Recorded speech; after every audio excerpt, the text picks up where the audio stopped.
5 p.m. The Empire is live. Ladies first, but let's talk about the standard. Super Panel Ali in the building.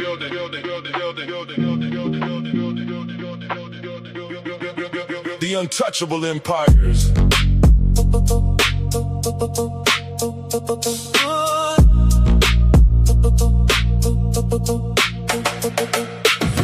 Friday evening, the sun starts to fade. The conversation's heavy, the foundation is laid. We're looking past the surface, past the designer lace, searching for the spirit that no trend can replace. Is it the way she moves? Is it the way she speaks? The power of the silence that everyone sees. Tell me, why is she the prize? Is it the light reflecting in her eyes, or the peace she brings when the world is cold? A value deeper than the silver and the gold. Ladies first. In the empire's light, Ali's world. we're doing it right. It's the modesty, the mystery, the hidden strength, the way she builds the vision at any length. Softness is the weapon, grace is the key, unlocking the doors of a man's destiny. She don't need the noise, she don't need the crowd. Her presence is a whisper that screams out loud. She's the anchor, she's the home, the only one fit for the empire's throne. 5 p.m. EST. We're breaking it down. Tell me, why is she the prize? Is it the light reflecting in her eyes, or the peace she brings when the world is cold? A value deeper than the silver and the gold. Super Panel. The Untouchable Empires.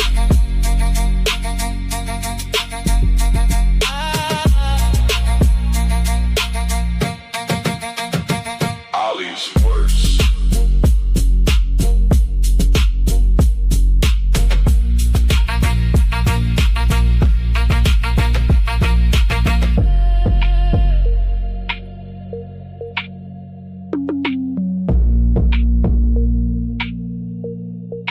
The Untouchable Empires.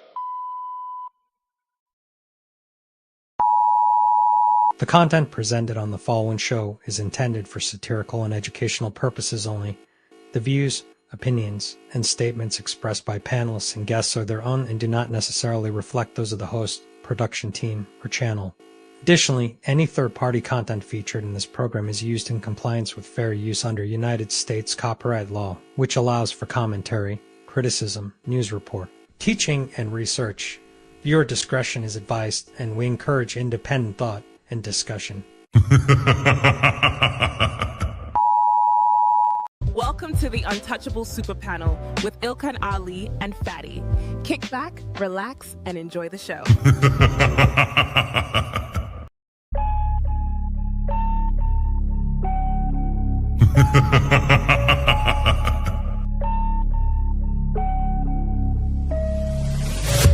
What you're seeing right now with the men is a response to your radicalization. So to try to project that onto us is absolutely ridiculous. And the men are not behaving the way they're behaving right now because they can't keep up. They're behaving the way they're behaving because you broke the social contract. You're having a conversation in bad faith. Did you say women are children? Did you say women are children? No. Look at the construction industry, it's 99%, 98% men. But when you're talking about cooking, right, the reason, and by the way, it wasn't mostly women who did cooking, it was just mostly women who stayed at home who did cooking. That's why it's considered a traditional family role. It's part of the whole child rearing aspect. So you know that you're here because of your father? Because men determine the sex of the baby? Did you know that? Can we just say, if we're doing men versus women, like, women have infinitely more options. If you download a dating app, like, even grandmas get like thousands of matches. Right. And I understand that, like, sexual attention isn't the same as relationship attention, but out of 1,000, one will take her seriously. You wasn't putting it down mentally. You don't know how to touch her without touching her. You wasn't putting it down sexually, and you wasn't putting it down financially. So yes.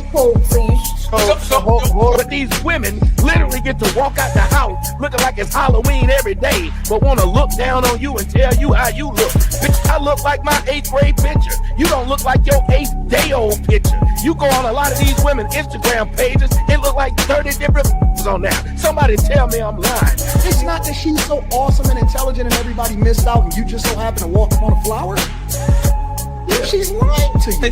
But these women saw you. When these women saw you, she already wanted you before you even open your mouth. Like Ali said, you didn't convince her to nothing. There's the male ego.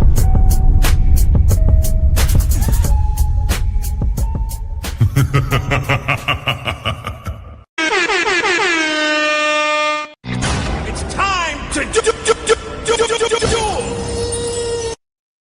Ladies and gentlemen, welcome to another Untouchable Super Panel. I know it looks kind of strange that Fatty isn't here right now. He's working on his custom-made Lambo truck. So I'm just letting y'all know why he's not here today. So don't be alarmed, okay? He'll be back Sunday. I think he'll be back Sunday, unless he's still working on the Lambo. But it's great to see y'all. There's going to be a few more guests come through in the building shortly. Some of them are stuck in traffic. Some of them I have no clue what they're doing, but they say they on their way. Okay. Much love to the chat. Much love to the panelists and much love to the Untouchables. If you are not streaming on the panel, you have every right to stream right now. We want everybody else to eat. So if you are a YouTube content creator, IG, whatever you doing, whatever you wanting to put in motion, you have the right to click the button at the top right of the screen to stream to your audience. Okay. So if you're already streaming to your audience, make sure you like, make sure you share. Make sure you subscribe and make sure you donate to your favorite content creator. Okay. So without further ado, I'd like to introduce today's panel for the day. First up is my sister, Smell the Roses. Turn up everything. And then my sister, Ariel, we ain't seen her in a while, but she got her notebook and she says she ready for y'all tonight. And my sister Savage still making her rounds on social media, putting her truth out there as well too, and getting the message out there for the brothers and sisters. Much love to my sister Savage for coming through today. And then SH says she a born star and she getting her content creation going on as well too. Make sure y'all subscribe to her channel on YouTube as well too. She's starting to start her YouTube career as well. Much love to you, my sister SH.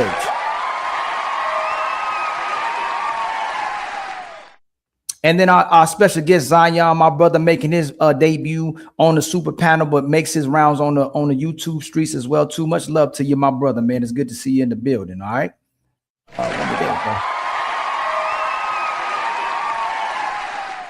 So y'all know, before we get to the main event, I want to make sure we do the icebreaker. Okay, we're gonna do an icebreaker. I'm gonna play 2 videos, and then I'll start off with Smell the Roses on what the topic will be for the icebreaker. Okay, I'm gonna play 2 videos, see what y'all think about it, and we'll go from there.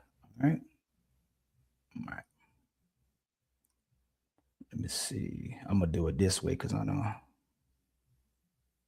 Do y'all see this? Oh, there you go. My bad. I'm tripping. All right. And knowing that my husband is the only man that's gonna get to see this body, please. I no longer wear these super short shorts to the gym. Let's talk about it. I've been on my fitness journey for over 5 years now, and I used to dress very provocative at the gym. I loved the male validation, being complimented because of how my body looked. And then I gave my life to the Lord. When it came to the gym, I really struggled. Constant battle with the Lord, especially as a fitness coach. I didn't know it was possible to dress modestly at the gym. How are people going to see my results? How are people going to know that I am a credible fitness coach if I can't showcase my result? And then over time, I started to get really convicted about the really short shorts and the angle that I would put my phone to record my workout. My phone used to be literally right behind my butt while I would hip thrust, while I would squat. I'm grateful to the Lord that he took me on this journey. It showed me that true health has absolutely nothing to do with the way that I look, and that I didn't need to show off my body and constantly be half naked. outside and on social media to prove that I was a credible fitness coach. The Lord made me realize that I am so much more than just my body. It's truly freedom in being covered up and feeling confident and knowing that my husband is the only man that's gonna get to see this body. Please. So if you are on your modesty journey, my best advice to you is to take it one day at a time. Our journeys are all going to look differently, and God offers us so much grace during the process. Now let me throw these out. Okay, bye. So, ladies and gentlemen, okay. That did it. I didn't got to play the other one. Is the modesty trend a genuine culture shift or just a form of performance? Does this move toward pump covers represent a sincere rejection of sexualizations of women's fitness, or is it simply the latest cool? Okay, so the main thing is this: are these sisters truly doing this for the man and the Lord and their self-respect, or is it another trend to get validation from the people using social media in the name of modesty? You can go, my sister. It's time to Smell the roses. I don't think that something like this could be a trend.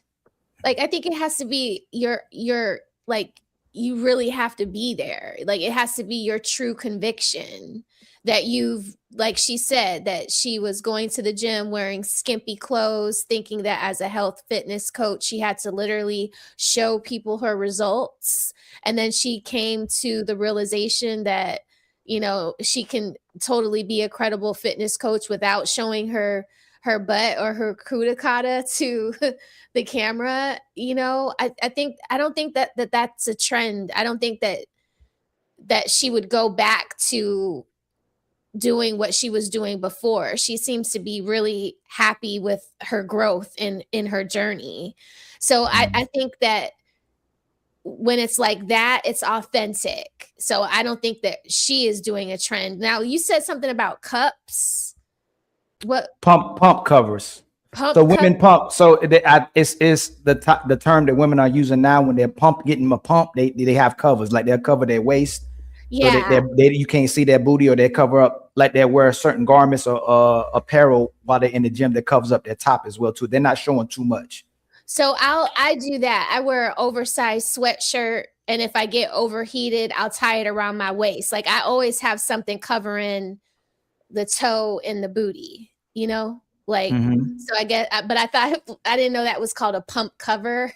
I didn't either. There's a lot of just like the term undesirable. I didn't know about undesirable. And then there was another term that Nepal was using the other day, body conscious apparel, which I thought it would be more like you'd respect yourself and how you wear or what kind of clothes you wear in public. But the body conscious apparel means like you wear clothes that grab your body and can show your full figure, you know, show your body. Okay, so I was confused at that too when she was saying that, because I thought it was the other way around. I thought you would wear like baggy clothes. Okay, well, I don't think this is a trend. I think this is her true conviction, and she's done the growth, and this is where she's at. I think this is where she's staying. Okay. And just before I get to Ariel, do you think most women are using God's name in vain, or do you think they're genuinely moving behind God and doing what God is asking when they go into the church and pick up that Bible? Just asking. Smell the roses. I think they're using God's name in vain. Oh, sorry, Lord. ladies. I'm sorry. Oh, okay. My sister Ariel, do you think these sisters are doing it that you seeing now? Because I just started seeing it more and more where sisters are making these movements, these little posts of covering up their bodies while they're in the gym.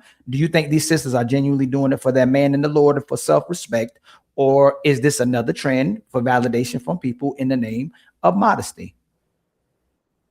You on mute, my sister Ariel. All right, you can't be having a notebook and forget to unmute. Look now. I think it's a little bit of everything, to be honest. Because even I would say a few years back, I caught myself like buying a bunch of head wraps and like hijabis and stuff like that. So I think it's trendy. I think as social media grows, religious people are able to get their message out more. Also, people who are pushing marriage, they're able to get their message out more. And when you're looking for a husband, you're supposed to dress more modest and certain things like that. So yeah, it's trendy. But I think if you are dedicated to your religion, whether you're Muslim or Christian, you will end up finding yourself on the journey to modesty regardless. So that also will like make you So know. take their word for it. If they say they change, if they're dressing up now respectful in the name of God and modesty, you should take their word for it. This is a real woman now. Like, she's not going backwards. She's not about to backtrack, moonwalk out the gym with showing her booty and breast. She's officially now a real woman. I wouldn't say that. I wouldn't say take your word for it, because, you know, you got to watch people's actions too. You got to make sure those things align. Okay. All right. My brother Zion, what do you think, my brother? Do you think these sisters are doing this to genuinely do it for their man and in the name of God and self-respect? Or do you think a lot of these sisters are still doing it to get attention from social media, using modesty? Right. I would say in the case of this the young lady that you just displayed, I think that she sounded very, assured of what she was doing. She seemed proud of what she was getting into. She seemed very genuine. You know what I'm saying? So, but I do think that modesty become that a trend.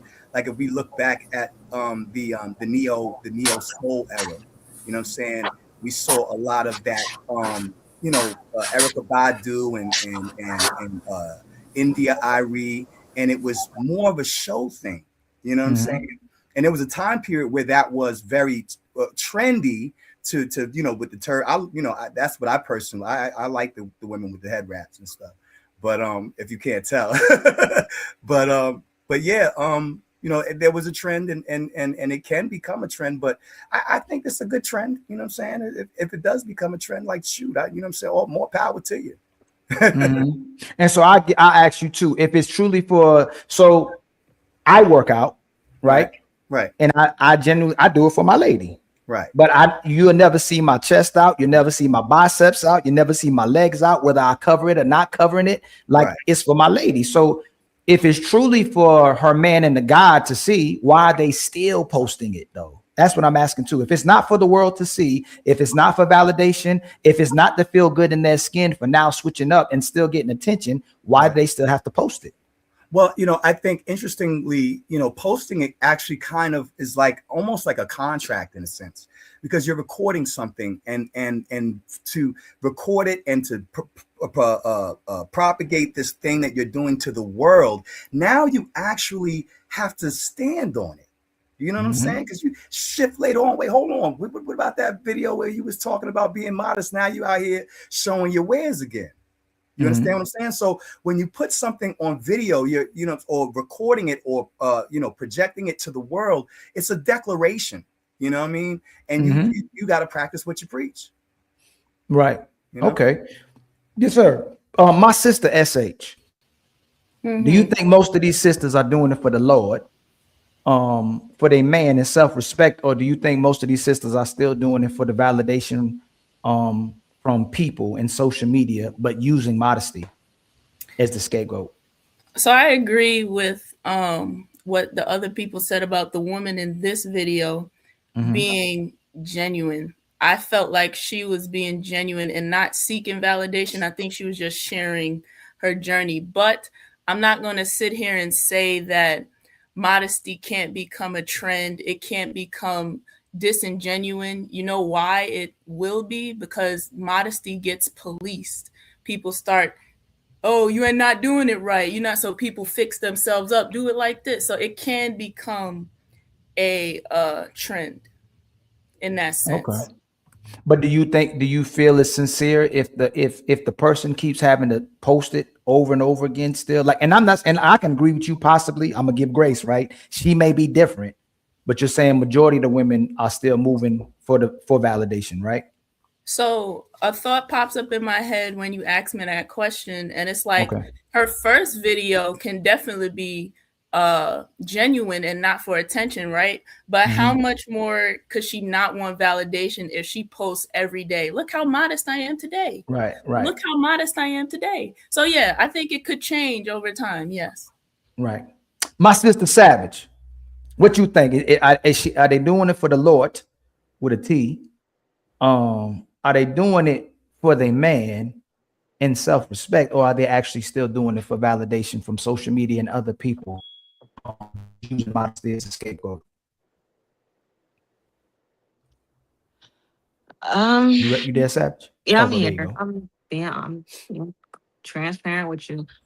Um, I I never really gave that stuff that much thought into it. When I see the girls that that wear the, I guess, revealing sportswear, I just assume that they're proud of themselves and they're just feeling themselves and they're in their own bubble. They're more extroverts.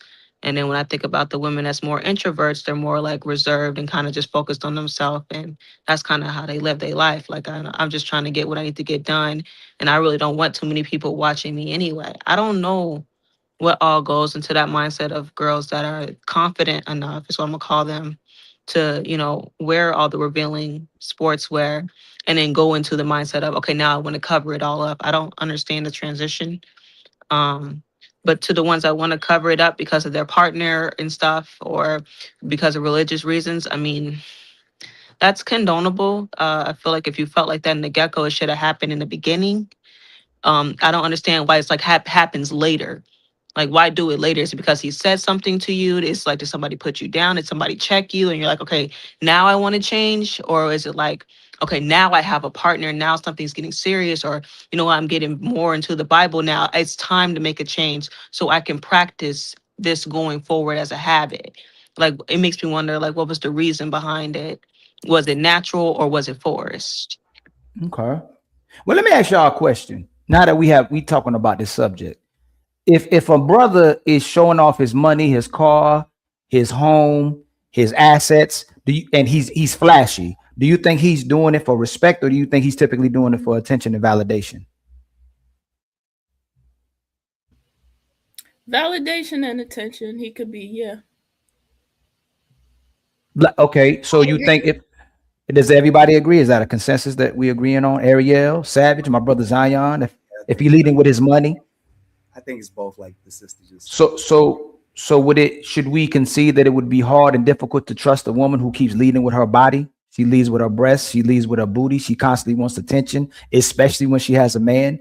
If she's being flashy with her body, since we can't do it, some of us can do it a little bit, right? Men can do it somewhat with their chest and arms, but we can't compete with women when it comes to how they can use their body and get attention and validation. Should men trust women that are moving in that way, where they're still trying to, especially if they're in a relationship or looking for a relationship, if they're using their body to get attention and validation instead of being modest and wanting respect? Should men trust those women? Hold on. I'm confused a little bit, because when you asked about the men leading with their money, you didn't ask if we trust them, but now you're asking if we should trust women with who lead with their bodies. Should you trust those men? I thought you understood exactly where I was going. No, my sister it's just SH. the word trust. So now if you got with that type of guy, do you think he's with you because he genuinely loves you and respects himself, or do you think he's with you because of your looks? A guy who leads with his money and he's flashy. Okay, you're saying he's flashy, he's less trustworthy. So a woman who leads with her body is less trustworthy, is what you're saying? In a relationship, for what they're actually looking for. Do you think a flashy man is looking to genuinely love you and to respect you, and he respects himself, or do you think he's using his money to get validation and attention, and he's typically seeking out a woman for the same reasons as well too? Yeah, I hear your point. You hear my point? Which one?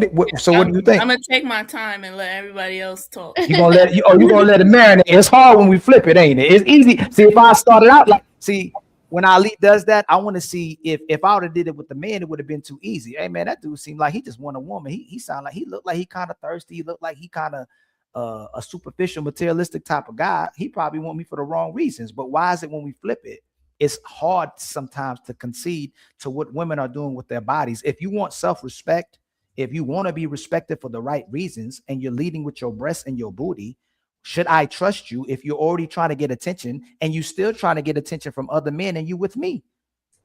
To be honest, it's hard. It is hard for me to answer that because, when I drive to work, and I live in Wisconsin, and I actually made a post about this, how I'll be driving and I'll see Katie and Linda, running outside with their dogs, and they'll have their tops on and their legs, and they'll be married, happily married women, faithful to their husband.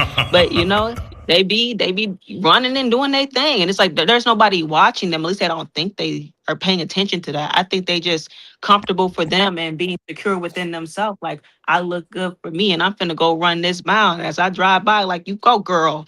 You know, I mean, I don't. That's what I'm like. I don't really think that much into it, but I don't know. But the quietness is still a little too loud for me, SH and Ariel. If I could see your butt crack, if I could see your butt, if I walk outside and I could see your butt crack, you walking with your man, I could see your cleavage. I know how everything looks.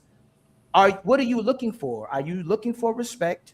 Or are you looking for attention from other men while you still with your man as well too, y'all? Is that perhaps she's looking for the flashy man? Oh, interesting. Those two sound like they're made for each other. Go ahead, SH. So I was thinking of scenarios of a man who might look flashy but still be trustworthy versus a man who leads with his flashiness, right? So So I'm looking at a guy who says, like, he pulls his rent money out and he's showing his rent money. He's like, yo, like, you know what I'm saying? I'm him. He's portraying that he's him. Be less. He's not really trustworthy. But then you got a guy like, I'm gonna just use Nas for example. He wears chains. He wears designer and stuff, but what he portrays is a more respectable brother, even though he still leads with flashiness. That's a great example. It's That's a phenomenal example, but do you see how you think of Belly too? Him and Belly. No, so Sade will show her backside on her covers, right? And so, the way she dresses, right? You would think she's probably a respectable woman. She probably seemed like she might be a little modest and a lady, but are we speaking about the exceptions? Typically, if a woman is coming outside with her breasts and her behind, is she looking to be respected? Is for the right reasons, or is she looking for attention from other men and validation? Is she looking for someone to go, oh, look at her mind, look at her heart, look how righteous she is, look how amazing she is, or God damn, look at that ass. Yeah, that's did you see them titties, yo? Hey, excuse me, hold on, excuse me. Just because I'm wearing this doesn't mean I'm looking for that type of attention. So if you're not looking for nobody to look at your titties or your behind, why do you have it out for everybody? Especially when you're in a relationship. That's all I'm trying to ask y'all. If I'm with you and I'm still in other women's DMs, I'm still giving women the other time and energy to other women. Am I really the type of guy that you're looking for that's supposedly about respecting himself and women and an orderly man? Or am I still using my money for flash and attention and to get a connection from other women? Like, it's easy with us. You know what we about. So SH, I can take your word for it. I love Nas, my favorite artist, right? And I can say he dresses like that for the culture. And he may seem like a man that's very respectable. And he's that type of guy, right? That's the exception. But for the most part, if I got chains on, if I got I'm blinged out, I show my money, I show you my nice ride, what am I about typically? See, so I went on your Facebook, Ali. And you about to say? I'm about to say I show off my stuff. You're very yes, you lead with your looks and you lead with so I'm gonna expose Ali. I lead with my looks. Yes, you do. That's crazy. How do I lead with my looks? What is he doing, SH? Like, I took a screenshot because y'all violated Sharon the other day. So I'm like, let me go on his face. I lead with my looks. This is crazy. How do I lead with my looks? Hey, why you got that hat on, Ali? Who? He doesn't wear it all the time. I do. I wear it all the time. I got my hairline. I got my hair. I wear my hair. If you want next time, I'll have my head out. He doesn't wear it all the time, SH. He's had Patty it gets on me about it. But are you moving the goalpost, SH? A joke is a joke. Hold on. I'm just kidding. But what I'm saying is that What I'm trying to say is that Hold on. I gotta see this Facebook now. I gotta see this. She said I'm leading with my looks. This is diabolical. This is crazy. Yo, he take the most. Yo, his pictures is. I'm smiling. Anyway, that's not the point. The point is people present themselves to look presentable. They wear what they represent. So if they got a lifestyle, like you said, Fatty, he's fixing up his car. I don't know cars like that, but it sounded like a big name, right? So your amount of success or whatever doesn't mean you're not trustworthy. You can just be wearing your lifestyle. Mm-hmm. You see how you keep going back to exceptions and what can be and what can't be instead of talking about generalizations, which a lot of sisters do. What I don't understand is the women who are in relationships and who look like they're moving modest as well too, and your man don't play that as well too, but you still want to be arm's reach with the women who act that way. Why is it that you're willing to protect the images of the women who move that way, but you don't want us to protect the images of the player, the womanizer, the dogs, the cheaters, the man beaters, the deleters? Why do y'all still got to have arm reaches to these women? Like, you don't want us to entertain the hoes, but y'all best friends with them. So I'm trying to figure out what. Hold on, Roses. I'm asking SH. Why y'all don't want us to entertain the hoes, date the hoes, be around the hoes, but y'all best friends with them? Okay, I'm not best friends with no hoes. I don't know nobody best friends with no hoes, but I'm not. What I'm trying to protect is because I'm not. Listen, I was extremely religious, and I understand these women. Right? Yes, I was Muslim when I was born. I was Christian. Then I was an Israelite for 8 years. I'm out. So listen. What are you now? Hold on. What are you now? What are you now? Out. No. Like what is? So what do you believe in now? She woke. Listen, I'm not sure. I don't know. I'm not sure. So I don't want to go deep into that. Huh? So do you believe in a higher power? Do you believe in reincarnation? What do you believe? Wait, hold on, because I'm gonna lose my point. Okay, I don't want you to lose your point. Too late. What I was gonna say. Damn, it probably wouldn't. It probably wouldn't work. That's why you forgot it. It probably won't about to teach nobody nothing. Oh, go ahead, Savage. You on mute, Savage. That's a rookie mistake. Savage, you on mute. That's a rookie mistake. Thank you. Yes. Thank you. All right. I sitting here thinking about what was being said. I think two can be true at the same time. I think someone could be feeling themselves and proud of themselves and everything else. And I think it's perfectly natural for people to want other people's validation. Like, hey, I want somebody to see me for all this work that I put in and everything. And they do want the attention. So it does go down to attention. When in reality, your partner, your spouse, your lovers, validation should be all that matters. Because that's the person that really you should be trying to be better for is for yourself and for your family, vice versa. Anybody outside of your family and stuff and their opinions and stuff is just kind of being greedy, kind of being ungrateful in a sense, because it's like you're never going to be satisfied with your partner's opinion unless everybody else is clapping too to prove that whatever he's saying is true. That shouldn't be the case. Like, right. You know what? Yeah, he must see what I'm talking about because Gerald, Jeremy, and Alex, they all agree too. Or if Jeremy, Alex, and Carl say, no, that's not good enough. If my husband says this is good enough, somewhere in there is going to be a feeling of inadequacy, and that's not right either. So I agree. It could be for attention. Right. Because we know the 304s is in the mosque. They in the church.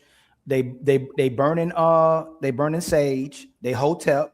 Like everything is the movement of trying to deviate away from the point that a lot of women are still moving with those behaviors. So that's why I'm asking you that, SH. If so many women are more addicted to attention, how can the man that you with be good enough for you if you're still addicted to the attention from other men and other women as well too? Because more so than the attention from the man, it look like a lot of sisters be competing with each other. So a lot of times y'all, I ain't trying to compete, but you're not doing it for us. Men don't like them wigs. They don't like them eyebrows. They don't like the makeup. They don't like the heels. They don't like the push-up bras. They don't like the BBLs. But y'all keep doing the heels. No, we don't even like the heels. Like, well, sometimes it depends. It depends. Okay. Like, see how you? No. I'll give you the heels. I'll take the heels back. Thank you. Bit, right? Good Lord. When we go out, I'll give you the heels back. Okay. I didn't mean to throw the heels out there. What I'm saying is that the energy that women put on the things that men don't like instead of changing their behaviors, being willing to cooperate, being a submissive woman, being a lady, knowing how to communicate, knowing how to actually problem solve. Most sisters are put energy into their looks, and then they turn around and go, stop objectifying me. You're objectifying yourself, and you're showing the whole world everything is about your looks, not your behaviors. So isn't there a miscommunication or a bad message that the sisters are putting out based on their actions versus what's coming out their mouths? You telling me don't objectify you, but you're objectifying yourself every single day. What's going on, my brother Big Rick? What's going on, Big Doc? What's the one and only Honcho, you back there? Ladies, and then I want my brother Big Rick. I'm gonna ask him too as well too. Question. So like Ali, when I go out to fancy sushi restaurants, I don't want to look frumpy when everybody else there is like dressed up. Don't go there yet. I said dressing nice. I gave it back. So don't be the dead. I gave it back. So a lot of the times it's not necessarily for the man's gaze. It's just to show like I still got it too to the ladies. To yourself, or to yourself, you want to like what you see in the mirror. Yeah, it's like I'm cute too, you know. It's like let me put on my little black dress, you know. So that's what I mean. And it's not for the men that are going to be at the restaurant. It's for all the ladies that are going to be in those little black dresses, you know. Or for the vibe you want to carry for the night. Like sometimes you just want to be a vibe. You just want to be yourself, and that's like how Savage was saying. You have introverted people, you have extroverted people. So, you know, you're not putting your headphones in, right? So y'all see how y'all move the goalposts from what I asked and then answer what I asked, right? Well, I said, hold on. Let me just say it. If you're a beautiful woman, you're an attractive woman, you dress in a way that makes you feel secure and good about yourself, it shouldn't take away from the fact that you're a cooperative woman, a submissive woman, a lady, and you're graceful. So let's not conflate those two things and equate them. Most women have horrible attitudes, hard to redirect, aren't submissive, but their dress game is crazy, their wig game is crazy, their eyelash game is crazy, their eyebrow game is crazy, their makeup game is crazy. But the things that men are asking for is very easy to fix, but the energy and emphasis goes into her appearance instead of who she is as an individual. That's what I'm shedding light on. Yeah. Okay. That makes sense. What I say to them, I just want to say this real fast. I think everything all ties back to if you're dealing with someone who is grateful, you can't be vicious and nasty in the attitude and everything else if you're a grateful person. But if you're grateful, then you're more likely to be calm and cooperative, and you're going to have some humility. I personally feel like if you believe in God, like you say, then humility and accountability, it should not be beneath you, and it shouldn't feel like pulling teeth to have it, because you have to have accountability to even repent in the first place. You got to have accountability to even talk to God. You got to have humility to even have a relationship with him. So it just comes down to being grateful. And to those people that want to look really good, but everything else on the inside is nasty, in my personal opinion, I feel like they're ungrateful. Okay. My brother Big Rick, and we opened up the panel. You can address what you heard as well too. You can address, I'm gonna ask you the question, and you can address what you heard as well too, family.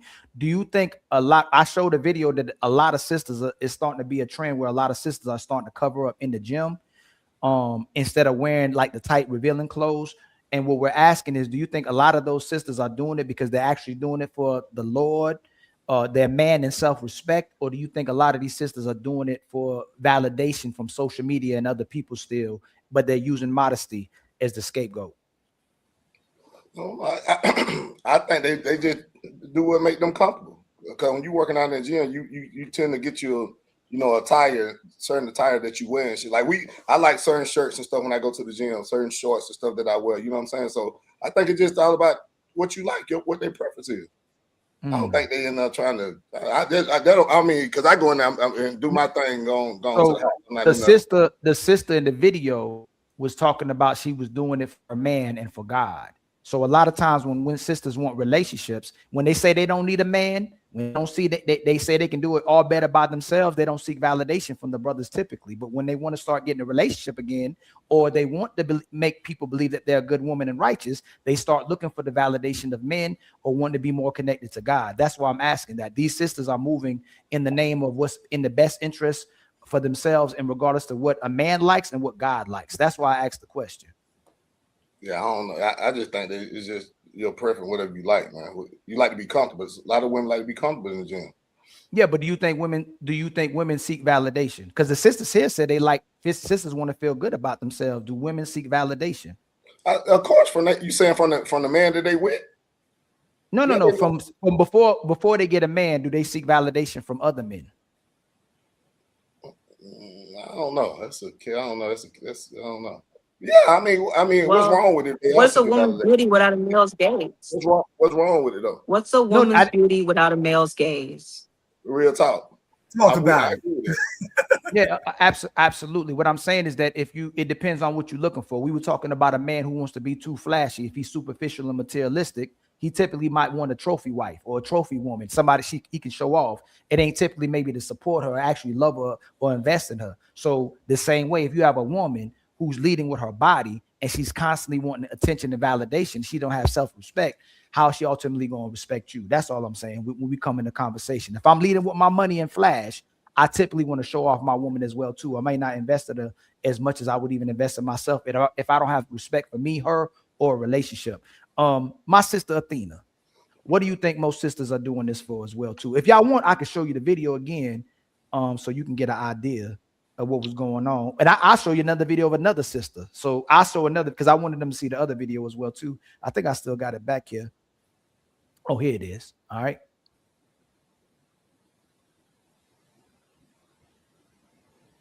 Oh, my bad. I got to turn the music off. But she's saying this is how she dresses now. This is how she does her squats with the wrap, with the pump cover. All right. Let me show the other one because this one had music in it. Hold on real quick. My bad, y'all. Please forgive me. Let me get rid of that one and let me share this one. Okay, here you go.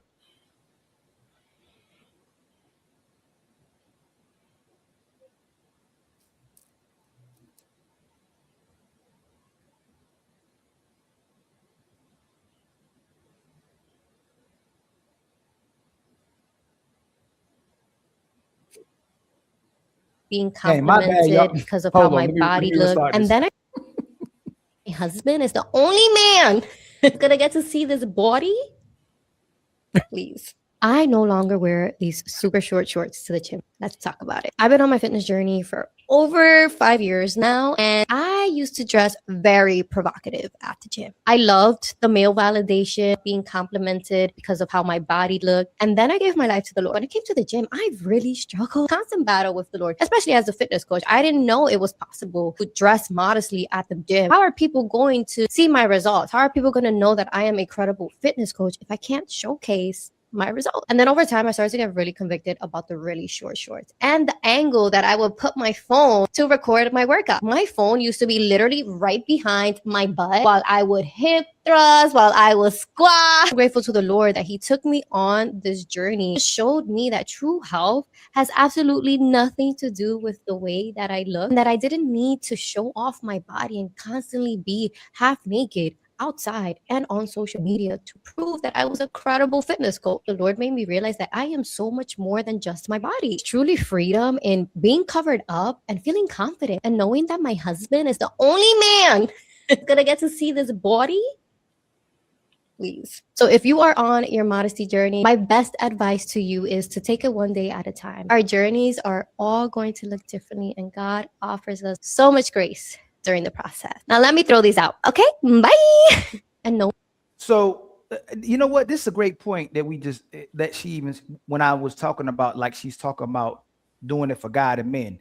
Should men do what they do for themselves, or should they be moving in a way to do it for God and for women and children? Should we be living for ourselves, or should we be living for God, women, and children? Can anybody answer? Well, I think everyone should be living for God because if we live selfishly, we're always going to choose the wrong decision. I know that we're taught from a young age in Western culture that you take care of yourself first. Like if you're in a plane and the plane's going down and you need to put the oxygen mask on, you put yours on first. And yes, to a certain extent, you have to make sure that you are capable of taking care of others. But I think there's this selfishness in Western culture that I don't see in other cultures. When I visit like family from overseas, everyone serves each other. And it's just innate. It's just natural. In the West, it's all about me, me, me, me. I put myself first. I'm going to do what's best for me. So I don't think that that's healthy. I think we can actually see that through the reflection of our society today versus others. Can I get a general assessment from y'all though? Should men live for women and children, or and God, women and children? Or should they live for themselves? God, women, and children. God, women, and children. How about you, SH? I'm outside of the God stuff, so. Dang. No. Okay, you could throw. Okay, since you want to put God somewhere else, should men live for women and children or themselves?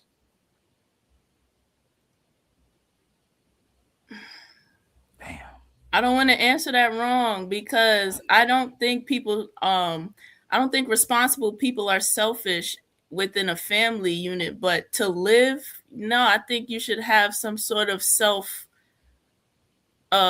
reasoning. So what's your answer? I think it's nuanced. So live for you're gonna hit me with the nuance. So you should live for yourself. Yes. Amazing answer. Big Rick the ruler. Should men live for themselves or women and children? God, family, and children, man. How about you, Athena? All that. I think God. So I knew this is what I mean by very quick answers when we ask about the men. If that's the case, why do we support women doing what's in their best interest and living for themselves as a society?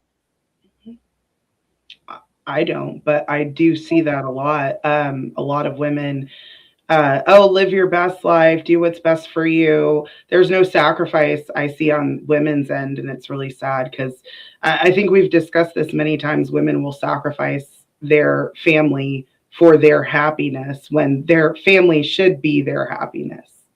How about you? I will go around and smell the roses. Why do we tell men to live for women and children and society and God too, but we support women to live for themselves? So I thought it's like men are supposed to worry about God, Athena, and you tell me if I'm getting this wrong, right? Like men are supposed to worry about God and talk to God, and women are supposed to talk to their men and follow God through their man's vision. Is that right? Yeah. Okay. So I don't yes, I think society encourages women to be selfish and think for themselves or think only about themselves first, but I don't think that's right. Like, so ask the question again, Ali. I was like thinking why do we everybody answers it quick too. Everything when men are supposed to be like, give context. Men are supposed to be responsible, men are supposed to be leaders, men are supposed to be righteous, men are supposed to invest in society. When you flip it for the women can do whatever they want to do. They have no responsibility to nobody but themselves, and they're supposed to do it. They're supposed to do what's in their best interest, and we support them doing what's in their best interest. So I ask the question again: why are men pushed to do what's in the best interest of women and children in society and God, but women are supported to do what's in their best interest? I think the reason why it's supported that way is because women want men to make their lives easier. So it's easier for women to say, let us do what we want to do because we get y'all's protection. It's innate for y'all to give us protection. So we can be selfish and only think of ourselves because you guys are always going to put us and the children first. So it's like society just encourages us to keep being selfish, these little selfish machines to go, go, go, go, go. Only think of ourselves because the men are going to pick up the slack. Women. Anybody disagree? Big Rick, Yeah, you women disagree are not with my brother? stuff like that. Women sacrifice a lot of shit in a relationship when it pertains to being with a man and the family. A lot of women put their degrees and what they want to do on the back burner just so you can go and thrive at the man and get your business out the ground. I've seen it plenty of times. My wife sacrificed all the time for the family. Like, No. Nah, I'm not going to disagree with that. There's a minority of women. Yeah, who and I got my degree after my husband too, but that's not the majority. Yeah, is that's what not- we're saying, Rick. Yeah, yeah. We're saying I it's agree that not the there's women who majority will- of I- women. Here's the statistic on that. Where's the statistic? I'm stuttering and stuff. Where's Well, the statistic on majority? the marriage rates will tell you, if you look at the marriage rates and then you look at the fact that women hold more degrees than men, but women hold more degrees than men but are less married. Single women hold the most degrees, right? Yeah. I think that's proof that most women aren't sacrificing their careers and degrees for family. And, you know, I'm sure if men could have babies, they would be doing so, but it takes a man and a woman in order to create life. And a lot of women are just opting out of having babies because they don't want to ruin their body. And they don't have that sense of duty like men have. I just want to, before I lose it, because Rose, you had asked for Athena's advice on like the prayer, like the how men should lead their life versus how women should lead their life, right? And it was said that the man should go to God, women, children, that order, and then that the woman should go to the man, not to God, right? Should go to the man. Yes. Yeah. That's Well, she still goes to God, but so she still goes to God and prays to God, but she serves her husband, and how she serves her husband is how she brings honor and glory to God. Does that make sense? So both parties should be putting God first. Yes, but God gave rules that men sacrifice as Christ sacrificed for the church, and women are to be helpmates and submissive to their husbands and be on their husband's page, not the other way around. Okay, and I feel like that's the answer to Ali's question. That's the exact reason why women want to be liberated or all of that, because they might have been robbed from their own personal relationship or being able to move on their messages they got from God. If I got a message from God and my husband is not following it, how do I deal with that? How do I work with that? Like, where is the... But does God say that he talks to you in the Bible? I don't know. That's why I'm asking y'all as reference. Yeah, so that's what. So God doesn't talk to women? Catholic. I was raised Catholic. Have you ever seen a woman pope? No. Okay, but I see the Virgin Mary all the time. I was baptized. Right, but the Virgin Mary is not who you go to. We for said forgiveness. Hail Mary, though. You say Hail Marys. But you could go to confession and you could get a prescription to say Hail Marys. But when you go to confession, do you confess to you're going to talk to a priest, and the priest is a man, and that man talks to God, and he gives you God's message. It's the same thing or it's supposed to be the same with your husband. When there is a problem in the home, you go to your husband. Your husband's supposed to pray to God and get the answer from God to give to you. So if that's the case where women feel like they want their own direct line to God, you have to then ask, is that the way the Bible has ordained it? If we're going to go off of biblically, which people like. I don't want to make this a God show. No, okay? I'm sorry. Yeah. No, I'm with y'all because we always will do this and we're going to make it a God show, right? But what if we already showed what everybody just said men should do? We didn't even have to bring God. Even though I put God into it, women still said that men should be living for God, women and children. That's the consensus for everybody almost on the panel, except for SH, who say, hey, I don't know about no God, right? So we'll give SH grace. But I want the to give most some pushback on it. Of course, Zion. Let me say what I said, brother. You jump right behind me. But soon as we talk about the woman, most of society will support her doing what's in her best interest, and then there's pushback about it. So if the man's supposed to be living for everybody, but the woman can live for herself, why are we upset at men if they're not incentivized to be with today's women? And if they don't want to marry or wife up or be in a relationship with today's women because they live for themselves. Go ahead, my brother Zion. Yeah, in the scriptures, though, biblically speaking, there was women who did speak to God. You had Huldah, there was Deborah, you had what's the name? Phyllis was also somebody who was a minister during the apostolic period. There was many women who spoke to God throughout the scriptures. But I would say this with what you're saying, whether a woman, I think existentialism, what I'm saying, was really kind of like shoved down people's throats during a specific time period in American history. And it was specifically to cause disruption in the family. And I'm not no big conspiracy theorist or anything like that. But during the time when feminism and stuff was really blowing up and stuff, existentialism and like there was a push, a drive for women to have that liberation or whatever and have their own identities that was outside of the family structure and the community.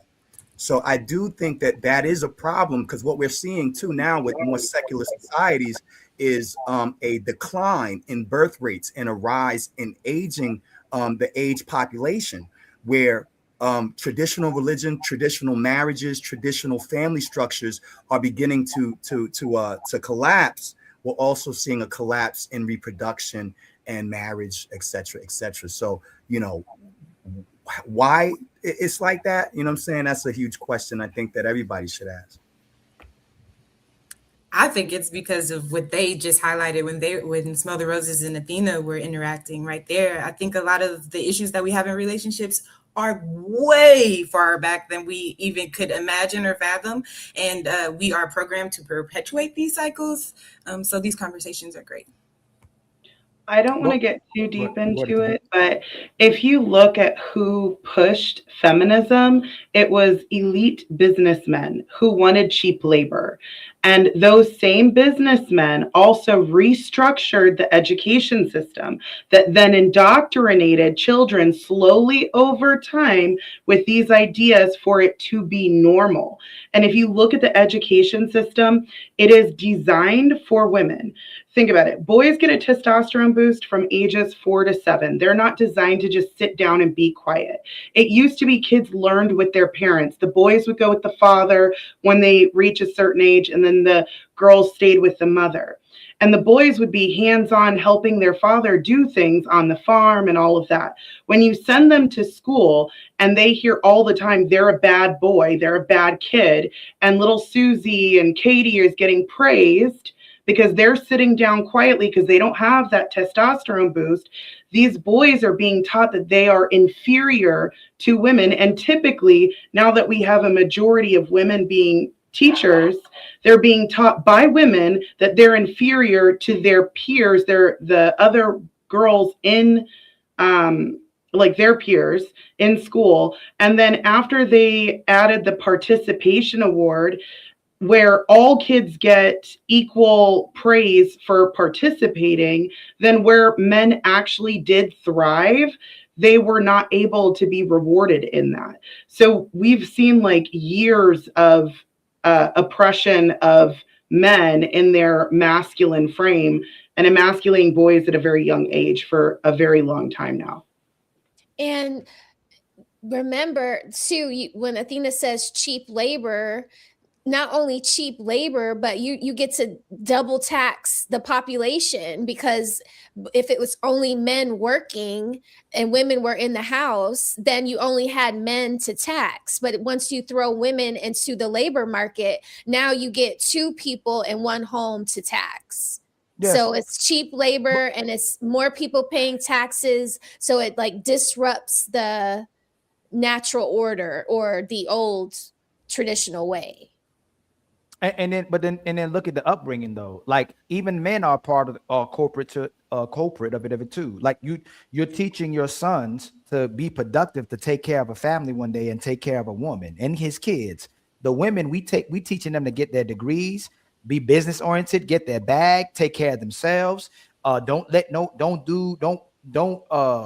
trust none of these men. They're liars. They're just looking for sex. Even the men are saying as well too. It's not learn how to be submissive, learn how to be cooperative, learn how to cook, learn how to sustain a home, learn how to sustain a family. All of it that's pushed to her is to take care of herself as well too, and look for a man who will take care of you. But we teaching the man to take care of women, not to look for a woman who's going to take care of you as well too. So it's destructive and counterproductive on both sides. And then we blame the men every single time, but we know we're raising boys and girls to do what's in the best interest of the woman. Anybody got any rebuttal for that? If you disagree with me, because the fathers are doing it as well too. The fathers ain't teaching their daughters to be wives. They're teaching their daughters to take care of themselves as well too. Yes, and for preventative purposes, like my father taught me to get money so that a man don't control me. Yes, it was for prevention because they have experience with living under the control of a man. Now, what is a human being's natural born rights? The right to life, liberty, and the pursuit of happiness. Why is it that when I get into a marriage, right? As a single woman, I have these rights. But when I get into a marriage, I'm supposed to not have them. I'm supposed to be quiet. I'm supposed to stay in one place. And I'm not supposed to get an education. I lose my rights. Why? Who said that? Where did women lose their rights? No, because that's the structure of marriage that you're describing. Submission, this. Basically, I need to stay domesticated. I need to not speak when I have ideas. I need to not seek an education, right? That makes me a not wife material, right? Now, the research that I'm doing is that I understand that a healthy marriage is important to function for society, for the house, for children, right? But it only functions properly when both partners have health, when the marriage is healthy. So I do not advocate and I do not believe in hierarchy or one should submit to the other. I don't believe in that at all. Okay. So you say that, but oh, go ahead, Savage. Anybody got any rebuttal before Ali goes? Go ahead, Savage. And anybody else has a rebuttal about what she just said? Go ahead, Savage. I do. I'm not married, but I do believe as a grown woman, in the time of not being married, I should be focused on the things that would make me a better woman, somebody that's easy to work with, somebody that's cooperative, respectful, somebody who's responsible, somebody who understands what it is to be self-sufficient, you know? And you have to do all of these things when you get in a relationship anyway. By all means, work on your weaknesses, work on being grateful, having a happy attitude if you can. And when you get into a partnership or you get into a marriage, I would imagine when you get with that person, it's supposed to reflect all of that work that you put in to be understanding and on the same page, to not go against the grain. Like, it's not about him being right. It's not about you being right. It's about doing the right thing. Integrity should be reflected within that relationship. I think it's important, like for women, in my opinion, to have some type of education, because when you're not in a relationship, that's your discipline right there. That's your, I can focus, I can get stuff done, I can keep promises to myself, and those things are important to reflect in your relationship. So when you get with somebody, it shows that you're dependable, that you're accountable. I don't think you lose the right to education and having a sense of self, because you need all of those things when you get in a relationship. You get what I'm saying?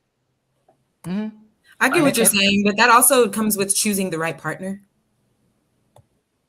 Was that so let's say this, right? SH, to respond to what you're saying, right? A lot of sisters want to become a boss babe. A lot of sisters want to become a bad bitch. A lot of sisters want to work. A lot of sisters want to be a mother at the same time. A lot of sisters want to twerk on Fridays, but then go to church on Sundays. A lot of sisters want to be outside, but still expect to get a husband that'll treat them like an inside quality woman at the same time, right? But her decisions end up leaving her jaded, Her decisions end up leaving her broken. Her decisions end up leaving her exhausted. Her decisions end up leaving her overwhelmed, unstable, and in a disorder. And then you want a man after you made all these decisions where you may got run through and run yourself through all this and trying to have a family in your late years to come and repackage, heal you and safeguard you and take care of you after you let all these other men get the best of you. You want the best of him. So a lot of sisters are making decisions that are breaking them. And then they're traumatized and saying they got to heal from the things that they did instead of still following suit on what is best suited for you to get a man that takes care of you. Instead of giving 100 men one chance, you should have gave one man 100 chances. And you just and you're overwhelmed. So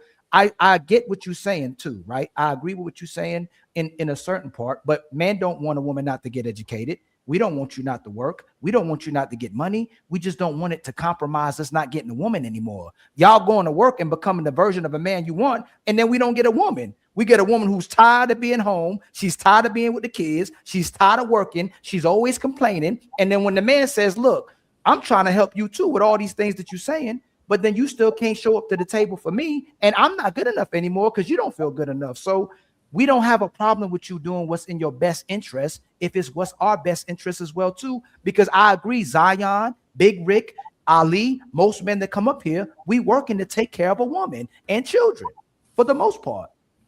Okay, so you see how on the internet there's like two extremes spreading. There's people saying, married men are the happiest people, and then they're saying single women are the happiest people. When I actually looked into it, there's a tier above both, and the happiest people are the two people in a healthy marriage. So I advocate for teamwork, right? Like what Ariel is saying, a healthy marriage is teamwork, finding alignment, finding somebody who matches with you, but hierarchy is not it. I don't care how small the chain is. I'm going to remain free. I don't want no chain, right? We are married and we choose to make our life together. We talk. So yeah, you're going to find somebody who's compatible with you. You respect each other. You talk to each other. That's the ideal marriage, but it's not to put somebody above you or you lose yourself or they lose themselves. You get what I'm saying? Y'all supposed to find balance and make each other's life peaceful. Now, the marriages that my grandmothers and our grandmothers went through and all of that stuff, in the law, I forgot what year it was. It had to be the 70s.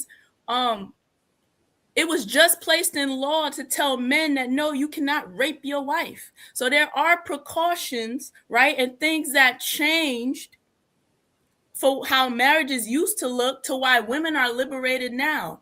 And listen, people, when they're free, make decisions, right? But I'm not going to take away freedom just because some people's decisions are bad and some people's decisions are good. Men make bad decisions. Should I take away all your freedom now because men make bad decisions? No. But I mean, that hierarchy that you're speaking of has literally been around for thousands, since the beginning of time. And there's a reason for it, because men and women are equal in value, not ability. Men and women don't do the same things as well. And there's plenty of studies that have shown this. And if you look at the type of careers that women pursue, you can see that women are physically the weaker vessel. Like, men are stronger. That's why they do certain things. And women have an obligation to do their part just like men do. Because if men decided, you know what, I'm free, I don't want to do these things. I don't care about the infrastructure. I don't care about the military. I don't care about the police force. I don't care about any of these things. Society would fall apart and women would very quickly start seeking a man for his provision and protection. It is because society is the safest it is now that you even have the luxury of doing that. It's because men fought for your rights. And so when you say that, it's like a slap in the face to men because they work so hard to give women freedom. And you're just like, I'm still going to do whatever I want. I don't care about you. You get on my page, when historically it has always been women getting on their page. And this is why I'm pro-biblical patriarchy, because that teaches men to deny the flesh and to take care of women, versus, I would say, secular patriarchy that exploits women. So it's a really big slap in the face when men have worked so hard to create such a safe society for us. And any rebuttals on that? Anybody got anything to add to that? I wanted to say Honcho. that yeah, there's a biblical term, being equally yoked, right? And basically what this means is like when the Bible speaks against being unequally yoked.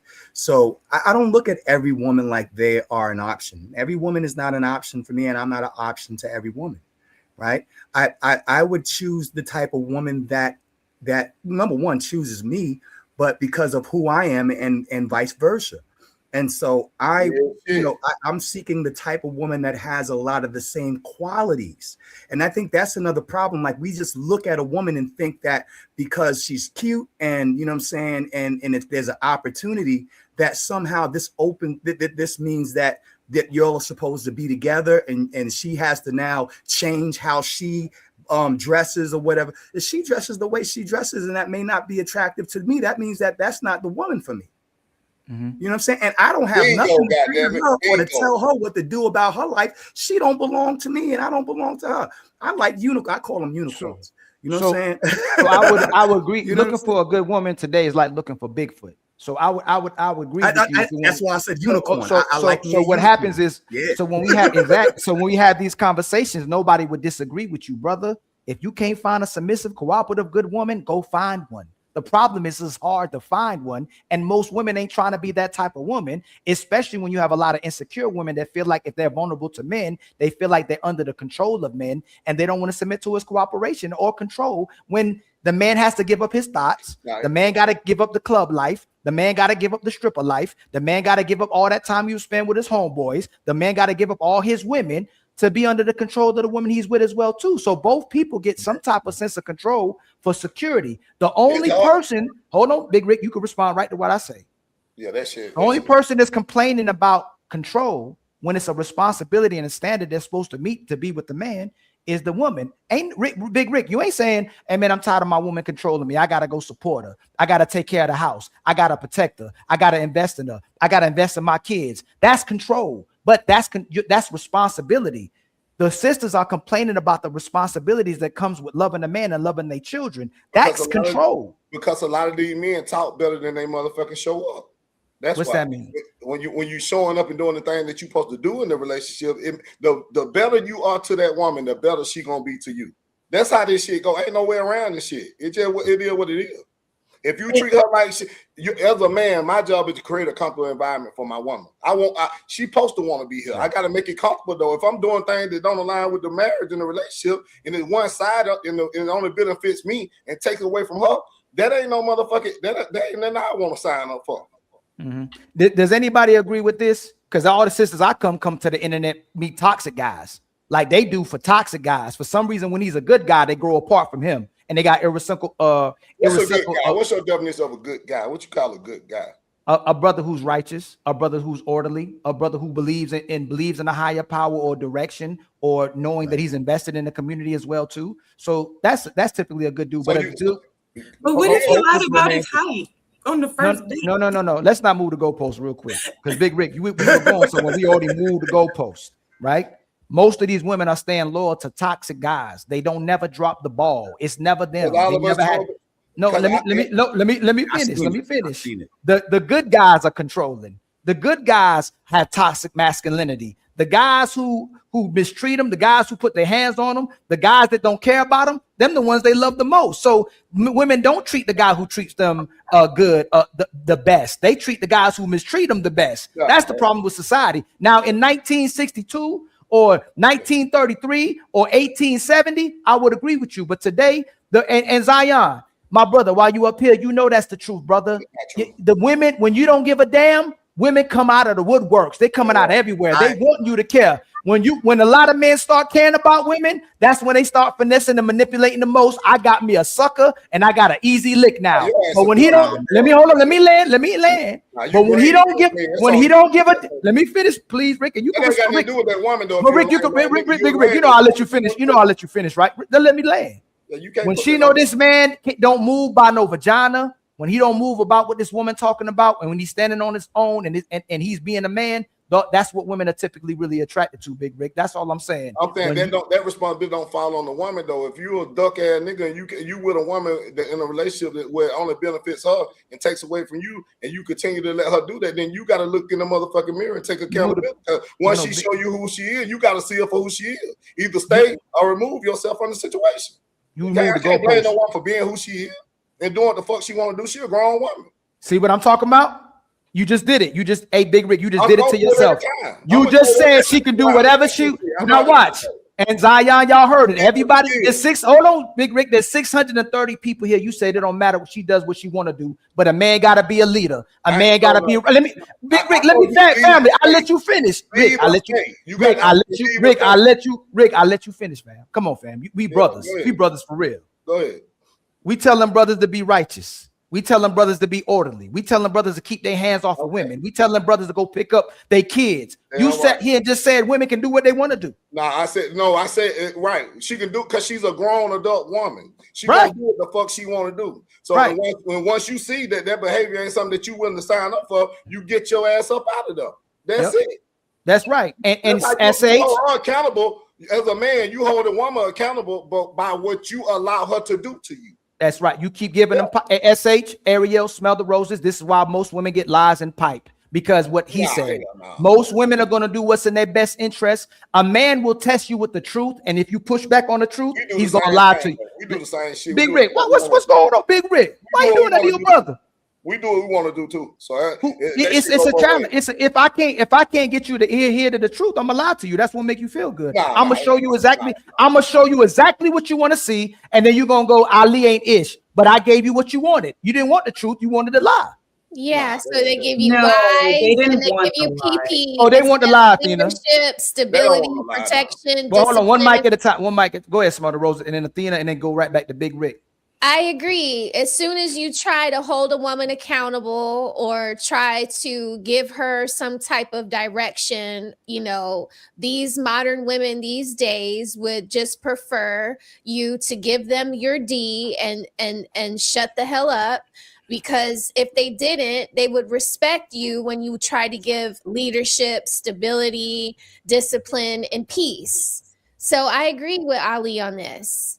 You're going to get more of what you give out. If you give out unruliness, then you're going to be an unruly woman that ends up never getting proposed to because you are constantly just living for yourself. And nobody can tell you nothing. Most men are not good leaders in the motherfucking way. They talk more than they motherfucking move. They action don't align with their words a lot of times. That's why they don't get the response from the woman that they looking for. When you showing up and being consistent and doing what you supposed, my wife never challenged me on the shit they talk about on the internet. I don't go through none of that. The men that do what they supposed to do and understand how to keep a woman, we don't have them problems. We don't have a problem with my wife cooking and cleaning and giving me sex. I don't have none of those issues because I show up and do what I'm supposed to do on a day-to-day basis. I don't pick and choose when to show up for my woman. I show up. I'm married, so I'm married every day. I got to show up every day.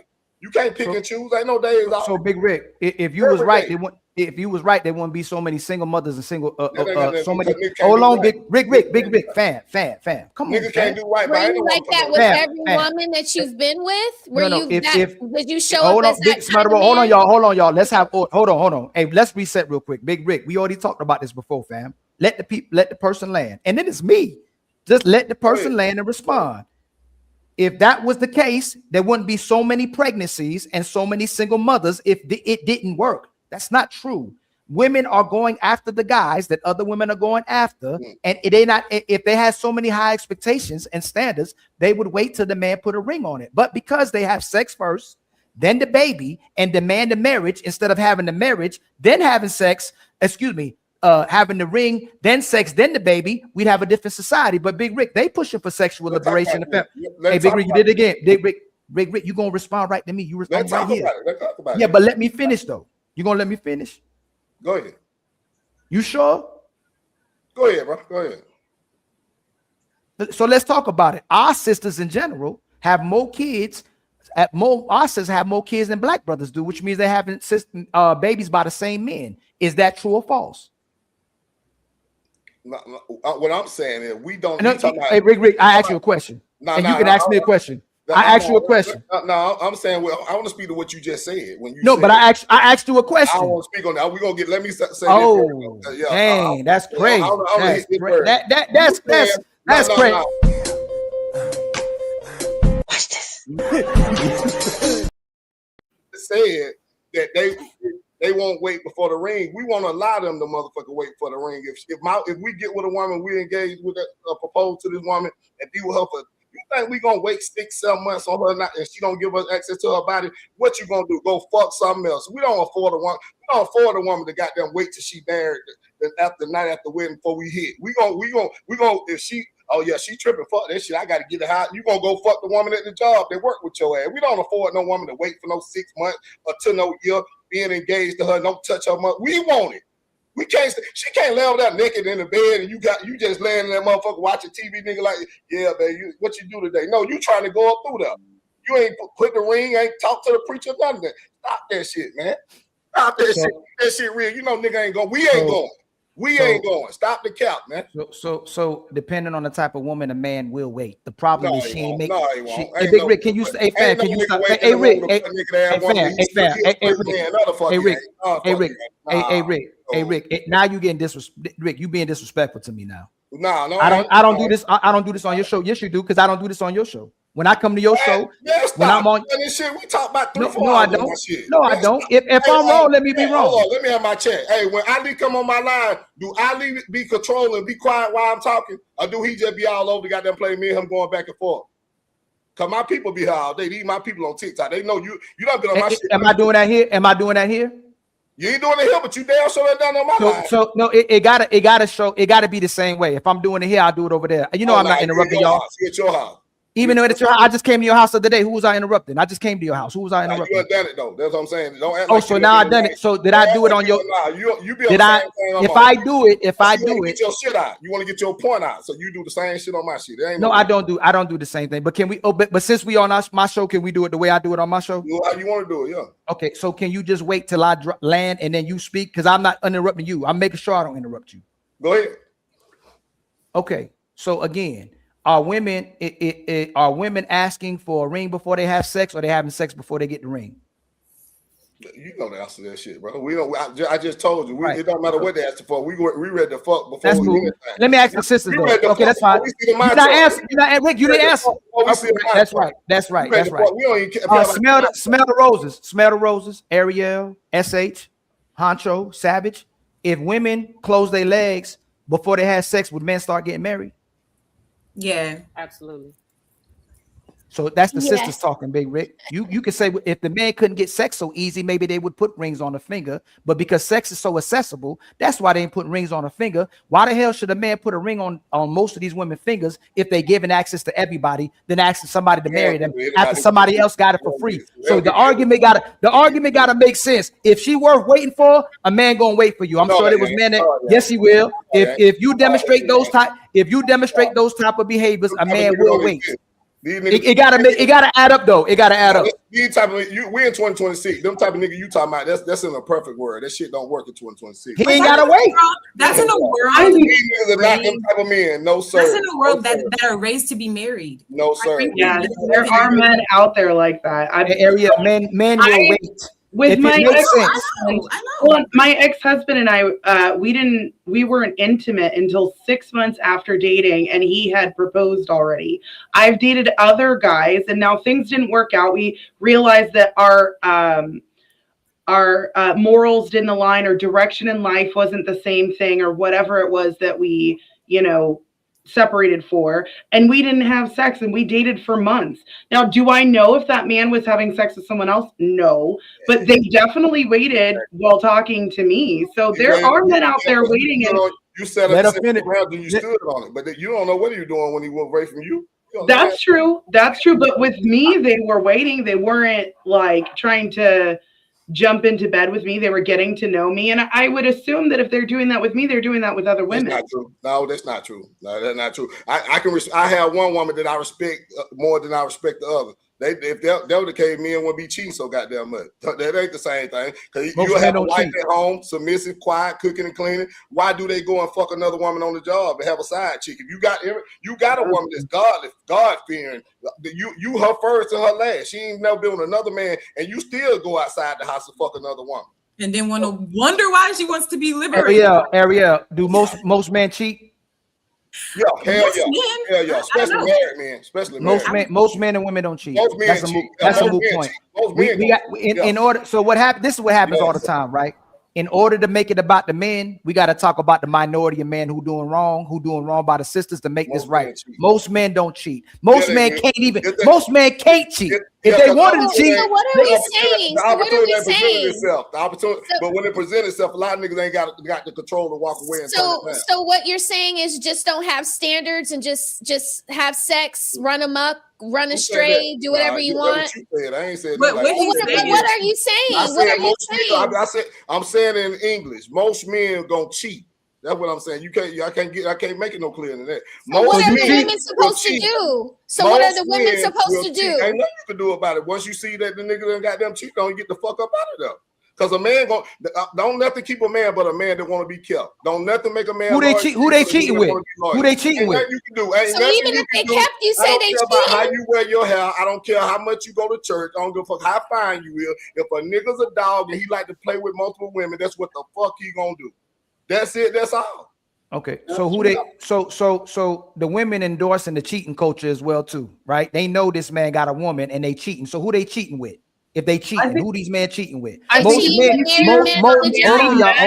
Most women like the unavailable guy. They don't go after the available guy. So when this dude is cheating, it's a woman that knows she got a man. So can you address that as well too? When they cheating, she know he got a man. They ain't lying about not having a man. She know it. Women are FBI. Most of the time, women are FBI, CIA. They can uncover everything if they want to. When a woman's looking for something, she'll find it. So she know who this guy is. Most of the women that these men going after, they know exactly who this man is. So who's endorsing the cheating culture, Big Rick, more than anybody?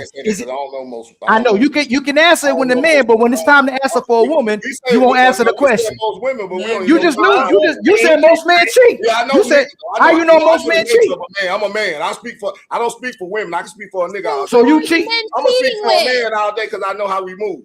So who are the men cheating with? I'm if they're not for a man all day long. Great. I don't know. I'm not a woman, so I don't know nothing. I can't speak on this shit. I'm not a woman. You just say most women are loyal. You say most women are loyal. Most women sacrifice. You said earlier. You said most women loyal. I said most women cheat. So most women aren't. Okay, so most women. So most women are loyal. Most niggas gonna fuck. Are most women loyal? Most men gonna cheat. Are most women loyal? Majority of women loyal. Yeah, women loyal. See what I'm saying? Way more loyal than me. You just said you can't speak for women because you're not. You said you can't speak for women because you're not a woman. How can you? Because it take a woman got to have some kind of a bond with this man. We're not talking about no hoes or no 304. I'm talking about a woman, grown woman. It got to be some kind of connection to that man before attraction or something. Before she gonna sleep with this man. a woman can be It's time for some super chats.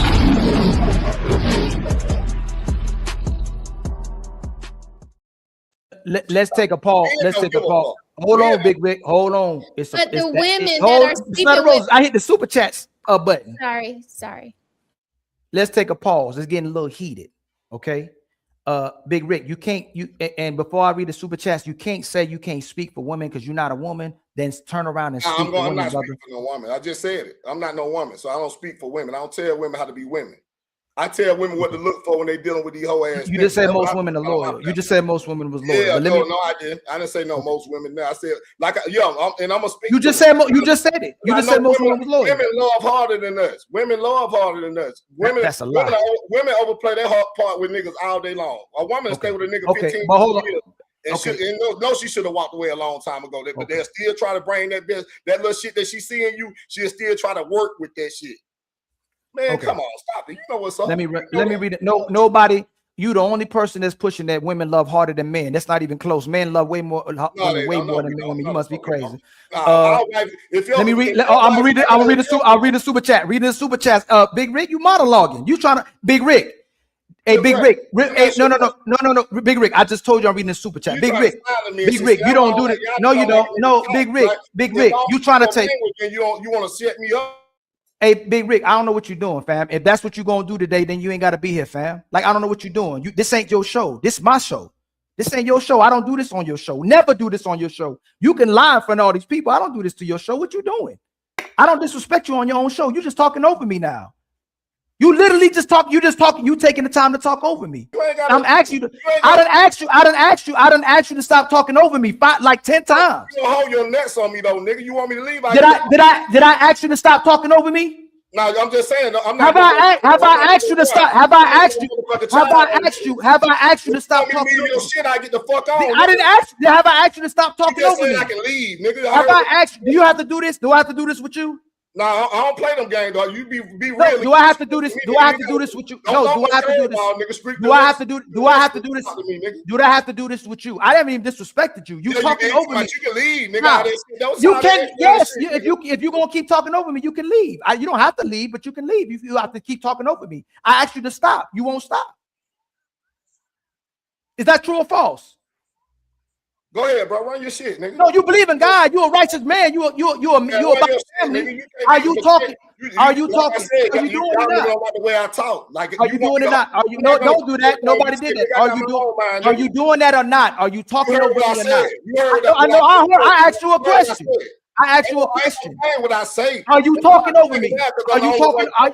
Are you talking over me? Are you talking over me? What I said. Are you talking over me? That's how this shit go with me. I said what I said. And you're orderly. You're a man of God. You're a righteous man, right? I said what I said. And that's why. And that's why it's not believable. You can't.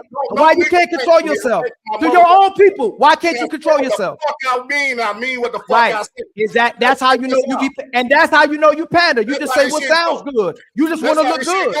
You just want to look. What did I do? What did I do for you to overtalk me? You know, man, come. I do this shit all the time, nigga. What did I do for you to overtalk? What did I do? I do this shit all the time, nigga. No, what did I do? I'm asking you, what did I do to overtalk? Every time I come on y'all live, I do this shit. The day you talking about, oh, you can leave. No, you don't. You do it if somebody disrespect you. Who disrespected you? I do this shit all the time, nigga. Okay. Hey, about Rick, let me help you out, Rick. Are we gonna have a civil conversation and move forward? Can we stop? Can we stop cutting off each other? Go ahead, yeah. Is that your word? Like we not cutting off each other? Go ahead. No, I'm asking you. I gotta hear your word. Are we gonna have a civil conversation? Yeah, go ahead. I got you, bro. Go ahead. Okay, you telling your people you gonna let me land too? Go ahead. Okay, I believe you. I'm gonna trust you. Let me read these super chats real quick. Shout out to my brother EB for becoming a member. But my brother, much love to you for becoming the Untouchable Empire, baby. My brother Death the Reaper has become a member as well too. The Untouchable Empire, baby. I think too, he became a member twice. I don't know how that happened. My brother CEO with the $5 super chat. Wear them shorts, ladies. We need to see them quads and glutes. Crop tops are nice. Those washboard abs are a must see too. My brother Player One gifted 2 memberships to Ali and the Untouchable Empire, baby. My brother Mr. Marcus with the $5 super chat. Chat is begging the gals to just answer the question. They don't do that. Yes. A lot of people avoiding questions today. My brother Tell G with the $2 super chat. SH be off that chronic. Be looking high as a kite.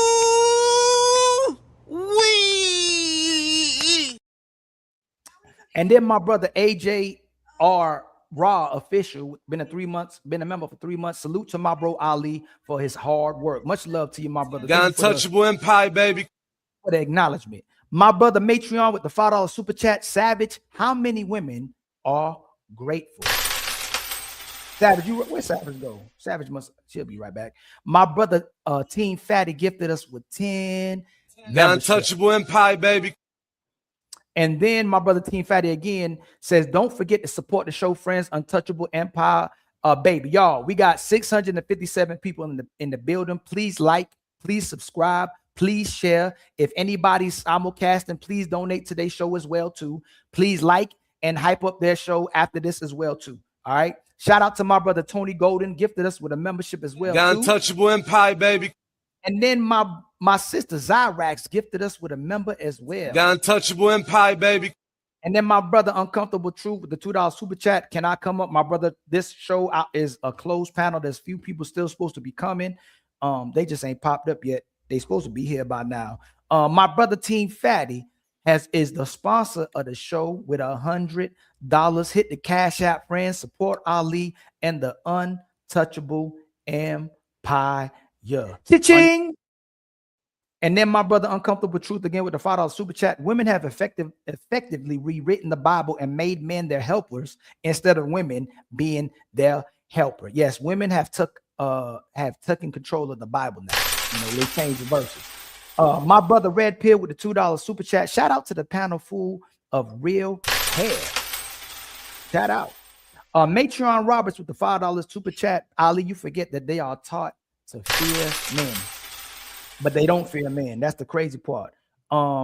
My brother Uncomfortable Truth with the $10 super chat. Women don't have the same rights because they don't adhere to the same responsibilities as men. Can't ask for authority when you're not responsible for nothing.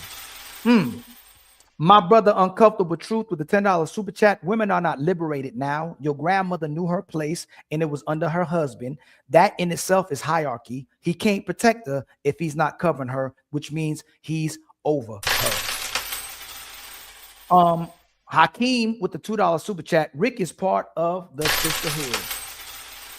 My brother Brian with the $2 super chat. Ali spitting facts. Uncomfortable Truth with the $5 super chat. You need to drop the disrespectful, interruptive panda bear. Nah, I ain't get there yet. That's my brother. It's supposed to be my brother. I don't know what's going on. We don't typically do this to each other, but we'll get it together. We're going to move forward. We make it peaceful. Striking It Rich with the $2 super chat. Never marry a woman who uses the term partner. My sister Wanda gifted Smell the Roses with a membership. Untouchable Empire, baby. And then 3 a.m. Adoptee Voices has gifted Smell the Roses. Untouchable Empire, baby. Thank y'all. Thank y'all. And then Matron Roberts with a $10 super chat. He would F on someone else until she gives it up. At least the ones who have motion. And that's another thing. If the brother can still go somewhere else to keep getting some whenever he wants to, we still want to address it. There's a sister problem. We're trying to get brothers to marry, and there's sisters that's around letting the brother smash, and he ain't got to get married to him. My brother gifted us with two Smell the Roses with 2 memberships. I don't know why that's coming Empire, baby. Rebel Rose. Why it does that? Maybe because it shows up on the vertical and the horizontal. I don't know. I try to figure that out too. Rebel Rose with the $5 super chat. Big Rick the Ruler, let them stay in Disneyland. Uncomfortable Truth with the $2 super chat. Who is this little Rick dude? Panda Bear. Shut your broke ass up, nigga. Truthful Deeds with the $5 super chat. Ali was on point. Rick talking points is from 30 years ago. All his talking points is feminine. Bro is a panda bear, loud and wrong. SQ with the $2 super chat. Lil Rick is unbearable at times. Tone with the $2 super chat. How much money did boot Lil Rick? He can't. You're not paying him. You can't pay to boot the brother, man. Charleston Charleston SC with the $10 super chat. I've noticed over the years that women are competing with men, putting money over men, working like men while becoming the men they are looking for. That's why men avoid career-driven men. Marcel has been a member for 3 months, says, here go Lil Rick being emotional again. Y'all need to get out my dick. Quit dick riding. That's a bad form of transportation, my nigga. SQ with the $2 super chat. Lil Rick got Napoleon complex. And my money bigger than yours. My money bigger than yours. You might be taller than me, but I bet my money bigger than yours, though. And my house bigger than yours. And my cars cost more than yours. Mr. Gino with a $10 super chat. Have this bread, bro. Much love to you, my brother. Lil Rick, internet gangster, with the $2 super chat. Tell G with the $5 super chat. SH and the lady under roses. SH and the lady under roses must have the same realtor. Uncomfortable Truth with the $5 super chat. Dude is saying everything women say. I said what I said. Shut your broke ass up. I'm far from broke, man. Ali, bring him up. Let's see how you living. Bring him up. Let me see your life. Let me show you. Show me your house. Show me a car too. Show me some assets you got going on. Show me a wife. Show me a wife, a woman that been with you 28 years. Then we can talk. Until then, don't talk to me. If you can't show me a happy wife a woman that you provide for, protect, lead, and love, and all the other things, don't talk to me because we not the same niggas. And show me your kids. You got contact with your children too, because I know y'all niggas kids. Ooh, that's gonna be the next question. I'm gonna ask that question. Marcel with the $2 super chat. Like I said, Lil Rick emotional again. Uncomfortable truth with the $5 super chat. Money can't buy class. Keep telling on yourself, Lil Rick. You a damn lie. Sisters, my sisters, I want to ask that because of what Rick just said right there. Does marriage validate a woman? If she doesn't get married, is she a real woman? Is she validated? Does she have any validation? Does she have value if she's not a married woman or a kept woman? Smell the roses. Oh man, if a woman doesn't get married, is she validated? If a woman doesn't have a husband, is she validated in society? Does she have validation in society if she's not a kept woman? It's hard. I don't want to hurt anybody's feeling, but I kind of think it says something if you go through life and no man has ever tried to marry you. I think that does speak to your worth as a woman. I'm sorry, but I do. I mean, Ariel, you there? I was called self-righteous for something where the only thing that I disagreed with was that old boy had only been with 4 women, right? But because I was married and I was proud of it and somebody else was divorced, they called me self-righteous. So I think there's an insecurity there for women that can't get married or can't keep a husband. So I think it's maybe for men, they might not think like that, but I think women truly do think like that about each other. How about my brother Zion? Does a woman have to be married to have validation? I think it helps. You know what I'm saying? I mean, usually, when it comes to just life in general, especially, male and female relationships are very important. I think men are validated. I think one of the things is that we oftentimes as men get confused between a wife and a what do you call a trophy? You know what I'm saying? And that's a huge problem.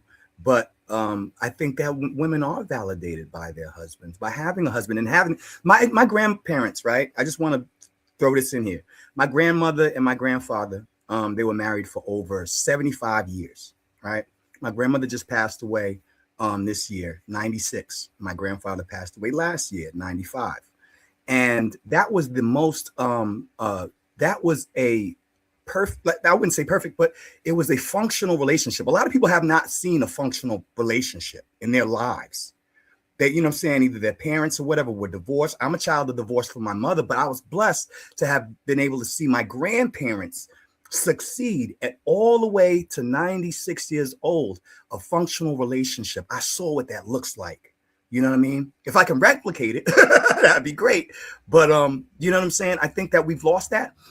Yes, she was validated by him, and he was very much validated by her and her, her commitment, her loyalty, her they were a functional relationship. They were a unit, right? And yes, he was over. My grandfather's a bishop. I'm a preacher's kid, you know what I'm saying? And my grandmother was the mother of the church. And I think I think we are losing that. You know what I'm saying? We're losing that. I'm freaking 51. I will never have 75 years of marriage. And I'm a hopeless romantic, y'all. You know what I'm saying? Like I'm purple pill if y'all do the pill thing. But I want to more like if a man has to build himself up to be a man, to have value in society, right? And a woman can't give that man to give her that validation, to give her his value. Doesn't that mean that woman in society typically is invaluable to when it comes to relationships? She doesn't have validation because it's funny. I hear women on the internet talk about how valuable they are because they have a child, because they gave birth, right? But she can't give birth without the man coming inside of her. Without you having any connection to a man, if you haven't had a child, if that man doesn't have sex with you, then where does the validation come from if having a baby makes you special? All over TikTok, women are having topics about they're special because they have a baby, but give no consideration, no even thought about the man. Like his sperm is irrelevant. Like his sperm is not valuable. Like his sperm doesn't give life. It's just she's valuable because she had a baby. So if she's valuable because she has a baby, where does a man play in that part if she doesn't connect to one? So why is it so difficult for these conversations when we can talk about a man if he shows up at 30, 40, has nothing to show for it? We can call him a brokey. We can call him a loser. We can say he's not a real man. But we can't never determine what makes a woman a real woman and not a real woman. What makes her a loser woman? What makes her a bum woman? What makes her a trash woman? We can never, like, no matter what she does, she's a real woman. No matter what she does, she's special. No matter what she does, she's a 10. And then we're asking why we having issues in relationships. When we talk about men, we can be very objective about what makes you valuable and what makes you invaluable. But if a woman has a baby out of wedlock, she's valuable. If she don't have a baby out of wedlock, she's valuable. If she's married, she's valuable. If she's single, she's valuable. Whatever she does, if she literally cheats, it's Zion's fault. It's Big Rick's fault. You get emasculated because your woman cheat. We literally have Jada Pinkett embarrassing Will Smith every single day by the way she's maneuvering, and hey man, you ain't got control of your lady. Your lady disrespecting you every single day. What if we have all these expectations and standards on men and we have none on women? How do we keep pointing the finger at the brothers for being the problem? That's what I'm asking y'all. What makes a woman a real woman? What makes her special? Anybody? Damn. Crickets. I think her self-respect, how she carries herself. Are you a woman that's for everybody, having babies by anybody? That you have no standards. There's no, like I see the chat. I see what these ladies are saying in the chat. They can have babies by IVF and all that. So, you just make broken homes. So children shouldn't want two parents in the home. And, you can just do whatever the hell you want to because you can pay for it and you can do it. But is that the right thing to do? So you want to rob children of having a mother and the father in the house? Does research matter? Do the studies that you read or don't read that tell you that having a two-parent household is better than not having a two-parent household? Like, things matter. Like, there's a reason why you get a car and you take that car. If you have a Mercedes, there's an A service and a B service you have to get in order for that Mercedes to run like a well-oiled machine that it was built to do. Like, in order to have well-functioning children and a well-functioning society, there needs to be some fucking standards. And you just doing whatever the hell you want to do, not being able to be led by anybody, not being able to be held accountable by anybody, doesn't help society. It makes these it makes YNs, the school to prison pipeline is full of y'all bad decisions out here making babies with no men to help you raise them. Is putting a lot of men in prison. You don't just have little girls. You're having boys too. Boys need fathers. So, like, cut the shit. So like, let's have a standard. A woman is you have standards. You have emotional control. You have discernment. let's start with Jay. Okay, hey Jay, how you doing, my sister? We're gonna start with you. Okay, we're gonna come around. We're gonna go. Hi, how you? How you doing? And this is the conversation that a lot of times we don't be having this conversation. Why should a man, and not necessarily even marry, why should a man commit to a woman?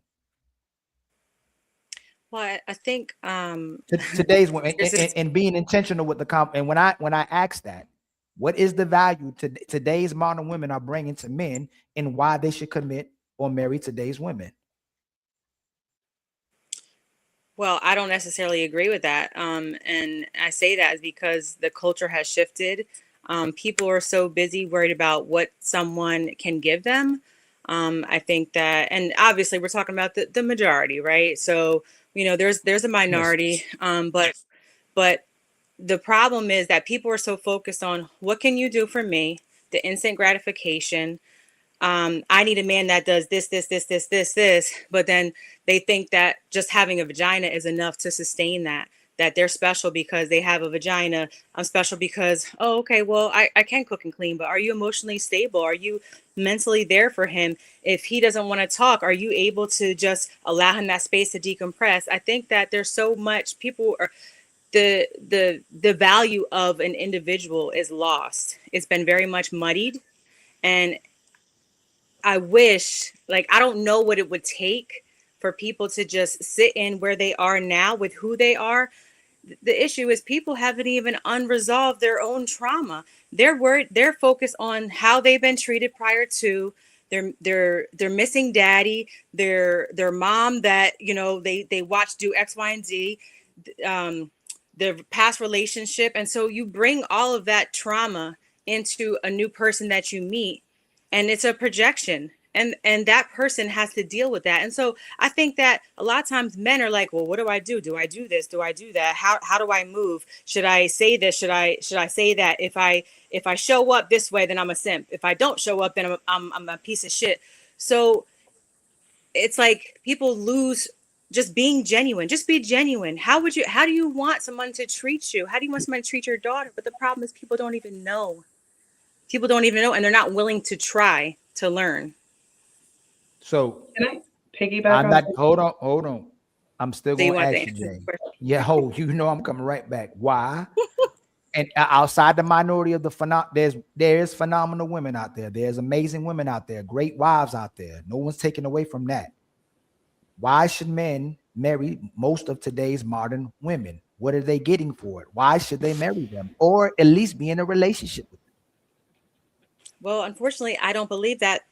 I don't believe that the majority of men now should marry the women that have that thought process. I don't agree with it, because you're marrying. What happens is you're choosing a woman based off of her looks and based off of what she can provide, and then now there's no knowledge. It's an empty conversation. You don't even know how to handle, you know, your silence to each other. So I don't agree with that, and I just don't agree with that. I think that you got to take people for who they are and what they show you in that moment. I don't feel like I can say, like, okay, you know, men shouldn't marry these women because they don't offer anything. You know, I just. So do they? So what? So, but I'm asking you to get. That's the part I'm asking you. What are women? What value are women, today's women? That's the question I'm asking you. What is the value that most of these women are bringing to men, to why they should be in a relationship with them? Well, a woman. So I can answer it two different ways. A woman that actually has some kind of value, I can share that. No. Or I We can. already know. We already said like to that. Okay. We know that. So We know who she is. We know those women. I'm asking why. Like, what are the value that to most of? I don't believe there's a benefit. I don't believe there is a value. Okay. I think that men, when they meet a woman, when they look at a woman, they look at, you know, let me picture this woman as a wife, and what are the qualities that she has? Is she nurturing? Is she loving? Is she kind? These are some of the things that I think a man looks for, not just, okay, well, I can fucking suck. And you know, yeah, I can have your kid, but how are you? How are you in general with people? How do you carry yourself? Are you respectful? Are you okay with being submissive? I think those are the qualities that men look at, and if a woman isn't showing that, I don't think that he should marry them. I don't think. And that's why the marriage rates are declining. Hold on, right Smarter, there. hold on, Yeah. I'm sorry. Sorry. Athena, just being Athena, beautiful. Because we let Big Rick go, and we just go in order. Okay. Sure. I let Big Rick. Why do you think why should men marry most of today's women? What value do most of women bring to today's market for men to either be in a relationship with them or marry them?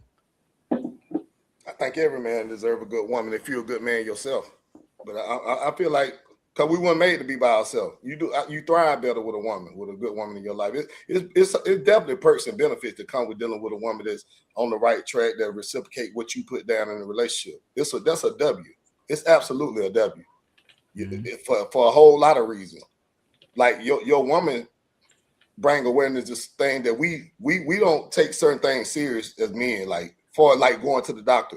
Your wife will apply that pressure to you to go get your checkups and physicals and all that stuff. Well, we feel like sometimes we really go like men, a lot of men, and when they in you in pain, you ain't no way around. You got to go to the doctor. But the wife, they just do it by nature. They ain't even, you ain't got to tell her to do nothing. I'm gonna speak for me. I never had to tell my wife to submit to me. We never even talked about it. I never even heard this shit. So I came on TikTok. I ain't never told her to cook, clean, how to treat my son. None of that shit. I focus on what I need to do as the husband in the relationship. I feel like when you master the art of doing what you're supposed to do, it makes it easier for the woman to do what she supposed to do in the relationship. Without I don't have to write a whole list of things for her to do. She don't need me telling her how to be no woman. She was born a woman, just like I don't need her to tell me how to be no man. And where it might be certain things that I struggle with if you don't come from a 2-parent home or your daddy went there, but life the best teacher anyway. Life done taught me a lot of shit that my mom and dad could never teach me anyway. So you take what you got, whether it's your mom or your daddy, and you go out. One thing about it, you may not have the experience when it comes to being married or being with a woman for a long, but you know how you want people to treat your mama. You know how you want people to treat your daughter. So I just treat every woman that I come in contact with the same level of respect that I would want my wife, my daughter, my mama. The shit really simple. It's really easy. And when you get with a woman, and like I said, and you in a relationship the way it's one-sided, and it only benefits her, then the responsibility is on you as the man to get up out of there, man. That's it, bro. But we won't leave because we'll stay for the kids, and we'll stay because we worry about what's going to happen. When you show me that you don't give a damn about me, and the relationship only benefits you, and we done had the conversation over again, we done went to counsel, we done did this, and you turn around and do the same thing that I'm nagging about, that you call it nagging or bitching about, whatever. I'm bringing awareness that this shit making me feel some type of way. It's a disconnect. And if you don't have a problem doing that after we done had the conversation, went to counsel, then I'm going to remove myself from the situation. Just like good women know they value and they worth, so do good men. There's certain things we not going to put up with just like the woman.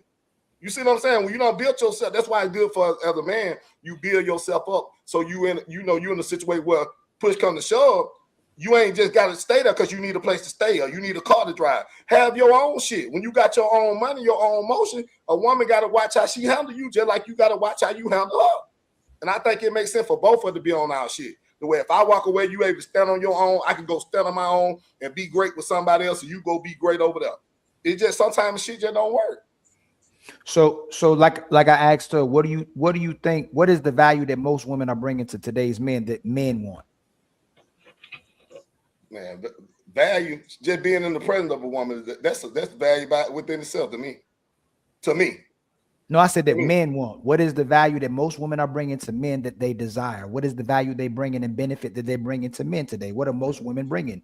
Man, what I see, you get what you give, and a lot of men don't like that. What I mean by that, they want a submissive woman, but at some point you're gonna have to submit. Are you able to do those same things that you're looking for? A lot of times we want to just set she supposed to do this and she supposed to do that, and no, hell no. In my household, everything we work together over here. I wash dishes, I cook, I go to the grocery store. My wife ain't the only one just because she's the woman and I work. It don't matter what you do. We're a team. So what she falls short at, if she don't feel like doing it that day, okay, I got you, but I wash the dishes. Don't worry about it. I got them. You cook today, I'm gonna wash the dishes. And you got to compromise, bro. No. I'm asking you. They just stuck in their way.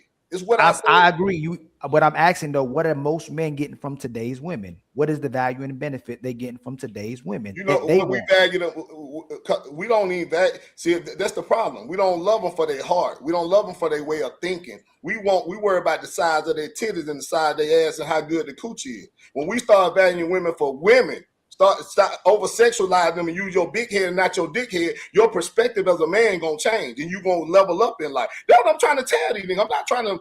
What I'm saying, that's not for every woman. You don't give that type of treatment that I'm saying to just any goddamn woman. She got to be deserving of the shit. She got to be worthy of this shit. It ain't just you ain't just giving going out here and cutting grass and treating her like she a queen. Hell no, she a 304 swinging on the pole, jumping from dick to dick. I'm not that type of woman. Okay, that's common sense.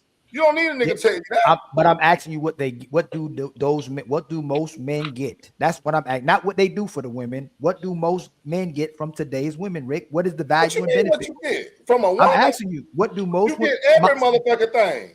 Like what? Everything. Cook meal, clean the house, every motherfucking thing. What you mean what you get? So most women cook and clean the house. When I'm saying, depending on the standard of treatment that you giving though. A lot of time when you get what you give in these relationship with these women. Okay. My sister Honcho, what do you what benefit and value are most men getting from today's women to marry them or be in a relationship with them? Can you hear me? Yes, ma'am. Okay. I'm gonna say in today's hold on. You breaking? Is that me breaking up or her breaking up? Nah, she's clear on my side. Yeah, both of y'all are clear. Okay, that might have been me. Go ahead, my sister. I was saying today's. I just go into in our culture, in our women in this day and age. I would say that we're truly under a psychological warfare. Where everybody is basing their standards and their boundaries off of what somebody else sees on what they see on social media, versus how they grew up. Personally, exactly. I grew up with my mom and dad, my mom and my dad. My dad instilled so many values in me. I have to keep that instilled. I can't get on TikTok or Instagram and see what some woman set up her camera trying to tell me how a man should treat me or how a man should be, because I can't. I don't listen to that because I grew up listening to an actual man. I can't sit here and listen to another woman tell me what a man should do if she didn't grow up understanding the love and how a man is supposed to be. And that's where our women are falling behind. We're listening to women about men when you need to be listening to men about men. As a woman, I can only speak as a woman. I can talk to women about women. In my marriage, if I'm having an issue with my husband, I don't go and talk to another woman or females about my marriage. That's between me and my husband. And if I do need a male's perspective, I will go talk to my father, which my father would give me sound advice. So I would just say right now that we're in a really, really bad time when it comes down to where people place their boundaries and their morals. We have to put the phones down. We got to get off of TV, start reading books, and actually go outside and meet actual people. People aren't even learning, that are not social anymore. Even going outside and enjoying yourself, people don't even know how to hold small conversations. People don't know how to just be human anymore. Everybody's robotic. So that's why I say, I'll say nowadays in this time, it's really, and I can just say from my perspective, just being out and about, nothing, because I can speak to someone in general. I meet somebody, and the first thing, a woman is talking about is what this man can do for me financially or monetarily. It's like, before I met my husband, I was paying bills and taking care of my house. That's an adult. You're being a human adult. It's not about he has to come and just pick up everything. Prior to me being in a relationship, I had to go to work. I had to pay my bills. I had to clean up. I had to cook and do everything. Him coming into my life, I'm doing the same thing, meaning I'm still cooking and cleaning. I'm just cooking and cleaning for him now. Now, does he come in and he add to, he took the load off of me. My husband did retire me. But I'm able to, have more peace, and then I can create a household and a life for him where he doesn't have to stress and worry about anything when he comes home. He's not my partner. He's my husband.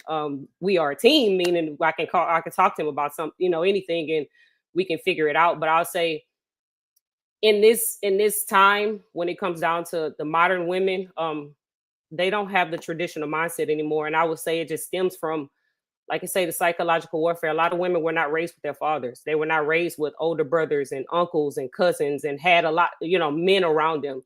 My dad told my brother one thing: if you meet a woman and you go around her family, it's nothing but women, you need to turn around and run away. Also, if you meet a woman and she never played sports, or even a sense of sports, you need to turn around and run away, because she's never been a part of a team. She doesn't know how to listen to leadership. She doesn't know how to sacrifice and compromise. Like, I played sports all my life. I know there's times when I wanted to play the point and I couldn't play point because somebody else, it's just, you have to understand, like, you have to make sacrifices. You have to make compromises. Like, that's just life. And we got to start having way more, intentions when we're meeting people. Like, when I met my husband, my dad vetted him. They sat down and talked. My dad got to know him. It wasn't just I told my dad, oh, this is who I'm with. He was like, my dad didn't play that. You're not just finna pull up with no guy unless I know who he is. And that's the problem that I think a lot of our women are having. They're just meeting guys and like, oh, I like him, I love him, without any conversations, without any vetting. So I would say in this time, honestly, there's no value, unfortunately, but we just got to change that, perspective when it comes down to our women. So do the sisters, does any sister disagree with the sister that majority of the sisters you're saying aren't bringing value to the man, right, Honcho? I'm sorry, say that one more time. Are you saying most women are bringing value to the man, or are you saying most of these sisters today aren't bringing value to the man? They aren't, no. Does any sister disagree with them? Any sister disagree? Probably birds in the comments, but I don't think these women on the panel. So, Big Rick, if you say most women are doing it and they say they're not, and then you say you don't speak for women because they women, who's telling the truth? I said I don't tell women how to be women. That's what most men do. That's what they fuck up at, because they more worried about telling women how to be women than teaching their son to be better men than they would to their mama. We be worried about the wrong shit. No, I asked you, if they say that most women aren't bringing peace and you say they are, who's telling the truth? Said that? Who said that? They said they disagree that most women are bringing value or peace to the man. You said that women are bringing peace. Who you said? Who are they? You said they. All the sisters disagreed. So everybody on the panel. So every woman on the panel saying that when a man come in contact with a woman, she's bringing chaos to his life. So SH, I didn't answer the question. I was sitting and thinking about it. Oh, so SH, do you believe most women bring value, peace, cooking and cleaning, and traditional women to today's relationships? See, I have a problem with your question, because the problem is that I don't think every single man walks around wanting, or I don't think they should just want the same box, like the That's same. not the question, SH. The same thing. Cooking, we'll speak right after this question. You answer it, you can give that context. Yeah, are most women traditional and bringing value and peace? Not traditional values. No, not traditional. Okay, it's a different type of value that they bring. What's the value they bring? It's a different type of value. So now that women are liberated, chasing careers, some might not know how to cook. The man might know how to cook. You know what I'm saying? You listen. What I'm saying is that the values are different. If a woman is now making her own money, learning how to shoot her own gun, meaning being her own protector, cooking, cleaning, doing all those skills on her own. Of course, I don't think it's about what she's bringing to the table. I just don't think she fits in that traditional box anymore. You still hasn't answered what value she brings, SH. What value, if she doesn't bring the traditional value, what value does she bring?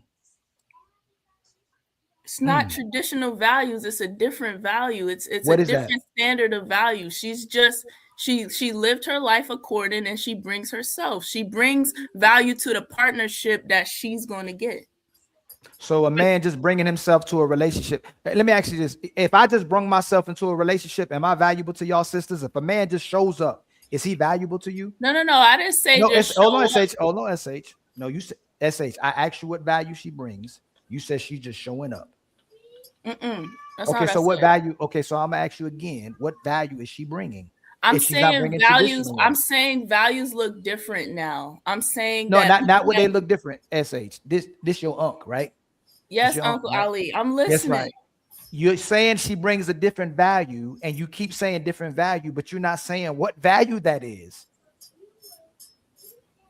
That's why I didn't answer that question yet, because I'm trying to think about it. What I'm saying is that no, listen. Marriage.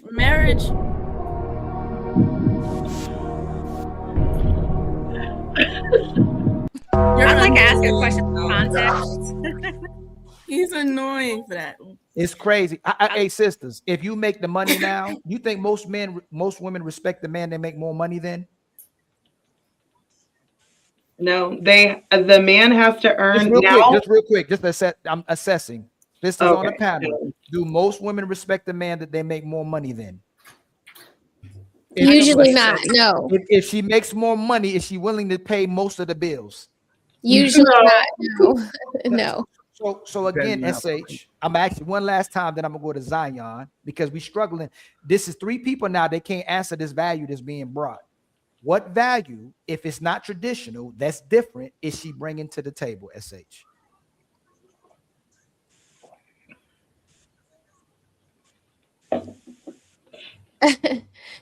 Listen. What? Okay, my brother Zion. I love you. I love you, SH. I love you. I'm My coming brother back Zion. to answer. You're not letting me process. I'm a little. I take my time. That's all. That should be easy if y'all so special. We are, but I think values to define values is different. I think people view different things. Like they value different things now. The marriage is not as You keep saying that, but what is it? Be. Yes, think about. How about this? Just think about it. We'll come back to you. You'll figure it out what that different value is. Can I ask you something though, real quick, just for context? Values are core beliefs. So if she's not traditional, what new values, what modern values is she bringing to a man? No. So hold on. Okay, here's a value. Hold on. It's deeper. Listen. A value is something that you should benefit from and should make your life easier. That should be something valuable to the man, not to what's valuable to you. What is something you bring to a man that's valuable to him? A lot of sisters like to say what's valuable to cleaning, man. Women cooking, clean, taking care of the kids. That shit. She said not non-traditional things. So I'm asking her for a non-traditional. You don't believe in that, Big Rick? Okay, so for example, the way traditional marriages are viewed, right? The man is the head, so he makes say he does the thinking, right? Say he does the thinking. Like she's like, oh, like what do we do? Right? Now a different value is women are thinkers. So if she's there and they're in a situation, she's like, yo, we could do this. What? Don't do me like that, Ali. They thinkers now. Go ahead. I thought they always was thinkers, but go ahead. It's not. What I'm trying to say is that she can think. we're not in that little box anymore. We bring different things. So yeah, I can cook, clean, do this. I might know how to fix a tire now because I'm able to study at school. Like there's different things. I'm just not going to put us in this damn. Yeah.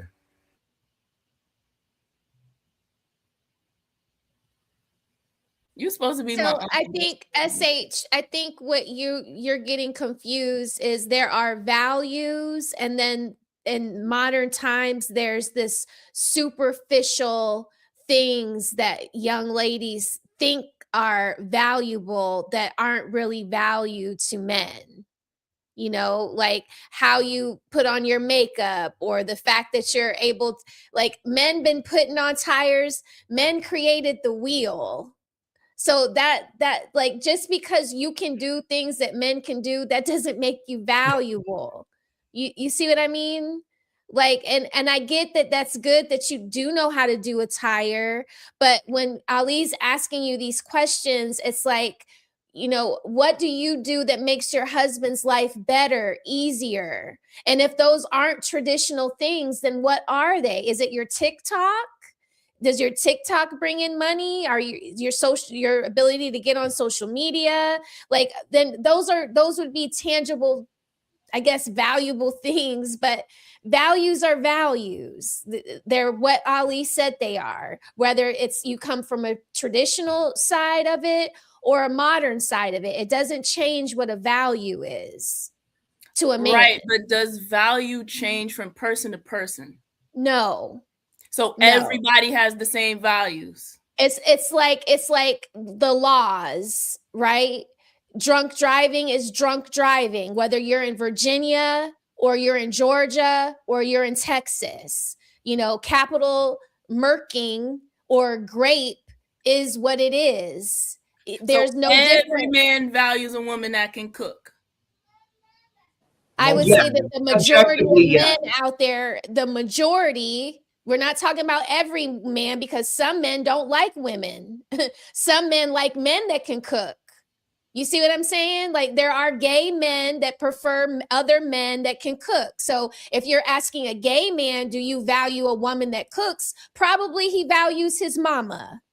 But he's not going to be looking at young lady in the dating market and value that they can cook because he's into men.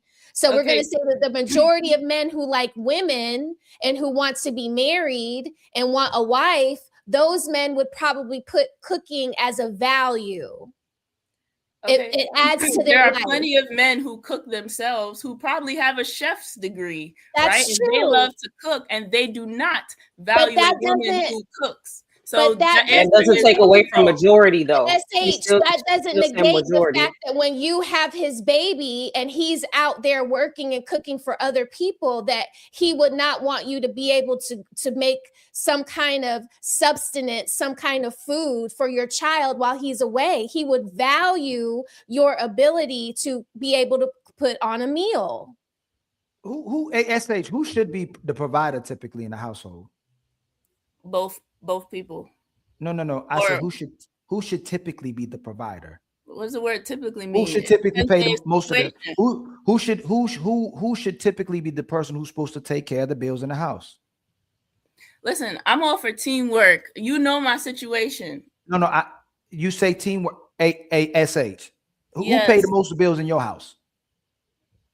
It flipped. One time I did it. No, I right paid now, the right bills, right and now. he's No, doing right it. now, right now. he's doing it. Not yesterday. He's doing it. Okay. That's and most women are comfortable with that. And guess what? A guy is comfortable. A guy loves to take care of his woman. A guy loves taking care of the bills, especially when he gets reciprocation and he's valued for it as well too. But most of the times when we ask sisters what they're looking for, and they go, I believe it's equal. I believe in partnership. I believe we can both do it. When we ask them what's happening in their household, it's typically a traditional role. Who should be the protector in your household, SH?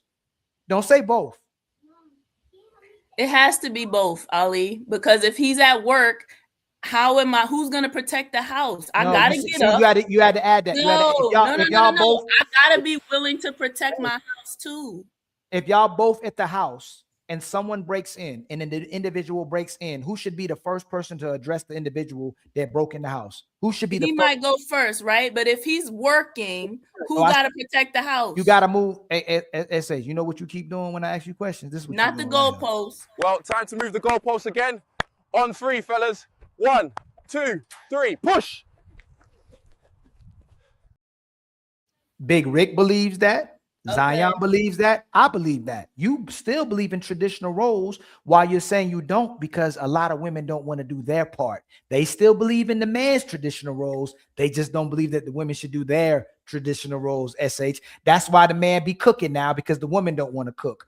The man be cleaning now because she don't want to clean. The man be spending way more time with his kids because she don't want to be home with the kids. And she's being pulled in so many different directions because she wants to go in so many different directions, but then she complains about being pulled in so many different directions. So a lot of women want to be the man, SH. They just don't want the responsibility that comes with being the man, SH. Because I know this for a fact. Big Rick was born to outserve his woman. Zion was born to outserve his woman. I was born to outserve my women. Most men are born to outserve their women. They just hope that their women can try to outserve them. But we're fine with us being the person who outserves you. The women just keep pushing away. Outserve?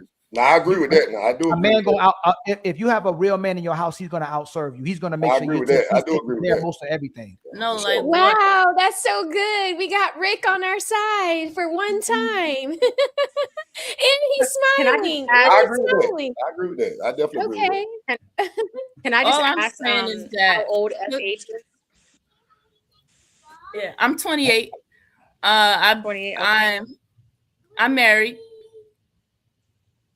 So I think that, me having older daughters, I mean, I have a 25-year-old daughter, and a lot of the times, like when I talk about some of these things on traditional and, roles of men and women, my daughters have maybe my one daughter has like very similar thoughts about what SH is sharing. And I think I'm not going to say that there's anything wrong with her thinking, right? Because if it's working for her and her situation, then it works, right? But I think that now this generation, this younger generation, has that thought process where it's like, I don't even think they understand, like, the man is supposed to provide that provision. The woman is supposed to, she has her roles, not, to care for the home and things like that.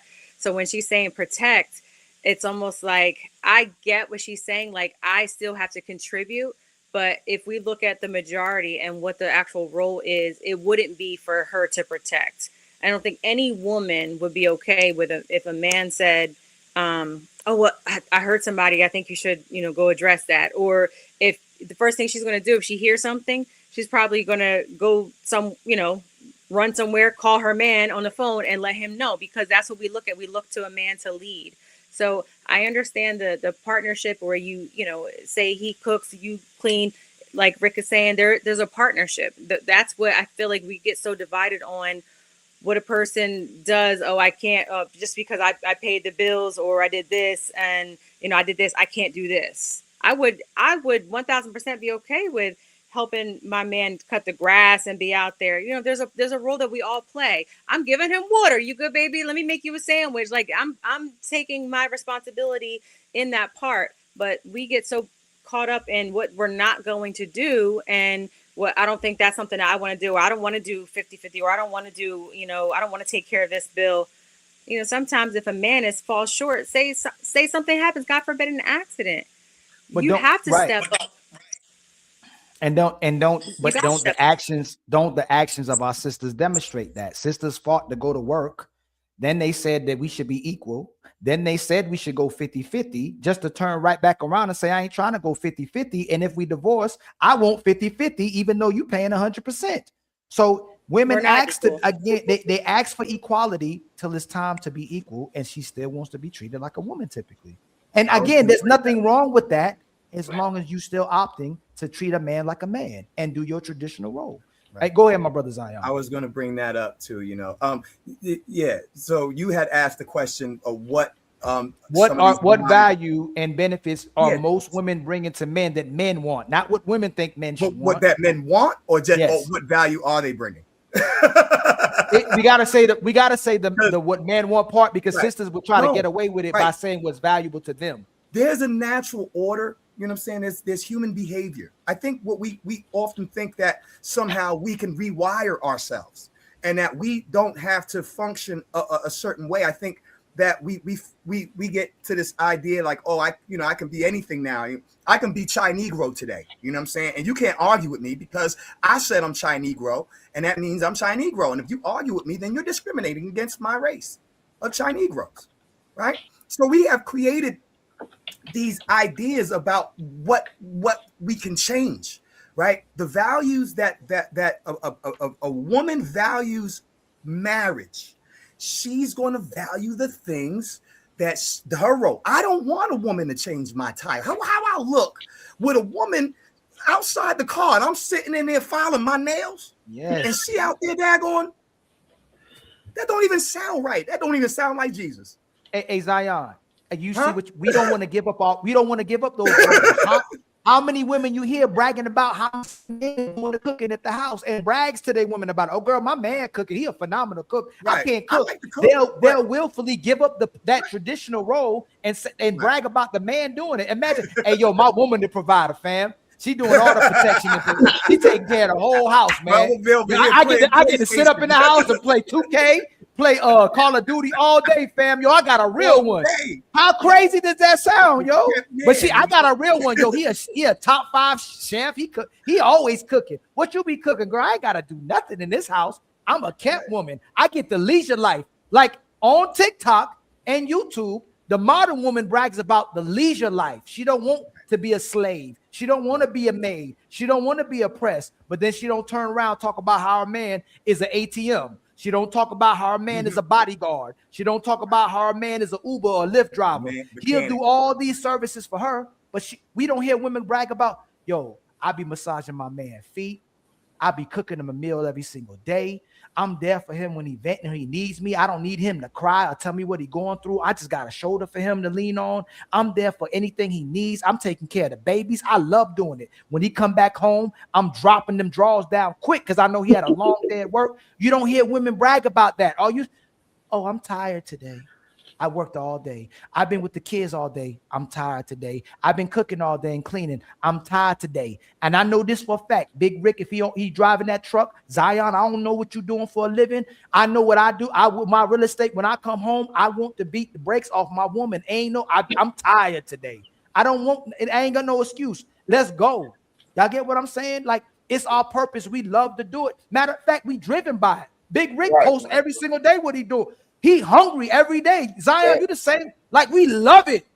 But a lot of our sisters that's trying to do the corporate world, try to do the careers, by the time they get to 30, 40 years old, they're exhausted. They want to be in a soft girl era. Now they regretted doing the feminist movement and working. Hey, I want somebody to take care of me. You see constant posts of women crying and complaining about having to do everything on their own.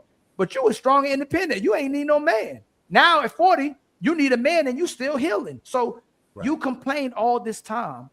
Why should someone come right back behind you and be your savior when you was complaining about men this whole entire time? Right. That's easy when you got a woman working with you versus working against you. So I speak out though. A lot of men don't speak out because they feel like she ain't gonna hear me, she ain't gonna listen to me anyway. But me and my wife, we got to understand that if there's something going on, I'm gonna have a conversation with her. I'm not gonna go talk to my mom. I'm not calling my brother. I'm married to you. I married Victoria. If I'm not finna go confide in a woman at work, I talk to my wife about certain things that she do that I may feel a way about, and it's gonna always be out of respect and love, though. You see what I'm saying? Because it ain't what you say; it's how you say it when you talk. But we can see, Big Rick. We can see your life, Big Rick. I can look at you and your body language and see somebody's making your life easier, so you can make their life easier. You can look at your body language. Yeah. We just try to get you. We just try to get you to look at the man when you go. Oh, these men out here complaining. I know they're not getting somebody to make their life easier. They want like a Victoria. Big Rick, these men want to be on the plantation. These men want to break back for a woman. These men want to serve for their women. They not getting that. They not like everything you got in your back that I see. Your lady helped you be able to do that. She made your life easier so you can go get it. That's she probably just dusted off those seats. You know, if you want 100K, if you want 100K earner, she got towels and everything folded. Yeah,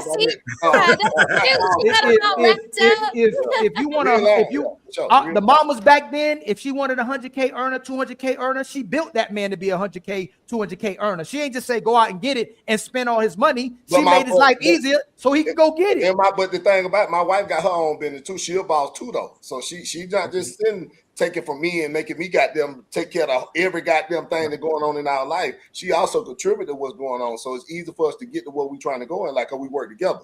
You know what I'm saying? When it pertains to building. Like I'm not on you. She just not your woman break bread on you. Your woman spend bread on your woman surprise you. I know I can look. Your woman surprise you with gifts. Your woman take you on dates. Hey, surprise! She got in LA to the Laker game last. She take you to the massage. I know she take you to massage. That's what you got, fam. Most men don't got that. What I'm trying to talk about. That's exactly what I'm saying. Oh, really? Don't cheat. Nah.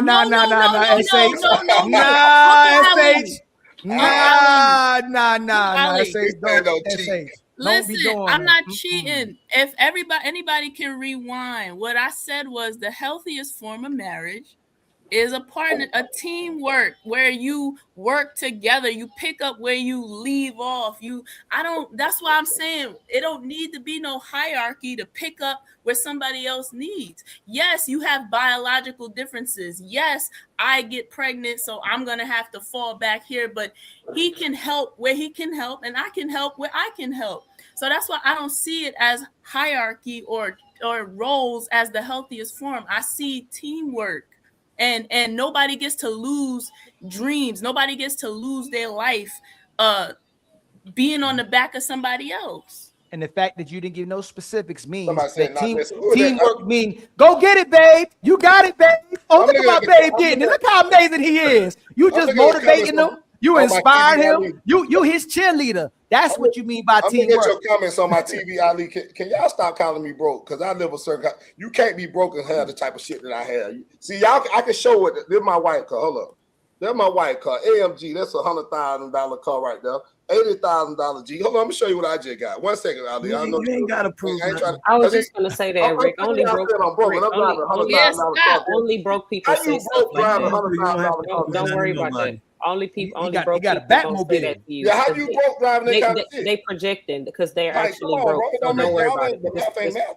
It's projection. Don't Yeah, worry you about it. gotta ignore the haters, man. Yeah. I'm just seeing the comments on my TV. I'm watching Ali live on my TV. I see how the haters. I see y'all hating that nigga, man. Can y'all? It's all about my thing is this. This is the thing.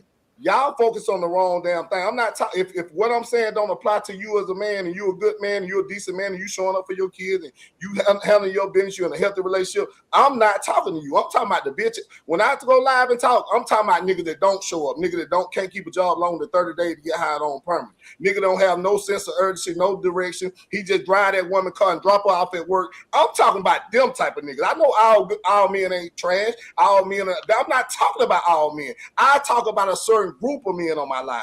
And those men do exist in the community. Y'all are the ones.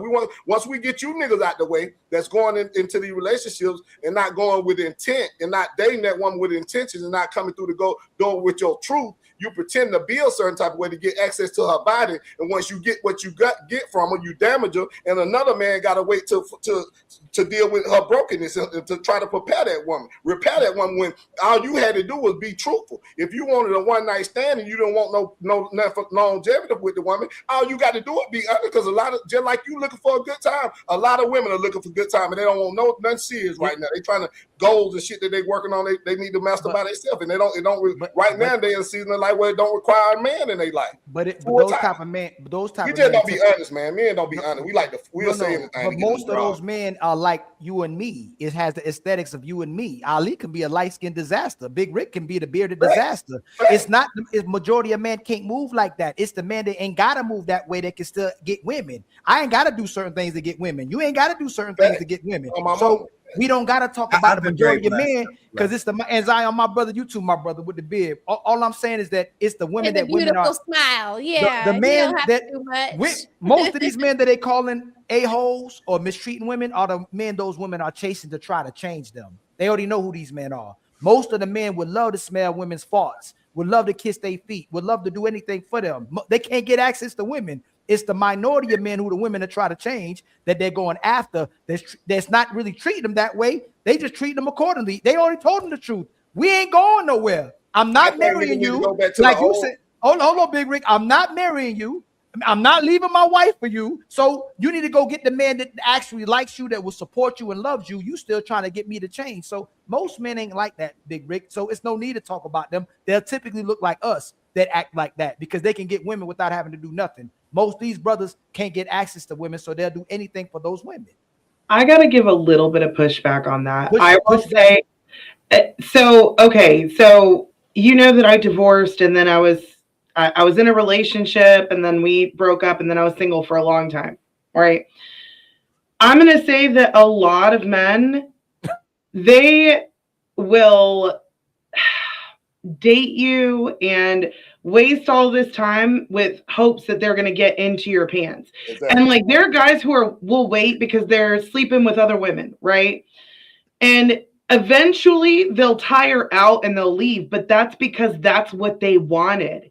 And so I do agree with Ali. If women were to close their legs, all the men who aren't actually interested in something long-term are going to leave. But there are men out there who will wait months because they're screwing other women. So that's the one that's confusing. And those are the players. And this is why I say real players don't have to lie to women. Come on. Only predators have to lie to women to gain access to their body. In the same way, real women don't have to lie about who they are to gain access to a man. Predatorial women have to lie to a man about their past, about how they act, their habits and everything in order to get access to that man. And it goes both ways. And I've seen it. I've seen men complain about it. I've seen women go through it. So I do see both. I think there are a lot of men who lie. I've seen even decent men, they lie because instead of leveling up to get the woman that has the values that he wants, they'll just lie to her and be like, well, eventually she's going to be in love with me. and then I can show her my true colors. But at the same time, if a woman does that to a man, he's going to feel some type of way. He's not going to be happy. And that's encouraging both sides to lie rather than be honest. Damn. Yeah. I was just saying, I think the unfortunate part is, oh, I'm so sorry. I didn't mean to cut anybody off. No, go ahead. Go ahead. Oh, I think the unfortunate part is like, I think we act like there's like, it's either good people, it's either this person is here ready to settle and this person isn't. I think that the thing is, you're going to get good and bad people, regardless of where you are. There's people, even in your dynamic, a lot of times people date in just, I'll give like say the hood for an example, inner city. It's like you're going to the bars, you're getting these guys that you're meeting at the bars, you're wearing super provocative things, and then you expect a man to take you serious where, you're the Tuesday, somebody else is the Wednesday there, but this is where you're positioning yourself. So if you want a man that is a certain, give me the right word, caliber. There you go. Yeah, sorry. If you want a man of a certain caliber, then you need to position yourself in professional networking places, I don't know, speakeasy or things like that. I'm not saying that you're always going to get like the good guy, those places, but that's a start. A lot of times people go out, and honestly, even, we know that men want sex, right? It doesn't matter at what level. Men want sex. I thought women wanted sex too. Yeah, but what I'm saying is men are hunters, right? So let's just like get that out of the way. Men are hunters. We know that the end result is always going to be sex, but doesn't mean that it's only sex, right?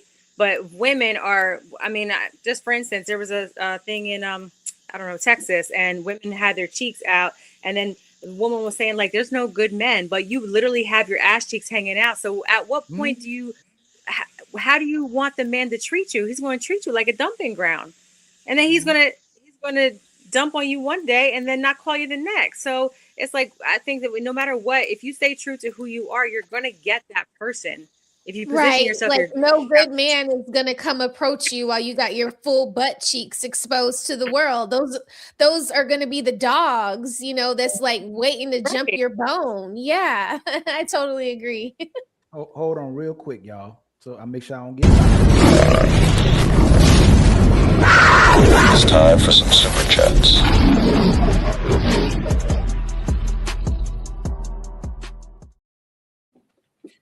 Y'all, much love to the 633 people in the building. Please like and subscribe. Make sure when this video is done, you hype it up. Make sure anybody who's simulcasting, whether it's Big Rick, Smell the Roses, SH, Athena, Honcho, anybody, Jay, make sure you donate to them. Make sure you like and subscribe to their channel as well too. Jay, if you got your own YouTube, you can simulcast as well too to your side if you would like to, okay? Over here, we let everybody eat, okay? You can simulcast all day long when you come here. Okay. Shout out to my brother King Bo with the $5 super chat. Rick 54 and a cent. With a big bankroll. Whole lot of money. You guys, come on now, y'all. They some haters. They hate what they can't be. They see the thing about it, right? You can say what you. I'm sorry, Ali. I know the thing. See, you're not mad at me. You're mad because you see something in me that you don't possess as a man, and you don't have that ring on. You don't have the jewelry. See, I got the jewelry, and I got not just the jewelry, but I got the things in my life to prove that I've been sowing good seeds. Because if you sow good seeds, you're gonna bear good fruit. And you just, man, that's all. I got all my teeth, my side tooth. Y'all don't like that. You don't like that shit because your side tooth. You said you got your side tooth. That man say he got his side tooth. That's crazy. Sean Rise with the $2 super chat. What's the number one attribute y'all look for in a person? The women, they don't need. What's the number one y'all think? Go ahead. I'm ready for y'all to lie because y'all gonna say something like righteousness and nice man and gentleman, all that kind of stuff. What's the number one y'all look for in a man? I would hope that he would have morals and not be like serial deleter. That's the first thing. Like, are you just a good, decent human being? That would be number one. So y'all like good men. I mean, so y'all like good men? No, I'm actually hold on, sisters. Y'all like good men? Y'all like honest men too? Somebody lies. Yeah. Now somebody lies. who's not going to want an honest man? I mean, we say that. Who's not going to want honesty? Lying. Who's not going to want loyalty, dedication? Crazy. Y'all just Like, boy, y'all crazy. First, I'm saying the first thing. Are you talking just like exclusively handsome, a little bit of assholishness. Don't be a, There we go. Keep serial going. deleter. Don't Keep be a going. serial deleter. I would Honest. I Y'all- would hope so that you hold- wouldn't. Right, Smell just- Rosa, hold on. Are y'all telling me collectively that women like honesty? No, you asked us what we like, not collectively what the women on the like. panel like honesty too. Man, You said, okay. no, you said what do y'all like, not what do most women like. Right. Thank you, Are Athena. women I love women you, love Athena. hey, you know what? Women love honesty. Are women honest? Yeah, we are. Somebody lies. Now somebody lies. You know what? I think it is. I who, think that. But I'm telling you, I think it's somebody's the loyalty. lying. Women like loyalty, and I know sometimes you could be The dog even know y'all you could be lying. you could be loyal. You can be Oh, so loyal to stop somebody lying. and not always be honest. So I think You could be loyal say, but Jay? not always honest. I don't think that's ahead, Yeah, Athena. thank you. That's a You're great lying. way to What put you about to say, it. Athena? Athena, you don't like a good lie. So Athena, No, women no, like no, men no. who- So what what you about to say? actually what I was going to say earlier is women want honesty, but they want men to be on their delusional idea of what a man is. Right. So women are like, I want you to be honest. But they have this idea of what it is that they want. And they're like, don't lie to me, but this is what I want. And I won't accept anything else. And men are like, okay, so I That's have a to lie. lie to you to get you. Yeah. So I'm gonna lie to you. Yes. But they want honesty. But they want the man to fit their delusion of a man that doesn't exist. Like when Fatty was talking about telling his girl that he was looking at big booties at the gym. It's like, okay, so you saw some big booties at the gym, but you liked wouldn't do mine the that. best, right? And then you I say, wouldn't do that. yes, I Yeah. liked yours the best. That's the kind of delusional lies we want If to hear. if a man woman Yeah. asks a woman asks her man, am I still beautiful? And she's not beautiful anymore. What should he say? He better say she's No, so it's just- beautiful. Can I say something? So, like I say, I ahead, Honcho. Go ahead, I grew up with overweight father, and I don't play that big stuff. He got into his like when I was like 21, 22. I was like, as a man, why are you big? And he looked at me. He was like, I ain't never had nobody ask me that question. So when I say honesty, I'm one of those people. Like my dad gave me like honest, like raw truth, where like it may hurt, but I would rather that. So when you say if your man tell you look pretty or something like that, please do not lie to me. Like if I'm getting fat, I tell him not to pull him right now. I don't play that. If I look, do not lie to me. Do not let me get big. Don't let me lose myself because you're trying to care about my feelings. Like, because in essence, women be lying to each other. Girl, you look good, body T, and your belly hanging over your tights. Like that's some real stuff. Like, so when I say honesty, I can say I don't speak for everybody else. Mine is please tell me the damn truth, whether it hurt me or not, because it's gonna hurt me in the long run. Because the world ain't nice to me. You nice, my husband is nice to me, my family is nice to me, my friends are nice to me, but the world is not nice to me. Like right now, it's people in his comments that make 300 people may call me ugly, right? I don't care about that. I care about how my husband feel about me. So I need him to tell me if I'm getting big. Let me know that I'm getting big. So you like the truth and would accept the truth, right? Yeah, absolutely. And you would live with the truth, right? I may go cry in the corner, but I would rather you tell me that. But than can you live with the truth? I can live with it, absolutely. Like, would you stay with your man when he tells you the truth? Yeah, like if he tell me like you getting big or you getting fat, I'm not gonna. That's not gonna hurt my feelings. Meaning it may hurt my feelings personally because what the hell, Bree? You let yourself go. Do all the women agree that you want your man to tell you the truth? You can live with the truth and accept the truth if he tells you the truth. You live with the truth. I can't speak for everybody. I'm saying I'm asking the sisters. SH. Yeah, I didn't get to answer the question either. No, hold on, look, no, I need that real quick. I got you. You know, I got you. Yeah, SH. yeah. Athena, could you agree with her too? Who? That you can agree, you would accept the truth from your man and live with the truth, and you still be with your man if he tells you the truth. As long as they're not a-holes about it. Like, some things don't need to be Hold on, said not if too it's much not context. within. Jay, No, no, no, no. Athena, hold If on, it's Jay. not within my control, right? So No, if y'all you're said- saying, "Oh, you got some," do you still find me beautiful? Well, you kind of got some wrinkles now. That's out of my control. If I do my gua sha and my face stuff, and he's like, "Well, you're starting to Yes, get wrinkly," gua sha. I'd be like, "Keep that to yourself. I don't want to hear that." That's just. But if he's saying, "Yeah, babe, you need to go to the gym," that's different. That's in my control. I ask again. If he are you the same what Honcho's saying? If you look how much content, if he tells y'all the truth, are you going to accept your man's truth and still remain with your man if he tells you the truth? Well, I'm still going to remain with him, but if he's being a jerk, I'm going to tell him he's being a jerk. I'll be like, be nice. I'm gonna stay.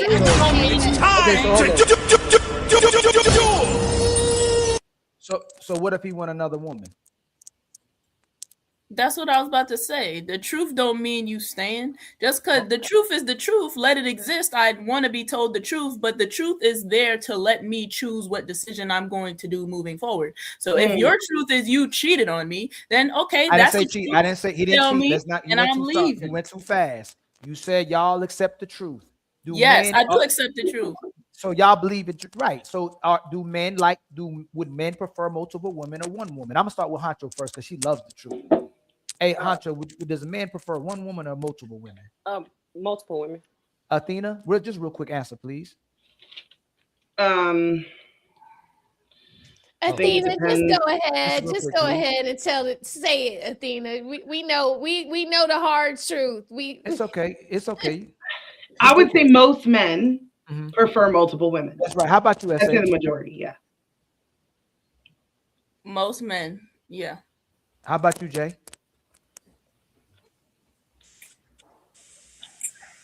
Sorry, I have an issue with connection. I think most men prefer multiple women. Y'all gonna share your man? No.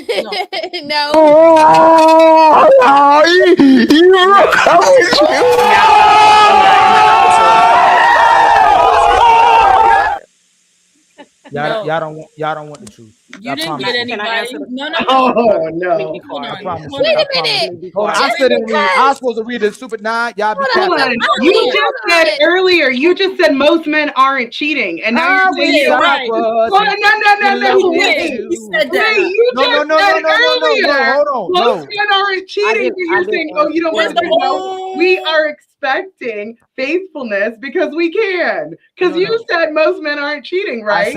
I said most men don't cheat, and I said most men can't cheat. It's the minority. So hold on. Love it when he can't cheat. There's men that women would chase after who's in this is y'all call for the streets that they try to change because all the women desire that guy, but there's no reason for him to settle down because he's dealing with wives, he's dealing with women in relationships, he's dealing with these women who claim to be good women, and he's demonstrating for the world who women really are because most women will still compromise themselves for that guy that don't commit to them. But you won't give your all to the guy who will commit to you. I think those women are for the streets, though. That's a lot. Most women are for the streets, Athena. Hold on, because he didn't. That's why they're in the streets. Go ahead, SH. What's the question, SH? Yeah, because you didn't address Athena calling you out on your hypocrisy. That's one. And two, okay, just because somebody has a desire for multiple something doesn't mean that they should act on it, right? Is discipline a masculine trait? Yes or no? You lost me a little bit. Can you start from what you said? You went one way and went the other way. I said just because somebody has these desires does not mean that they should act on them, right? Is that a desire? Is discipline a masculine trait? Yes or no? It's a masculine. It's a value. Both men and women have this. When we do this, I don't believe in that exactly. I don't believe in that feminine masculine. As a woman, you have to be disciplined. So right, again, Hold on, y'all. That's my niece. We held her back. We had to hold her back in kindergarten because she kept moving the goalposts in kindergarten too. Well, time to move the goalposts again. On three, fellas. 1, 2, 3, push. I'm really her aunt. Like we had to hold her back in kindergarten because even in class, they asked her what color is this, and she was like, "Well, it's whatever I wanted to be." She kept moving the goalpost, so we had to hold her back then too. She didn't believe in colors back then too, like in traditional roles back then too. But again, Don't move the goalpost, SH. It's in men's nature, and y'all know it, to want multiple women. Y'all know that. And y'all want quality, men want quantity. It's just in our nature. That's why y'all don't, when y'all sleep with a lot of men, y'all gotta go get baptized. When men sleep with a lot of women, they're the happiest men in the world. Y'all get traumatized and need to heal from having so many men, where men are wishing they can have multiple women and would smile at having access to multiple women. It doesn't make us miserable and have to go back to God and go get baptized for dealing with multiple. How am I wrong, SH? Y'all literally going to therapy for dealing with so many men. Men ain't going to men are going to therapy because they can't find women. No, men need to start going to therapy for being promiscuous too. Hold on, SH about to cook. No, they do, because if we look at all the examples we have, especially in our culture, they've been promiscuous for so long, they have a hard time committing when they finally do want to get married. Lil Wayne, we got like, no, listen, when you're promiscuous or exposed to sex at a young age, man or woman, you have problems as you get older. It's the same for both genders. We're not women. It's so not first the of all, same. again, It hold on. affects Y'all need to women. stop. Y'all need to stop treating us like women. Okay, a man. You know what I want to debunk today? You know how y'all, they keep saying y'all got y'all hearts broke, but y'all was jumping on a whole bunch of pipes, had a whole bunch of bodies, had a whole bunch of men. Most men rarely get in relationships because their hearts really get broken. If y'all hearts are so easily broken, why y'all been with, not y'all on the panel, because it's never the women on the panel, why women had so much more relationships and bodies than men have had relationships if y'all hearts are so easily broken? Men hearts are easily broken. That's why we don't have a lot of relationships and we'll pipe you down. But it's the men hearts who are actually going through those things, SH. So again, when you ask that question, the same thing that may traumatize you wouldn't traumatize a man. Zion can go to work all day and he just be chilling in his truck when he get home like this. We be, hey, what's up, Zion? What's going on, fam? We'll talk about the world. When y'all go to work, your whole day is all over you. Y'all are tired, miserable, complaining, like it really wears you out. Y'all become jaded from it. We're at peace from having it because men are made to work. Y'all not made to be outside all day long. You're supposed to sit your behind in the house and rest in your femininity and let me take care of you. But no, you want to be a man. So go be the man, but don't complain about it. We aren't the same. You just said that men are traumatized, or men are more heartbroken over relationships. But the thing is like, so let's look at statistics, right? Statistics show that the more men a woman has been with, the more likely she is to leave. But the more women a man has been with, the more likely he is to cheat. He'll stay, but he won't stay faithful. And the thing is, the type of women that want, or that these men want, the women who cook, clean, are submissive and all of that, they're not conceding to a man cheating unless culturally it has been normalized. And in modern Western society, that is not normalized. So even in the Latin culture where I come from, it's very normal for Latin men to cheat. We don't want to hear about it. We don't want to know about it. You got to be discreet, and it can't be something regular, right?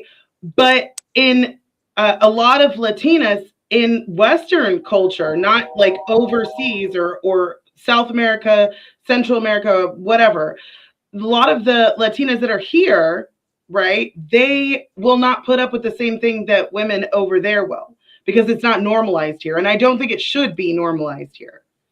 So the goalpost got moved again. It did not get moved. It did not get moved. So no, we it know not the truth, Ali, Yeah. doesn't mean that we don't want. You don't want, y'all don't, this is evidence. Listen, Athena, the sisters on this panel I got on today are some of the most logical, truthful tell. The women I know right now, Jay, Honcho, I seen y'all content. SH too. SH be playing with fire, but she know the truth.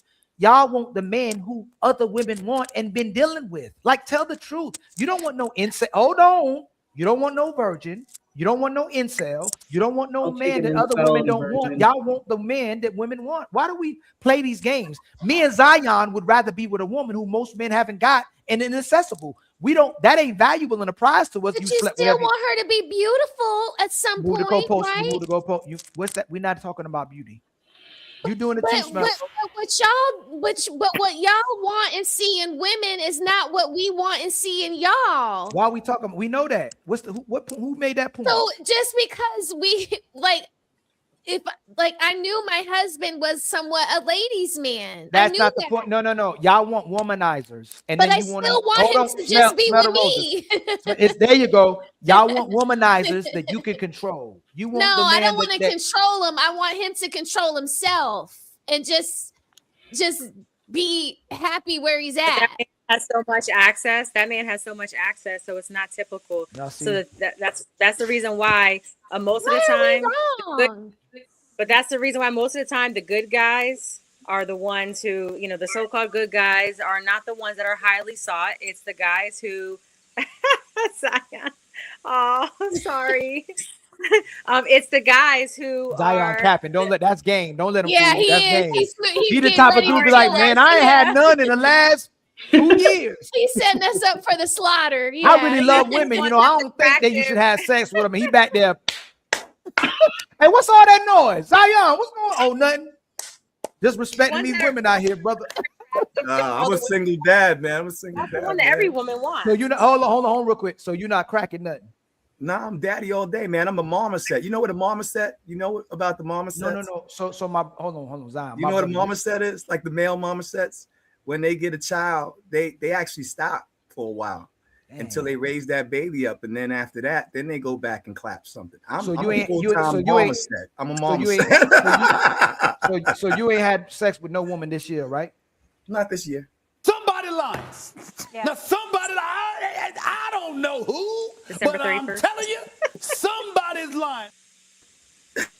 The year just started though. Nah, y'all, I believe you, Zion. I believe you, Let me finish these. Y'all. Marcel with a $2 super chat. Like I said, Lil Rick emotional again.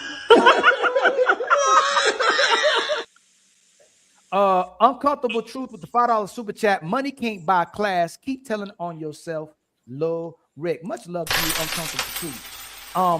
King Bob with the $5 super chat. Rick 5'4" and a cent. Rick can't even hear, huh? I know. Rick getting beat up today. Tone with a $2 super chat. Lil Rick being loud and cursing don't mean you right. My brother Rebel Rose with the $5 super chat. A woman worth is birthing a man's legacy and being a willing nurturer. And women be fighting against that, boy. Y'all be fighting against that one. It's almost like you hate yourself for being a woman, and we couldn't be nothing without y'all. Like there's nothing we can do without y'all. But it is what it is. Mars with the been a member for 29 months. Much love to you, my brother. Zero Fallout with the $5 super chat. A healthy society is where both men and women have duties. The problem is feminism has removed the duty of women. Our society is going backwards. Big head with the $5 super chat. I'm just happy to be here. Ilkan, do your thing. Much love. Untouchable Empire, baby. And then Dick Diglett, dang, with the $5 super chat. Salute to my baby, Smell the Roses, my milk of magnesia queen. I've never seen a white woman so beautiful who claimed to be black in my life. Oh my God, that's hilarious. Yo, y'all are tripping. Yo, y'all look crazy. That's hilarious. Big Head with a $2 super chat. Somebody tell SH to stop the cap. We've been trying to tell her that since kindergarten, man. She won't stop. She's her own woman, okay? STL Trucker with the $5 super chat. Women have values, no values in ancient thinking, Ali. Yeah, not women are extremely logical. I don't know what y'all talking about. Striking, ain't women really logical, y'all? Ain't that right, SH? You eating chicken wings? Who cooked that? Your man? Striking it rich with a $2 super chat. SH out here looking for an entanglement. Homie AL G with the $2 super chat. Roses.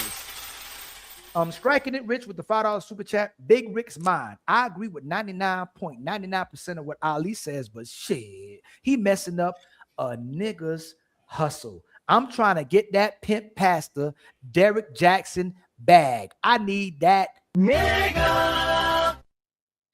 Y'all need to stop. My sister Wanda, how you been, Wanda, with the $5 super chat? Ask the women this: if a fire breaks out, do they want a fireman coming through that door to save them, or a fire woman? A fireman.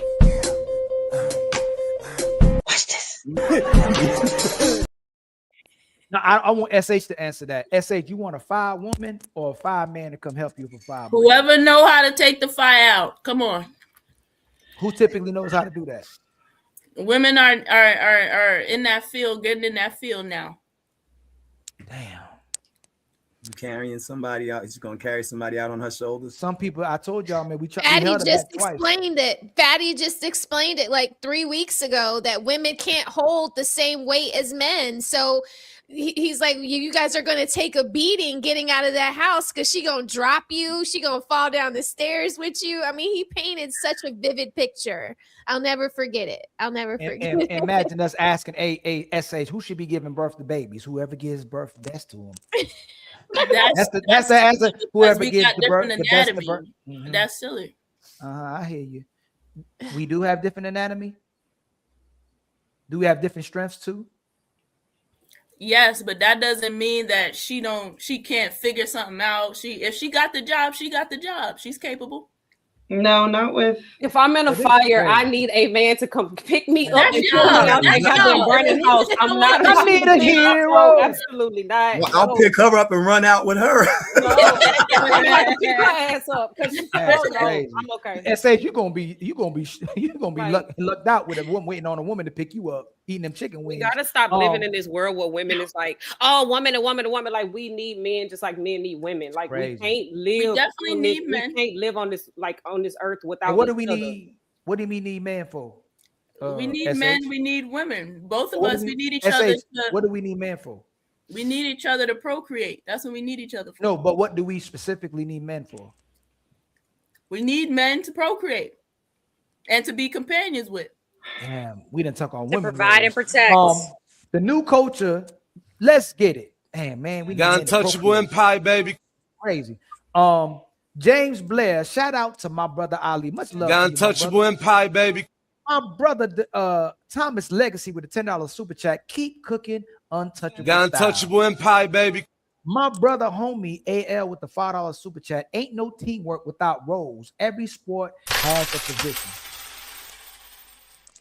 My brother Zero Fallout with a $10 super chat. Ali, you should do a show on the viral stay-at-home dads proving taking care of the kids and at home is no big deal. Many of these women mad. That's the other part they need to show when these dudes come home and how mad the women are when they come home that they sitting on the behind when they wanted them to sit on their behind. Even though research shows that a woman seeing a man on her behind sitting on her behind it pisses her off and increases her stress levels when she see a man sitting down on his behind. The fact is easier. We made their lives lazier. They got it. Yeah. I hope I read that. Like we've been pampered so much that we just don't know what the struggle is anymore. And so we think we could just do anything and do it all. And we can't. Y'all have civilized the world so well that we are just spoiled brats. Y'all don't shuck corn no more and y'all don't snap no peas. Yeah. On here. Thank you, love. All right. You know what? You know what's real about Zion? You know what's real about? I don't think well, I'm not saying these women because it's not the women on the panel.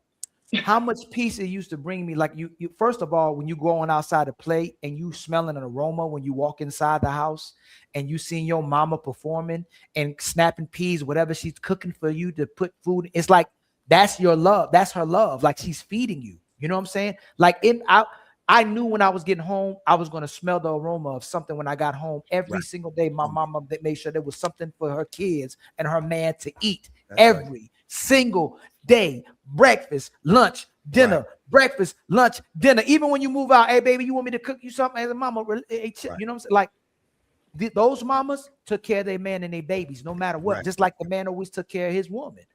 Man, that aroma, boy. My whole life, you bringing back like nostalgic, like it's just something like my whole life. I always was running for that to smell that aroma. I just got Marcel. when you said Yeah, that. you know what I'm saying? Like, because you man, Marcel with the $2 super chat. I got an AMG 2 and hell, I build it. My brother, Zoe for real with the $20 super chat to my sister, Smell the Roses. Matron Roberts with $20 super chat. Can a man ever say his wife raped him? Nor will a man ever do that because he would try to protect her. Can't say that in reverse. The Untouchable Empire, baby. Just like when women are come on here, why don't you take your woman to court to get your kids? Men don't want to take their women to court. Women don't want to do that to their children or the mother. Like, it's crazy. And most times when a kid is young, nobody wants to take the kids away from the mother. Right. I'm a father's rights advocate, so I'm like I try to help a lot of brothers. Brothers really don't want to do it. You know, even when they're being alienated from their own children and they're in you don't want to pull the trigger. They're broken. They are literally, you know what I'm saying? Like, that's the last thing they want to do. And I'm like, bro, if that's the only thing you can do, that's what you got to do. You know what I'm saying? Because them kids need you. So that's right. You know, my brother Carl Anderson gifted us with $5. The Untouchable Empire, baby.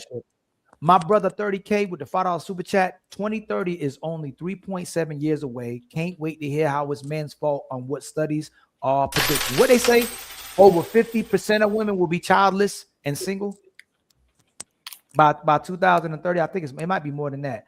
My brother 30K gifted us with another The Untouchable Empire, baby. And then my brother JJ Rebuilder with the $2 super chat. Chris Brown, prime example. Most women want him. And he was known for supposedly putting his hands on Rihanna too, and they still want him.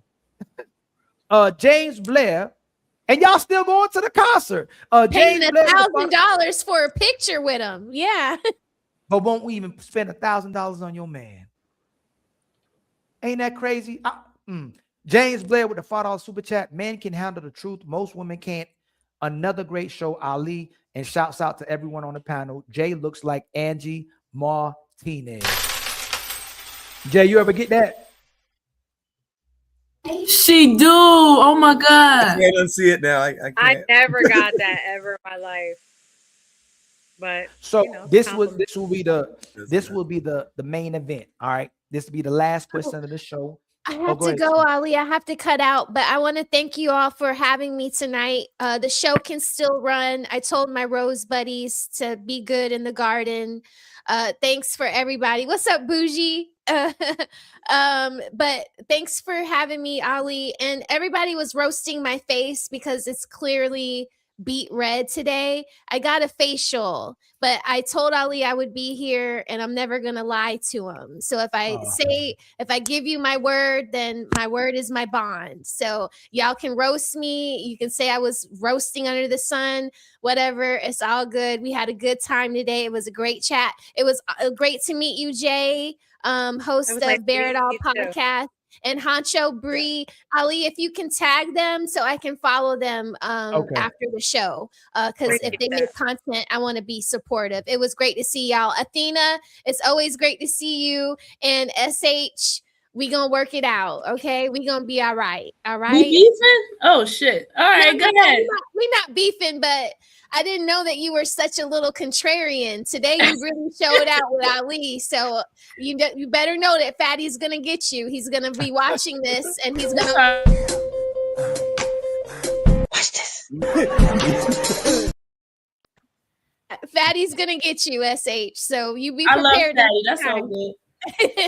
But I love y'all. See y'all later. I'll be in the clouds. I'll be in the clouds. And then shout out to my brother Marvelous Abrams for the $10 super chat, cash app. Excuse me. I agree with Honcho. He agrees with our sister Honcho. And then he sent another $10 cash app. Don't let up on them. Much love to you, my brother. Hey, y'all, we only need our cash app goals met for the rest of the show, man. We got our membership goals and we got our super chat goals. We just need our cash app goal met for the rest of the show. This is the final question, and then we'll get the final words. Okay, we'll probably finish by 9. All right, y'all. Why is it considered empowering for a woman to choose a man based on his utility, but controlling for a man to choose a woman based on her modesty? And we can start with my sister Honcho.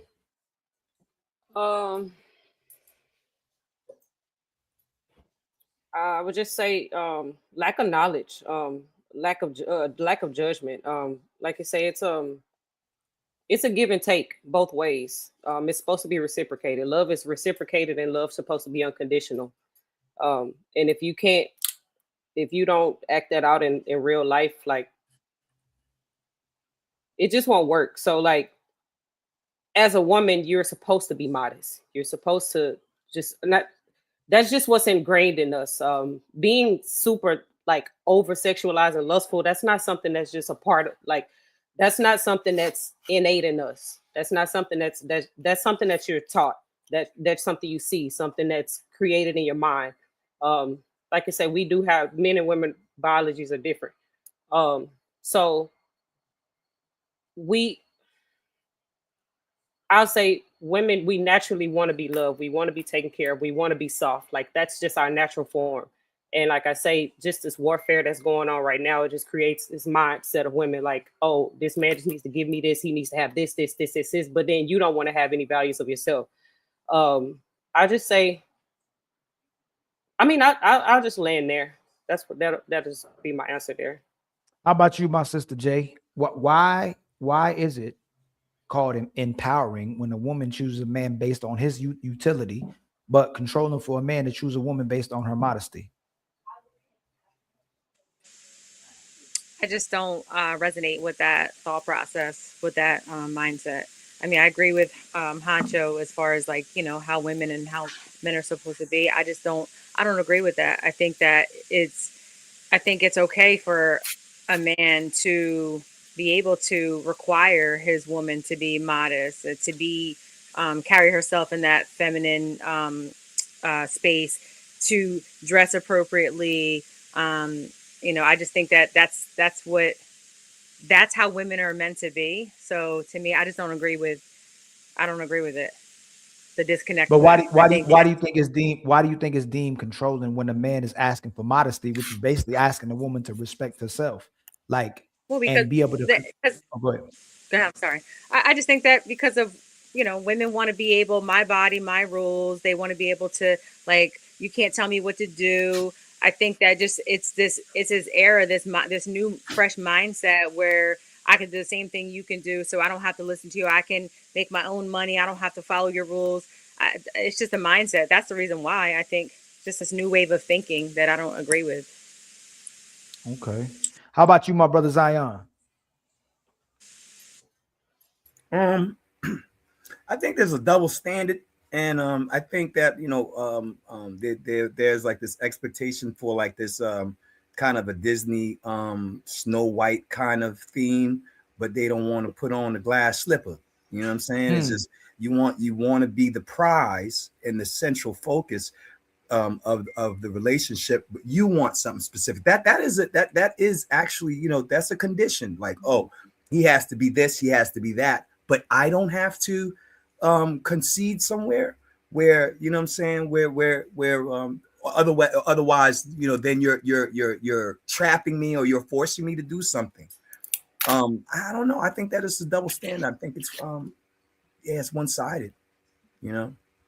I don't know why that, like people can't see that there is an imbalance there. You know what I'm saying? And probably one of the reasons why so many relationships are failing nowadays. How about you, SH? What do you think eating the apple that your provider got for you? Boy, I bought my own apple. You better. How about them apples? All right, so listen. I think adults should make respectable decisions, but I don't think that an adult should have somebody else policing what they wear, because where does it end, right? Modesty in itself is to what? Stop a man from what's the word? Fantasizing or desiring you, but a man's imagination and desire is always going to be there no matter what you wear. Look at the Muslim community, right?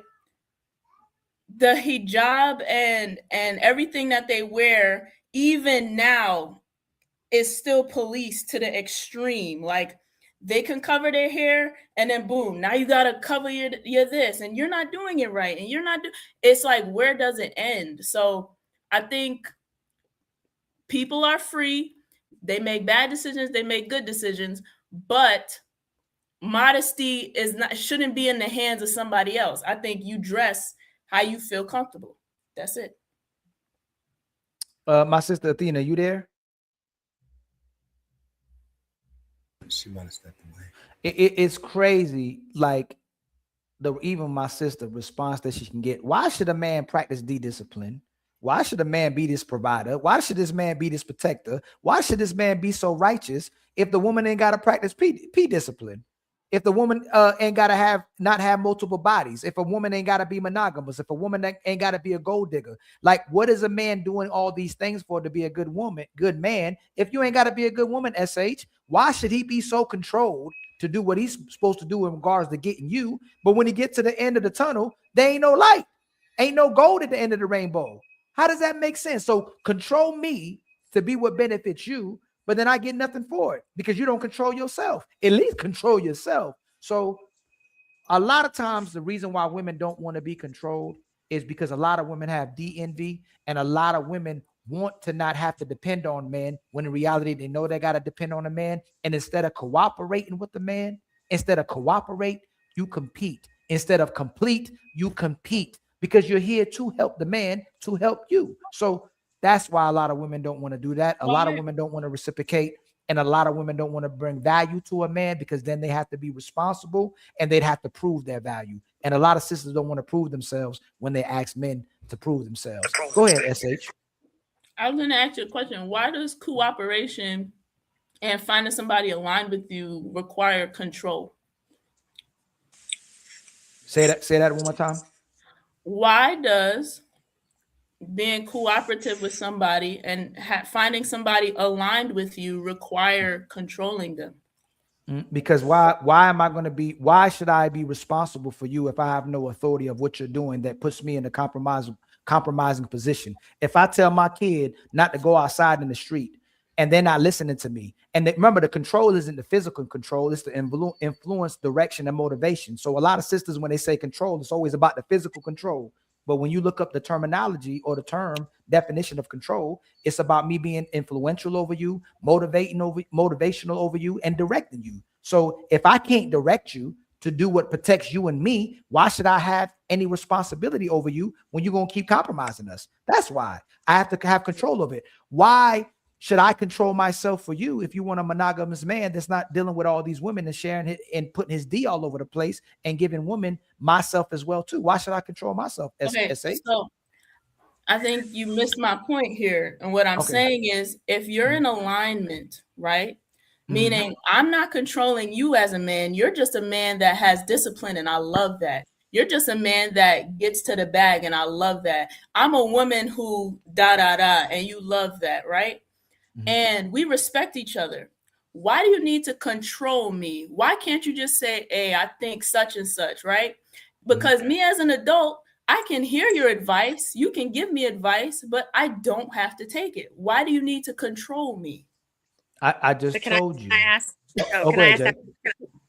you? So you said, you made a point by saying that you can lead me, you can give me advice, but you don't have to take it. So here's the thing, I didn't say lead. I didn't say lead. I didn't use the word lead. That would be it's it. Okay, so all right, I'll take that. But in a sense, it would be because you're going to your counterpart for directions, for not for him to tell you what to do, right? But for guidance, right? Is that fair enough to say? I'm saying, say he has skills and finances, right? Right, but that's no, I'm saying real quick. So a guidance advice, right? So you're going to him. So if he's giving you the advice, right, then you don't take it. You can put him in a compromisable situation, and let's just kind of dumb it down. If you go out, right, and you're out with your friends, and you are not dressed modestly, you're not carrying yourself as a representative of a wife, then you could open yourself up for other men to pretty much rain on, the parade on who you are. Now these men are being disrespectful to you, and that still in turn is going to compromise your husband because he's going to have to respond. He's going to have to show up, and he's going to have to take care of that situation. So at the end of the day, there has to be a level of hierarchy because you're expecting that man to give you that provision, that safety, that you're not going to be able to protect yourself from everything. Okay, so flip it. So flip it, right? You went to school for business, right? Or you went to school and understand finances, and you as the wife, right? You believe you're under him and he makes the final say. You believe as a wife, you have more knowledge. You believe that we should make this money move. And he says, no, I'm going to do this. And he blows all of that money and puts y'all in a compromising situation. And now y'all are about to be homeless, facing foreclosure or whatever. Then you married a loser. You shouldn't even marry somebody that's going to do that kind of advice. That's what I'm saying. Why is he a loser when he could have just listened to his wife? Is this the first scenario? Because if this is a husband, right? That's a habit that he had prior to them getting married. So at that point, you're making an example of a married couple. Like this is a one-off. That's what I'm saying. No. What I'm saying is, if he made a decision like that, that means he was making bad decisions prior to y'all getting married. So you made a bad decision in picking that person. You never made one wrong decision? Absolutely. Yeah, a major decision. That's but a big financial decision in a married couple, that's not just okay. I gave my husband $50,000 and he went and blew it, and now it's just I knew. I need to know off the top of my head. My husband has financial control to where I know I can hand him that money or not. That's what it's an extreme hypothetical. But your point is an extreme hypothetical. That's extremely rare. It's very rare for a SH women spend unwisely. Typically, they blow money. Typically, men aren't blowing money. Men are typically more cheaper when it comes to household and budgeting to do what's in the best interest of the household. The woman is the Amazon shopper. Let me finish.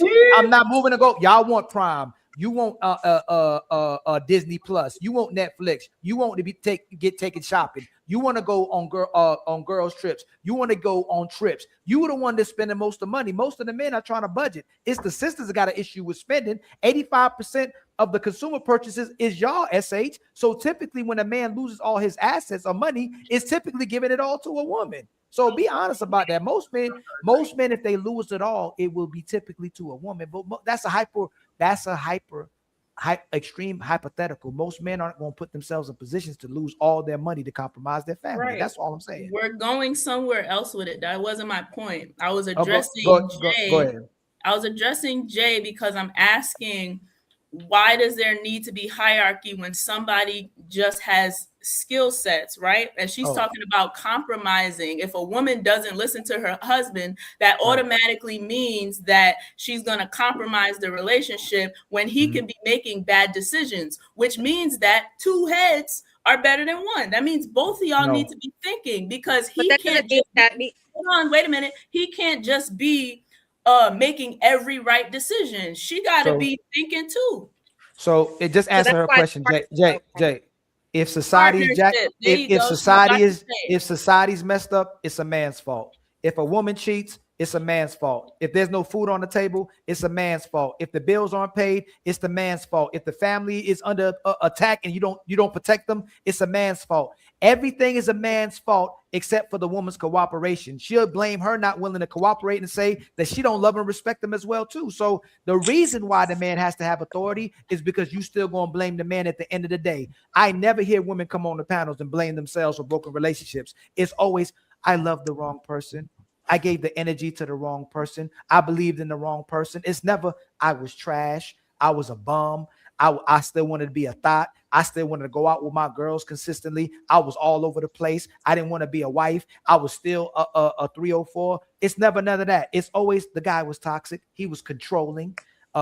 He was financially abusive, which I don't know what the hell that means as well either. But that's a whole nother story. That's the man becomes financially abusive when he wants to budget. That's a whole nother conversation. But a lot of times women use the word control when it comes to them having a responsibility. Men are fine with having a responsibility and being controlled by his family. Women don't want to be controlled. They still want to do what they want to do instead of having a responsibility to their family. So they call it control. And Athena, how can a man be financially abusive? A man can be financially abusive by not doing his part. So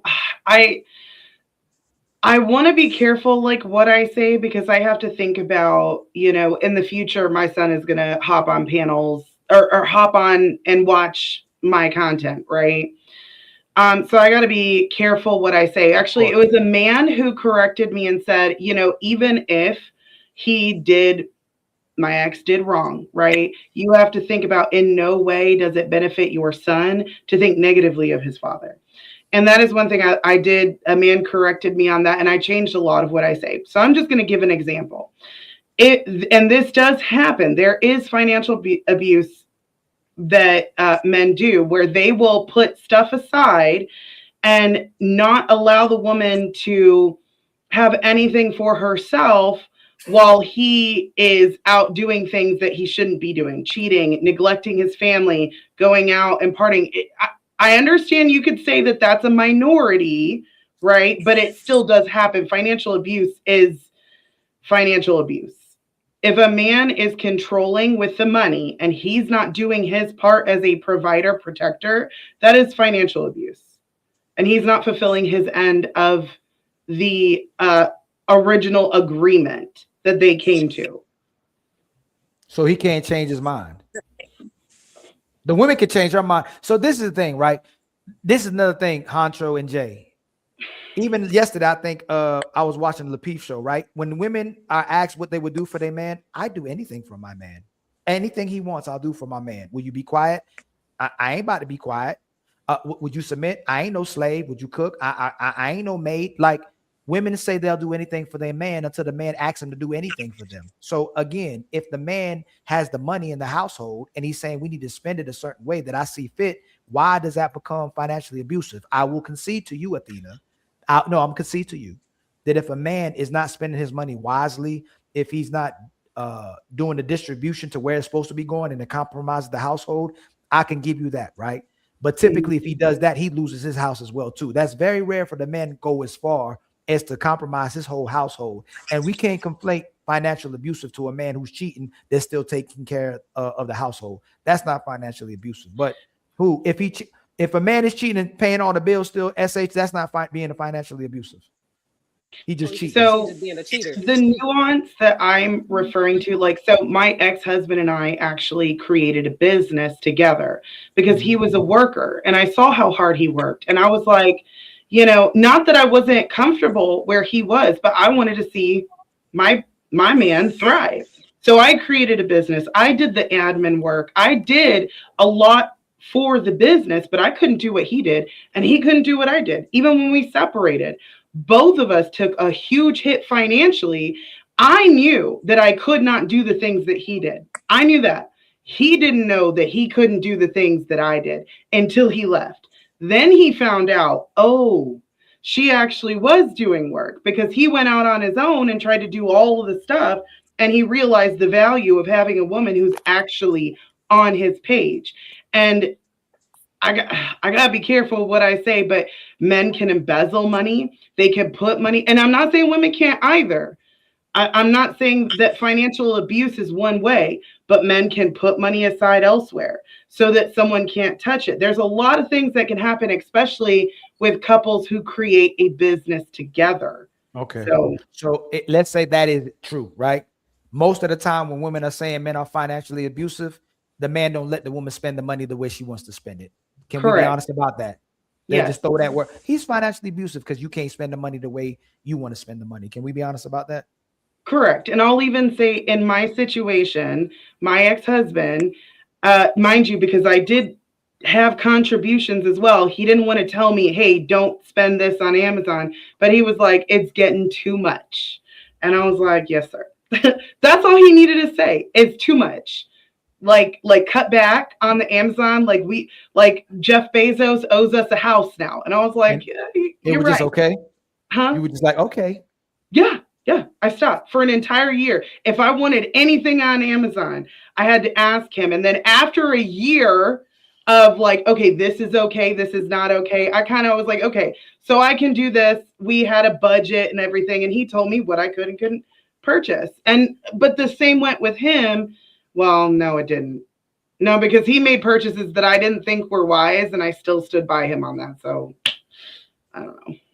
I just want to make a point onto what SH was saying as far as like, I know what you're thinking. I know your thought process as far as like, we're a partnership. We look out for each other. I may be, financially literate. I have a business degree and he may, know, I don't know, real estate and this, and so that's his strong suit. Having that hierarchy doesn't change that. That just means, like, say, hey, just like Athena was saying, like, you start a business together, since you have the finance background, okay, so you'll be in charge of the bookkeeping. Like, that's where you're helping this relationship, and he, something else. It doesn't mean that the other person can't pick up where somebody slacks. That's not what control is. It's a little different. Do as I say. Don't walk outside to check the mail. We're not talking about that. That's extreme, right? But we're talking about listening to your partner and understanding that if you have a good quality man, that he shouldn't let you go. He shouldn't let you make these, like, he's not going to just drop you, right? He's like Hantra was saying, if he spends the money and he's being frivolous, well, this is probably a pattern. This is a mindset, and so that's somebody that you picked the wrong person.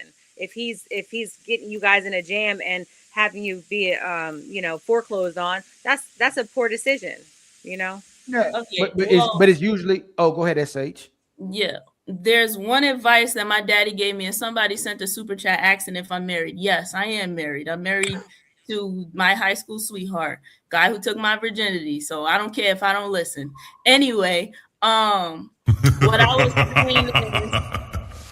was saying is basically that Athena, she mentioned whatever she mentioned. She didn't go into detail, but my dad told me that picking the wrong guy can ruin your life, right? Which also means that you cannot just pick blindly without having your own things put together, without having precautions, and without having your own mind, right?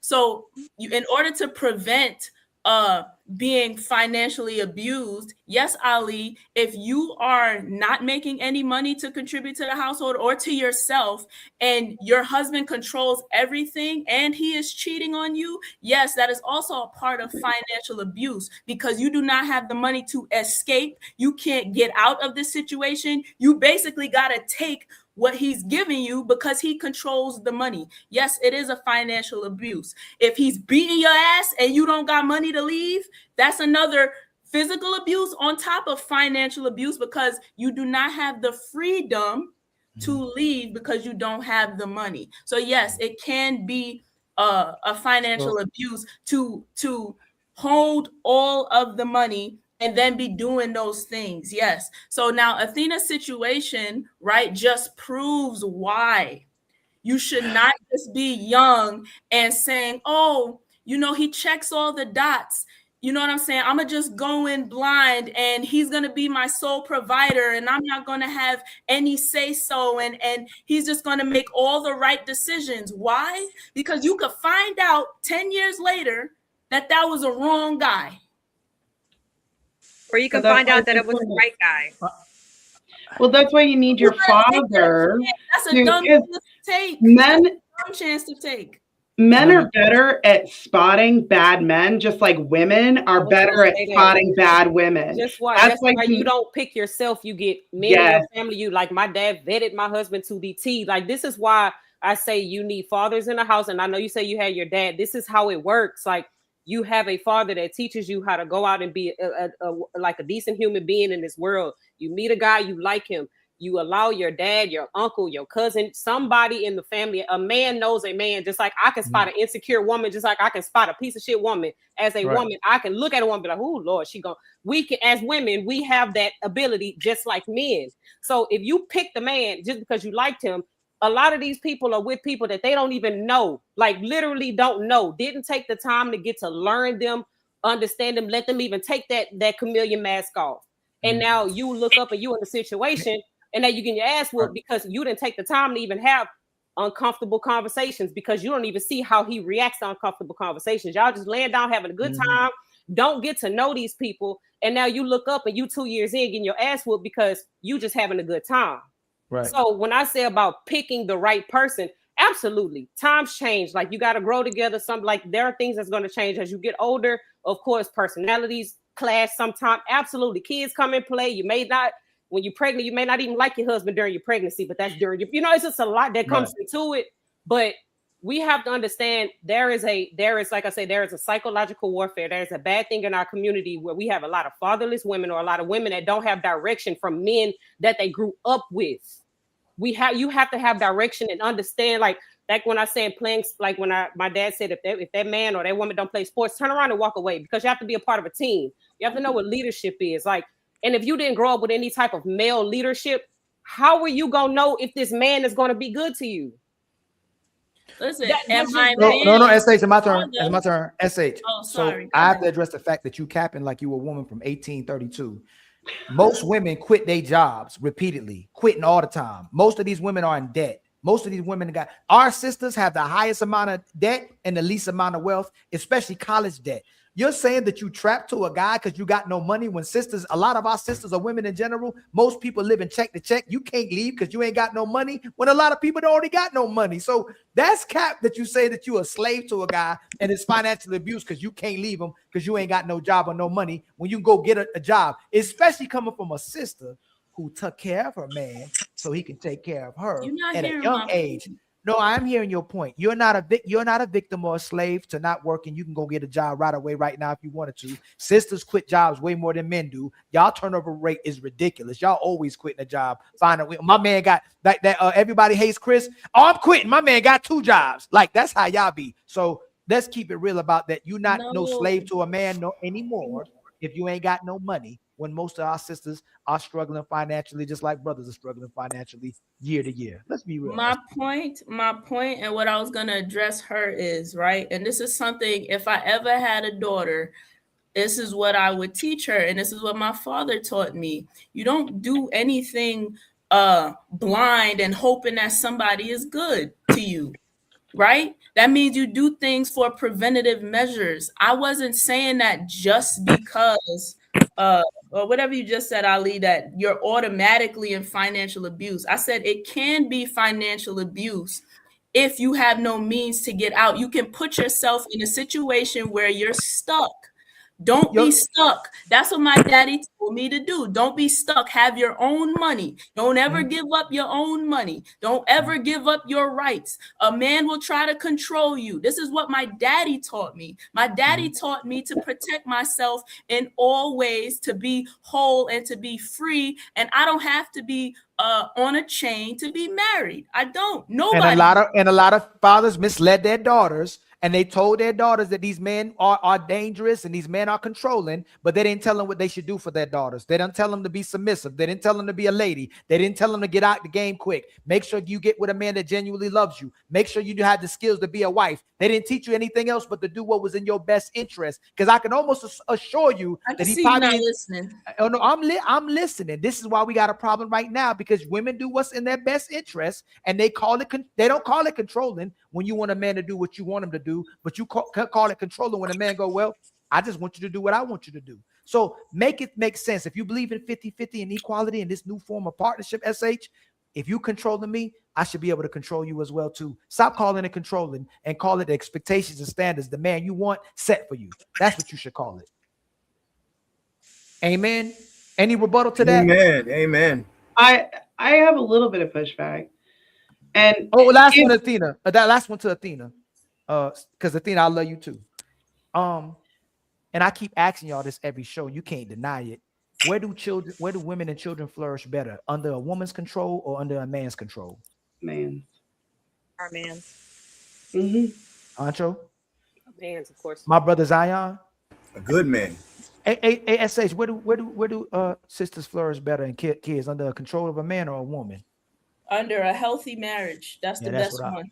And like I said, no. So single fathers, like my brother Zion, it's equivalent to a 2-parent household. That's what data is showing. So it's not the same. Where most of the kids are having deletion issues, cognitive issues, social issues, psychological issues, teen pregnancies, cognitive, everything. All the problems that a lot of kids are having is coming from most of it comes from a single parent household, not from a single mother household, not from a single father household, SH. So when the father's there, the academics increase, the belief in that child of what they the education goes up, the way the kid feels about them goes up, the way they view men and women goes up, everything goes up with the man there. So it's not the same. SH, we need men, and sisters know that you need them once your kid fails. If your kid makes it to the NBA and makes it and becomes successful, you take the credit. But if he fails, you blame the daddy. I see so many women because their kids can't read and live with them that they blame it on the daddy. Daddy ain't never even give them a book. Daddy ain't even nowhere around. If you the parents and you so phenomenal and special,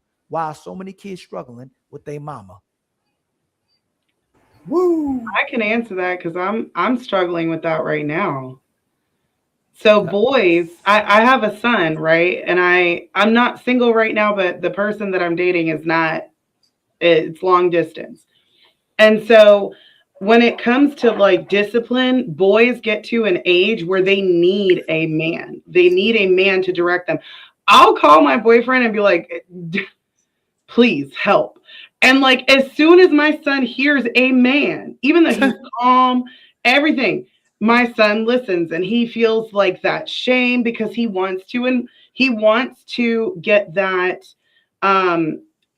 positive reinforcement from a man. Validation. And so I'm struggling with that. And then the only pushback I wanted to say is that when, like, okay, if you look at the education system, how I said earlier, how it's designed for women, I refuse to put my son in public school because I know that. And on top of the fact that even though I'm not single, I'm living in my household by myself right now. So I'm still living as a single mother. Facing the things that come with public school is like dang near impossible as a single mother. So I homeschool my son. So I took a big pay cut in order to stay with my son to provide. So even though I'm doing everything that I can, I still recognize in the last years when it was toxic with my ex-husband, my son was still doing better because he had more of my attention than now when I'm divided trying to earn money and do everything that I normally would as a mother for him. So I just want to say that, like, even in toxic relationships, depending on how toxic, I'm not talking about like he's beating the shit out of her every day and all of that, but doesn't matter how toxic, the woman can still do better as a mother, even in a toxic relationship, than she can typically by herself. Does that make sense? You're saying with a man? Yes. Yes. Oh, yes. It makes sense perfectly what you're saying. I used to have fathers. So the kids I work with in mental health that would come there, a lot of them would be some stepfathers as well too. They wouldn't be the biological father, but not for some reason, the kids look at men like they're gods. Like when men walk into the classrooms, kids go crazy over men. They run all over women because they know they can finesse women. They can run over women. The women enable them. Your superpower, what you think is a superpower enabling your kid, is actually weakness to your kid. You're going to let me get my way all the time, where the man comes with structure and discipline, and he's fine with his kid not liking them temporarily until he gets older and goes, well, my father loved me. That's why he was doing this. So when I ask women this all the time, or tell them, you don't know how much damage you're doing to your kid just raising them by yourself.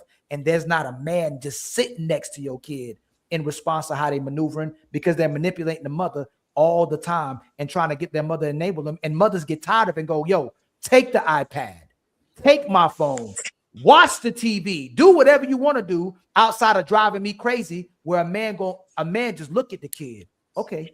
Like the structure part is so much more valuable than the sisters patting themselves on the back because they enable their kids and let them get out the way, and they call themselves a good mother. And no shade to good mothers who are there for their kids, but in reality, you're doing your son a big disservice if there's not a man in their life. Not even just father, if son, you don't mind me also asking. daughter. Oh, no, and even yourself. You start learning how to live without a man. You start thinking you are a man. You start losing your feminine characteristics. You start being overwhelmed. You start being exhausted. You start becoming tired. That man that would let you rest and take half of what you were doing already off of the table, now you got to do everything. You doing the laundry. You doing all the cooking. You doing all the working. But then you lying to society and going, I'm strong and independent. But most of people on antidepressants is women. most of the people attempting suicides is women. Women will come and lie about being happy, but they're not really happy. What you about to say? You said attempted suicide or women. Sorry, Men suicide. leading self-deletion, but women attempt more self-deletion. Deletion that is not good at it. Got it. Can I ask a question really quick? They're not good at it, and they do it for attention. Go ahead, my sister. You said that you were married, Athena. Were you married to your son's father? Yes. If you don't mind me asking, where is his father? Because it sounds like does he spend time with his father, or could you send him to his father? Like, what's going on? I'll just say so, we tried working things out. The last time when I finally said no because he had chosen somebody else and I said, you made your bed, sleep in it. That time that I was like, I'm not sharing, I'm not doing that, right? I already set the boundary, and that was set before we married, right? I'm sorry, what boundary was set? Meaning if y'all not together, he can't see his son? No. Okay. Saying that like I don't share a man. Okay. Yeah. When I said what that got to do with like him, is his father like active in his life though? No. After that, when he tried the last time and he was like, okay, she's really not going to share me, he lost all contact. Oh, okay. Yeah. I'm sorry to hear that. It's life.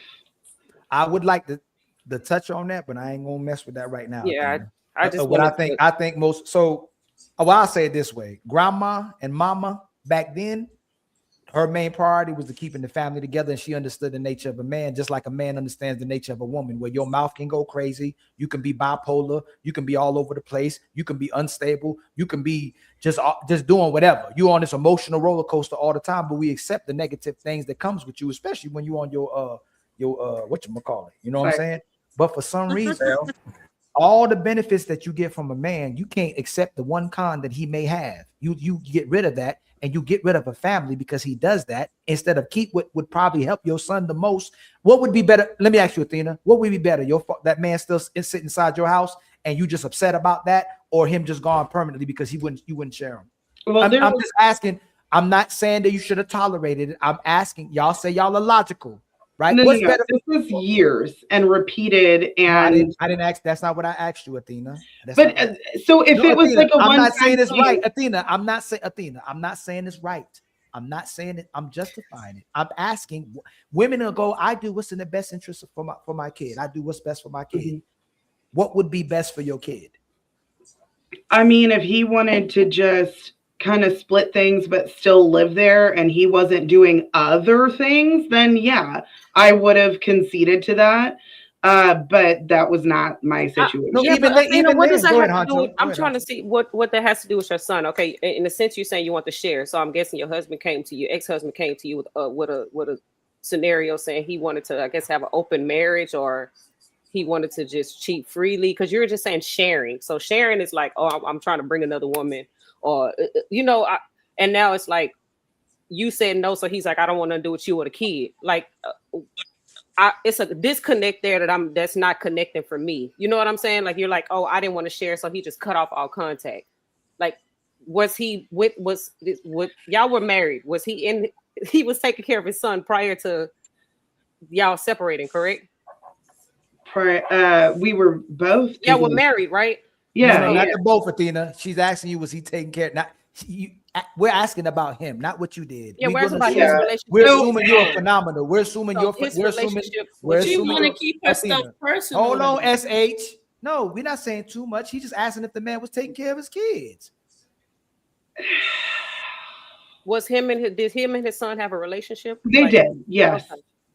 And even after the split originally, still did. Got you. And then he just disappeared. He said he's willing to help financially, but he doesn't want to be there anymore. Oh, okay. I don't want to attack too deep. It's a very nuanced, complicated situation. And it's not the norm. I'll just say that. I don't want to, I don't need full. I was just trying to piece it together. Like I don't Understand, want to yeah. share, and it was like, okay, well, you don't want to share. I'm gonna leave you and the kid. I was just trying to get it, but trust me, if you don't want to dive deep, that's. But that's what's the right. Well, yeah, it could be that too. So it's just minorities don't negate the majority of what's happening. Does that make sense? Yeah. There can be nuance, but that the exception doesn't make the rule. So right. Go ahead, SH.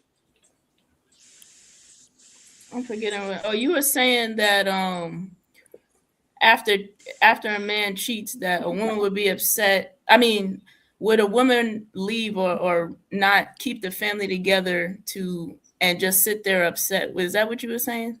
Before I say what I want to say? Who? You were saying that it's better to keep the family together and deal with that one thing because that's how men are. Absolutely, 100%, 1,000%. Absolutely. Okay, so keeping the family together is most important, right? So if she cheats on you, you just gonna sit there upset and stay? It's not the same. To keep the family together? You know it's not the same. Oh, so then keeping the family together ain't that important? No, it is no. You already know. We already all talked about the nature of a man, and you're getting. Where's my buttons at? Oh, where's no, it's not.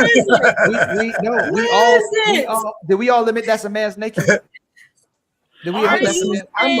Did we? SH. Again, this is what we mean by leaders. Women are leading the household. If it doesn't go your way, it's not what's in the best interest of the kid. It's what's in the best interest of you. If what you want doesn't go to a certain way, you'll compromise your whole household. You'll compromise the kid and yourself as well too, because the kid ain't only suffering, the woman suffers as well too. So again, y'all use this logic with the sisterhood and the girls, and you make decisions that hurt you ultimately. Not just the kid, not just the man, but you yourself as well too. A lot of sisters are struggling and will come online and say they're struggling, but then conveniently say they happy and they don't need no man. So again, if y'all were consistent, we wouldn't have these conversations, but your life is always better with a man in it than a man out of it.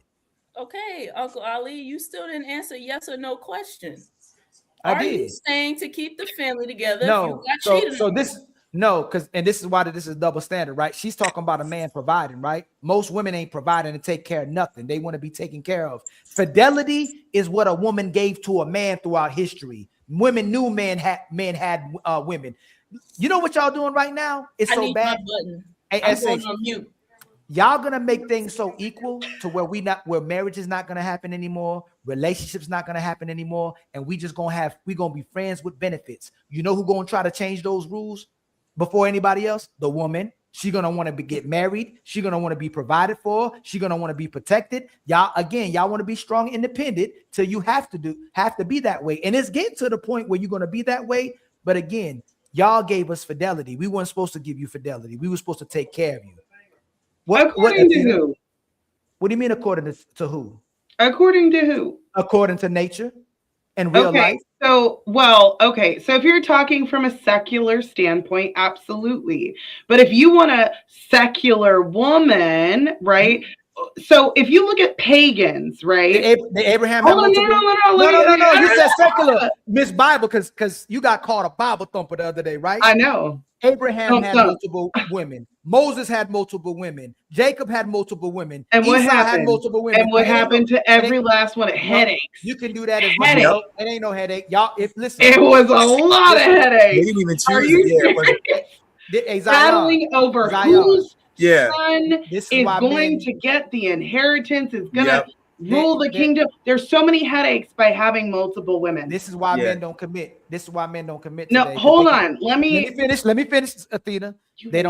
The men don't commit because they don't want a headache, so they keep piping them because women gonna keep giving access to sex, and they didn't got to worry about no problems. Because once you commit to them, then the woman brings you headache and problems today. But there's women that don't bring headaches and problems that are phenomenal women. They admit they're a headache, and they want a man to marry them when they're a headache. So admit that y'all are headaches, admit that y'all are problems, admit y'all come with demands, y'all don't come with peace, and you don't help a man make his life easier. That's the problem, Athena. Y'all keep telling on yourself. Y'all are headaches. Anyways, so pagan women, there you go. Pagan women. I've never said I'm not a headache. I'm a Latina. I know I'm a headache. So So shouldn't a man? Latina women, we cook very well. We do a lot of things, but we're Dang, still a Athena. hassle. Y'all All be women are killing a me. hassle. Y'all kill me. Anyways. You're the man-centered woman, and Yeah, y'all I can kill. only Hey, do Athena. one. Hey, Yeah. Athena. Are most women having Can I consistency? land? No, you did this. You moved the goal. You moved the goalpost. You No, do what SA I does. didn't. You didn't even let me finish. I'm gonna let you move the goalpost, and then we're gonna come right back because you're talking Okay, about a man good. dealing with Okay. multiple women. Go ahead. Pagan women. So the whole idea of saving yourself until marriage, this was not seen in a lot of other religions. Maybe the Abrahamic religions, yes, but a lot of other religions, they would have orgies and do all sorts of things. So if you want a woman with the values of a Christian woman, right? You also need to have the values of a Christian man. Even though your desire is to go out and be with multiple women, the Bible says to deny your flesh, just like women, even though when we want to be headaches, right? When we are in our feelings once a month and our brains are going crazy, we have to learn to like zip it for a little bit. Take a second, maybe talk to a healthy girlfriend of ours who's not going to be like, oh, leave your man. A girlfriend who's going to be like, wait until after your period. Wait to talk to him. See how you feel after that, right? Just like women have their duties, men have their duties. Now, are women doing those things nowadays? No. But you are literally talking about men, but we're talking. Okay, so you're talking about righteous It's my turn. women. I get a rebuttal. You know, you did your thing. Exodus 21:10, King James Version.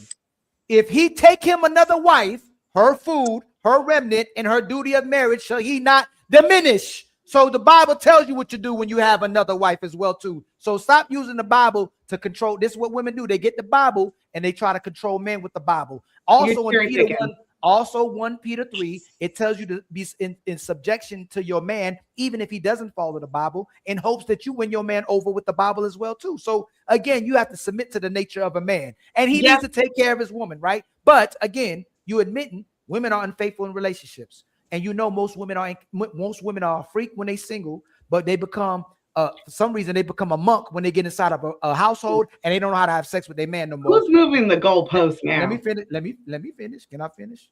So men love sex, and then for some reason when a woman gets in a relationship, Jay, she don't have sex with a man no more. She become a monk.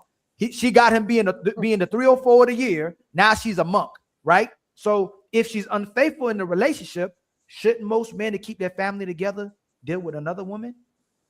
You are moving the goalpost. That's not what we were talking about. I agree with that. I agree. If a woman is I asked you a question. If a woman's withholding, I asked you a question. You moved the goalpost. No, I didn't. I'm staying right. Hey, Honcho, you listening to that? We were not. We were talking about being faithful. We weren't talking about women. You're talking about.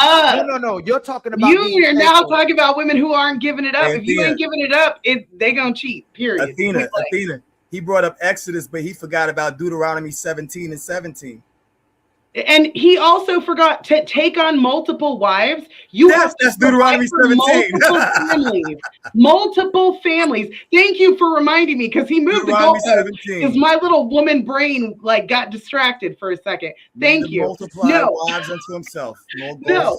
So in order to have multiple wives, there were standards to take them on. And the reason why they had the multiple wives is because in war times, a lot of men would unalive, right? And so who's going to take care of those women and those children? The brother of that man. He would marry that wife. He would take on another wife so he could take on those children. Come on, preach. That's right. That's right. They would take their brothers' wives so that their brothers' wives would not be defiled by any other men. Now, there was that scripture, Deuteronomy 17:17, that says that particularly men in authority should not multiply wives unto themselves. Now, when you talk about the Bible, Abraham didn't choose the second wife. He wanted the wife that he wanted Sarah, but he got slipped under a Mickey underneath the table, and so he had to end up working a little bit longer just to get the woman that he wanted. All in every situation that you see. Besides, of course, Solomon, which you see what happened to him, right? With the 600 wives and 300 concubines, that didn't go too well. David, you know what I'm saying? That didn't go too well. He daggone committed adultery. He should have been stoned, but you know, he's the apple of God's eye. In all of those scenarios in the Bible, it was never really a good thing.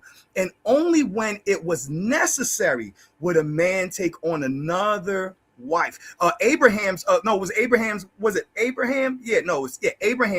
His wife told him to take on Hagar. He didn't want to do it, but she didn't believe that God was going to make her pregnant, and he needed an heir. So she told him to go and get that woman. Once he got her, what did he do? He was the first deadbeat dad according to the Bible, because he let them go into the wilderness. My turn again. Since we did this. So Honcho, and Jay, I think y'all being a little bit more logical, right? So today's sisters, they don't like being women or performing like women, right? But they support men. They support themselves being men and support gay men as well too, right? So we know by what's happening in society today with them trying to be men and supporting gay men, but they won't support the actual men who love women. We find a way to make men bash women and not like women, but we'll turn right back around and say men have a problem with liking multiple women or loving multiple women when women can't stay with one man. Hey, Zion, if I give you 5 women that's your type, you stay with them. No matter what happens, as long as they don't cheat. Let me finish, Zion. Let me finish, since you want to co-sign. I know your nature. I know it. If you had 5 women that's your type, as long as she don't cheat, she can get on your nerves. She can drive you crazy. You gonna pipe Monday. You gonna name them Monday through Friday. You gonna have sex with them Monday through Friday. You give a woman 20 men that's her type, she's gonna end up without any of them. We're different. So again, a woman hypergamous nature. Let me finish, Zion. A woman hypergamous nature can't keep her loyal to even herself, where men would be loyal to 10 women if they were all his women. That's why we are how we are. We love more than they love. They don't even love themselves. I'm gonna stop saying they even love themselves, because everything they do is destructive to the man. Everything they do is destructive to their children, and everything most of them do is destructive to themselves. And Ali ain't gonna say it's all women. There's again a minority of women that live somewhere in the land of make believe or Honolulu, but for the most women, everything they do is destructive to everybody, including themselves. So again, you give every man 5 women, he gonna rock out with them women. They can't stay with one man. We can get women, they can't keep one man. Rebuttal that. That's not fair. Because you can't. You just said rebuttal that. You just said rebuttal that. I'm trying to rebuttal that because God said you cannot take on another wife if you're not giving the first wife everything. So if she's got a high sex drive and she wants you Monday, Tuesday, Wednesday, Thursday, Friday, Saturday, and Sunday, then you still gotta do that and the next wife. Hey, Zion. Yeah. She doing what SH do. They talk about these women, these high sex drives. Most men cannot keep up with a man's sex drive. Athena.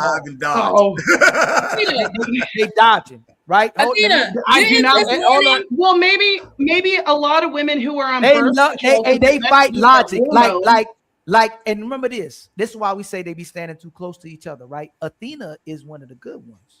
SH, I think SH is one of the good ones too, and they're logical. And Athena, man-centered until it's time to be actually man-centered. If we allow men, instead of supporting women, supporting themselves, and gay men support each other and doing what they do, messing around with each other, if we support men loving multiple women and take care of women and building families, we'll have a better thriving society, without hands down. Right. I would say that with the trends nowadays, you know what I'm saying? And the and you know, all of the gender stuff, and I'm not being disrespectful of anybody else's, you know what I'm saying, choices, their life choices. I would say that it would actually be a kind of a balance, you know what I'm saying, because there is a lack of good men, you know what I'm saying? today. You know what I'm saying? I mean, women outnumber us. You know what I'm saying? I mean, I think the statistics is, you know what I mean? But I think that But we don't outnumber that you. yeah, I was just about to say I think the statistics are kind of weird. Don't worry, Jay. I'm about to checkmate Zion But- and Athena with the Bible, and this Yeah. is final word. This is Ali. This is Ali final words. Y'all I'm outnumber. gonna checkmate y'all. but- Watch this. Watch this. Isaiah 4:1. Uh-oh. And in that day, 7 women shall take hold of one man, saying, we will eat our own bread, wear our own apparel, only let us be called by thy name to take away our reproach. That's the days we getting in right now. Women gonna want to be what That's let an these men have apocalyptic all these women because they need somebody to take them away from their from their reproach. Like it's a wrap. And you see it already. They sharing men, single women sharing men, women in relationships sharing I'm not men, anti-polygamy. married women is sharing men. All these women are sharing men if you want to keep it real. So that's my final word. I'm not And I'm not anti-polygamy if it's done, you know what I'm saying, right? The And the woman's families way. are right. Woman's I'm not way. against it. I personally don't think that I have the wherewithal to do more than one. You know what I'm saying? I have a hard enough time with one lady. 5 is ridiculous. My hair would grow. I would lose all my dreadlock. I have like one dreadlock. Zion is capping. Zion is capping because he don't want I think it boils down to Zion capping. men is 50%, so it's slightly, it's 50.26%, and then women is 49.74%. So women outnumber, men outnumber women. But I would just say, you know, the thing is, it boils down to, I know a lot of people and they have different relationships, a lot of successful relationships for 20 something years, right? And what works for them works for them. And so shout out to SH. I hope that, you know, how your dynamic works for you. That's moving into like how things are now, the more modern style. But I think that we have to pretty much alleviate all the you do this, you do that, demasculating men, you know, women constantly wanting to get this.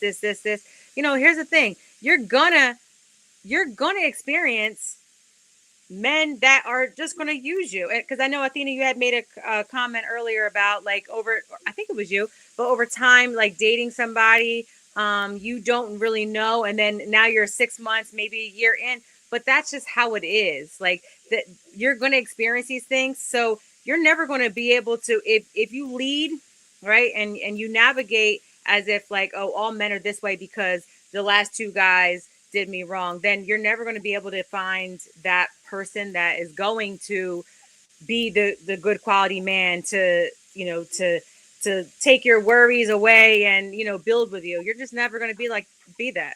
You're never going to find it. I'm not saying you, because you said you're in a relationship, and I hope it's successful. I know it's long distance. Oh, hold on, y'all. Final word. So that's Jay's final word. Zion got his final word going on. By the way, hey, thank y'all so much. Phenomenal panel that's coming on as well too. And for the cooking session as well too. Everybody was cooking tonight. Even SH was cooking a little bit because she be standing on. She transparent. She be standing on it. You be standing. She's so silly, SH. I love SH. I love your transparency and you standing on what you're saying. But one day, I'm telling you, you gonna run into that wall and go, "What the hell was I thinking about?" You're gonna have a hard time with me. I'm telling you. I ain't gotta worry about it. Somebody else gotta worry about it. No, I mean, brain for brain. You gonna see me. Watch. You don't know who you got off of TikTok. I'm telling you. you gonna wake up before I wake up. Yeah. Okay. Okay.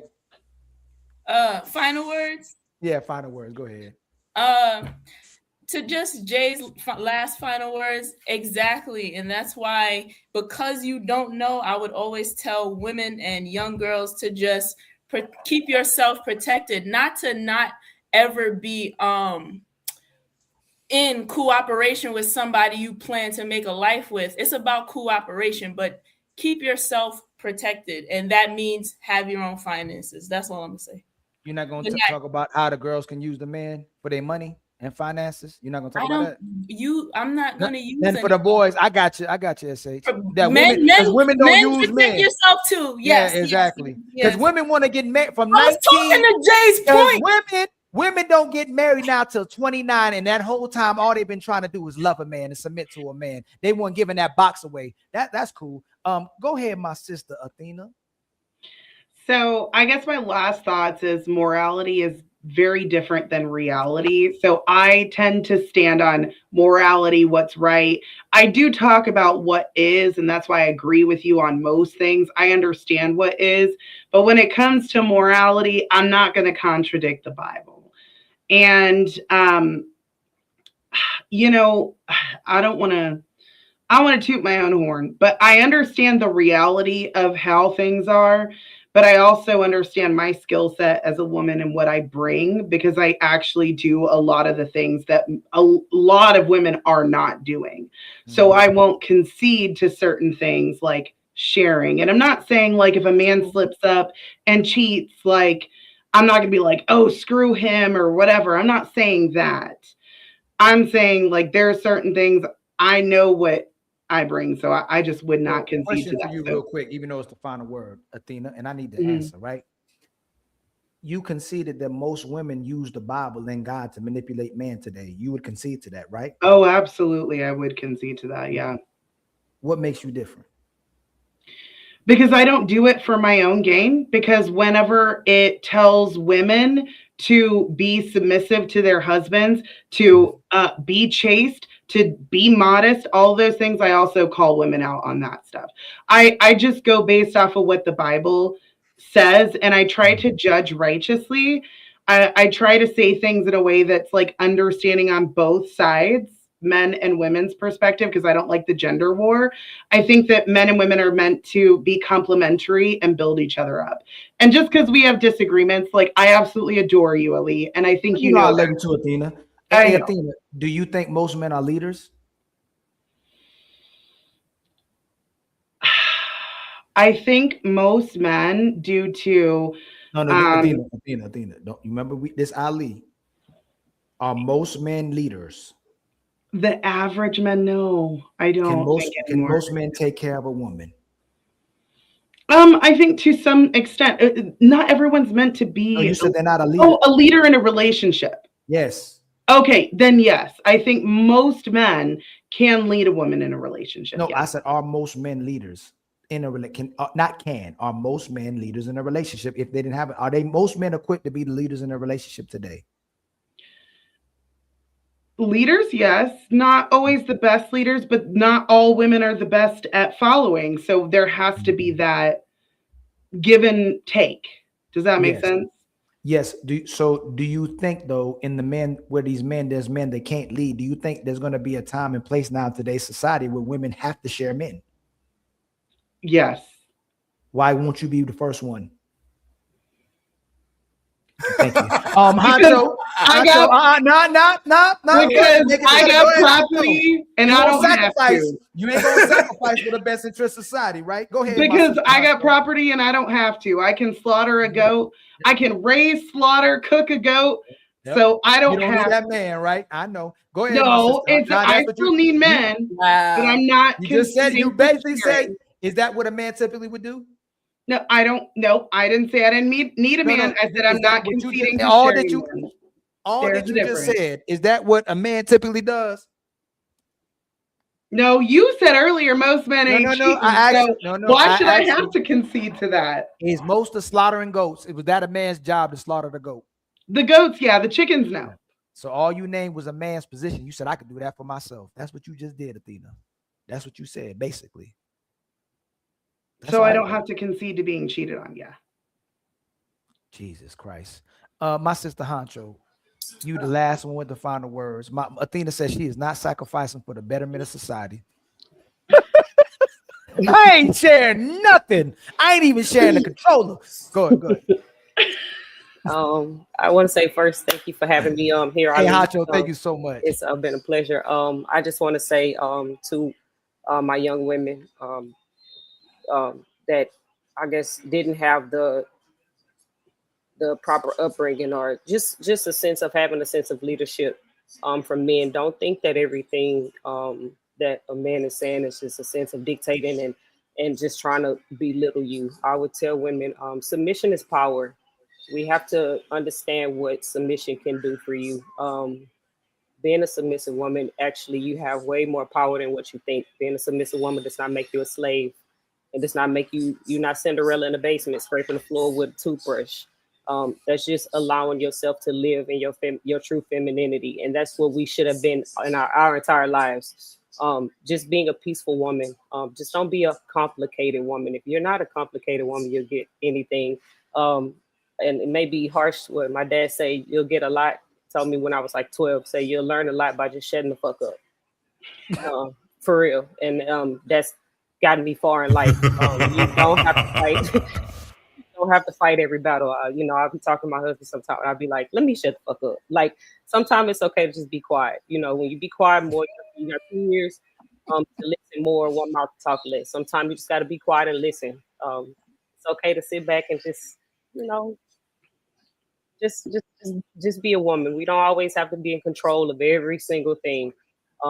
I just say that submission is power. It's not slavery. It's not turning yourself. It's not belittling you. Submission is power.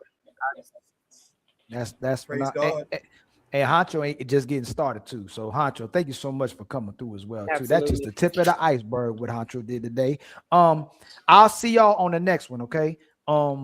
I'm gonna drop y'all down. I'm gonna see y'all on the next one. I'm just gonna read the rest of the super chat.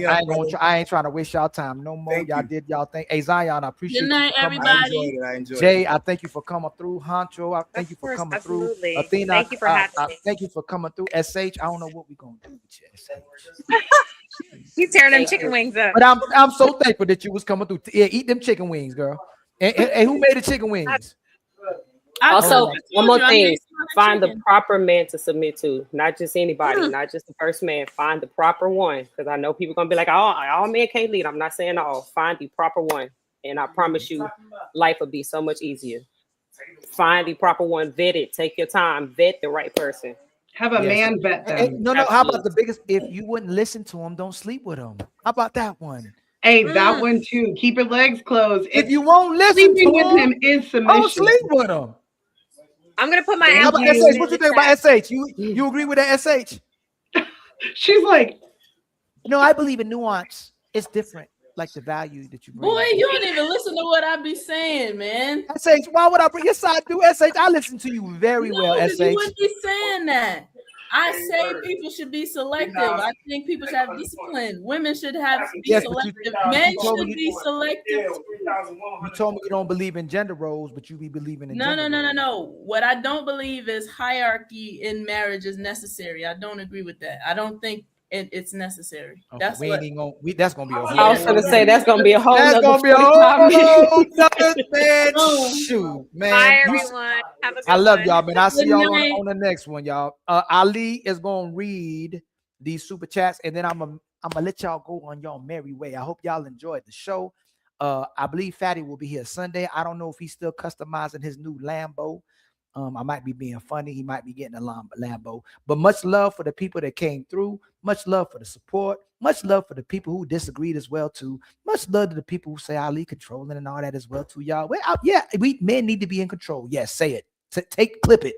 Men need to be in control of women. Y'all been in control of yourselves, and y'all running relationships into the dirt and ground and putting gasoline on it and burning it, and it's going to hell. So yes, if men were more in control of women, we'd have more thriving relationships and families, without a doubt. And you'd be in a much happier, submissive, cooperative place in your life. You could be in your soft girl era. So sister, go get you a man, okay?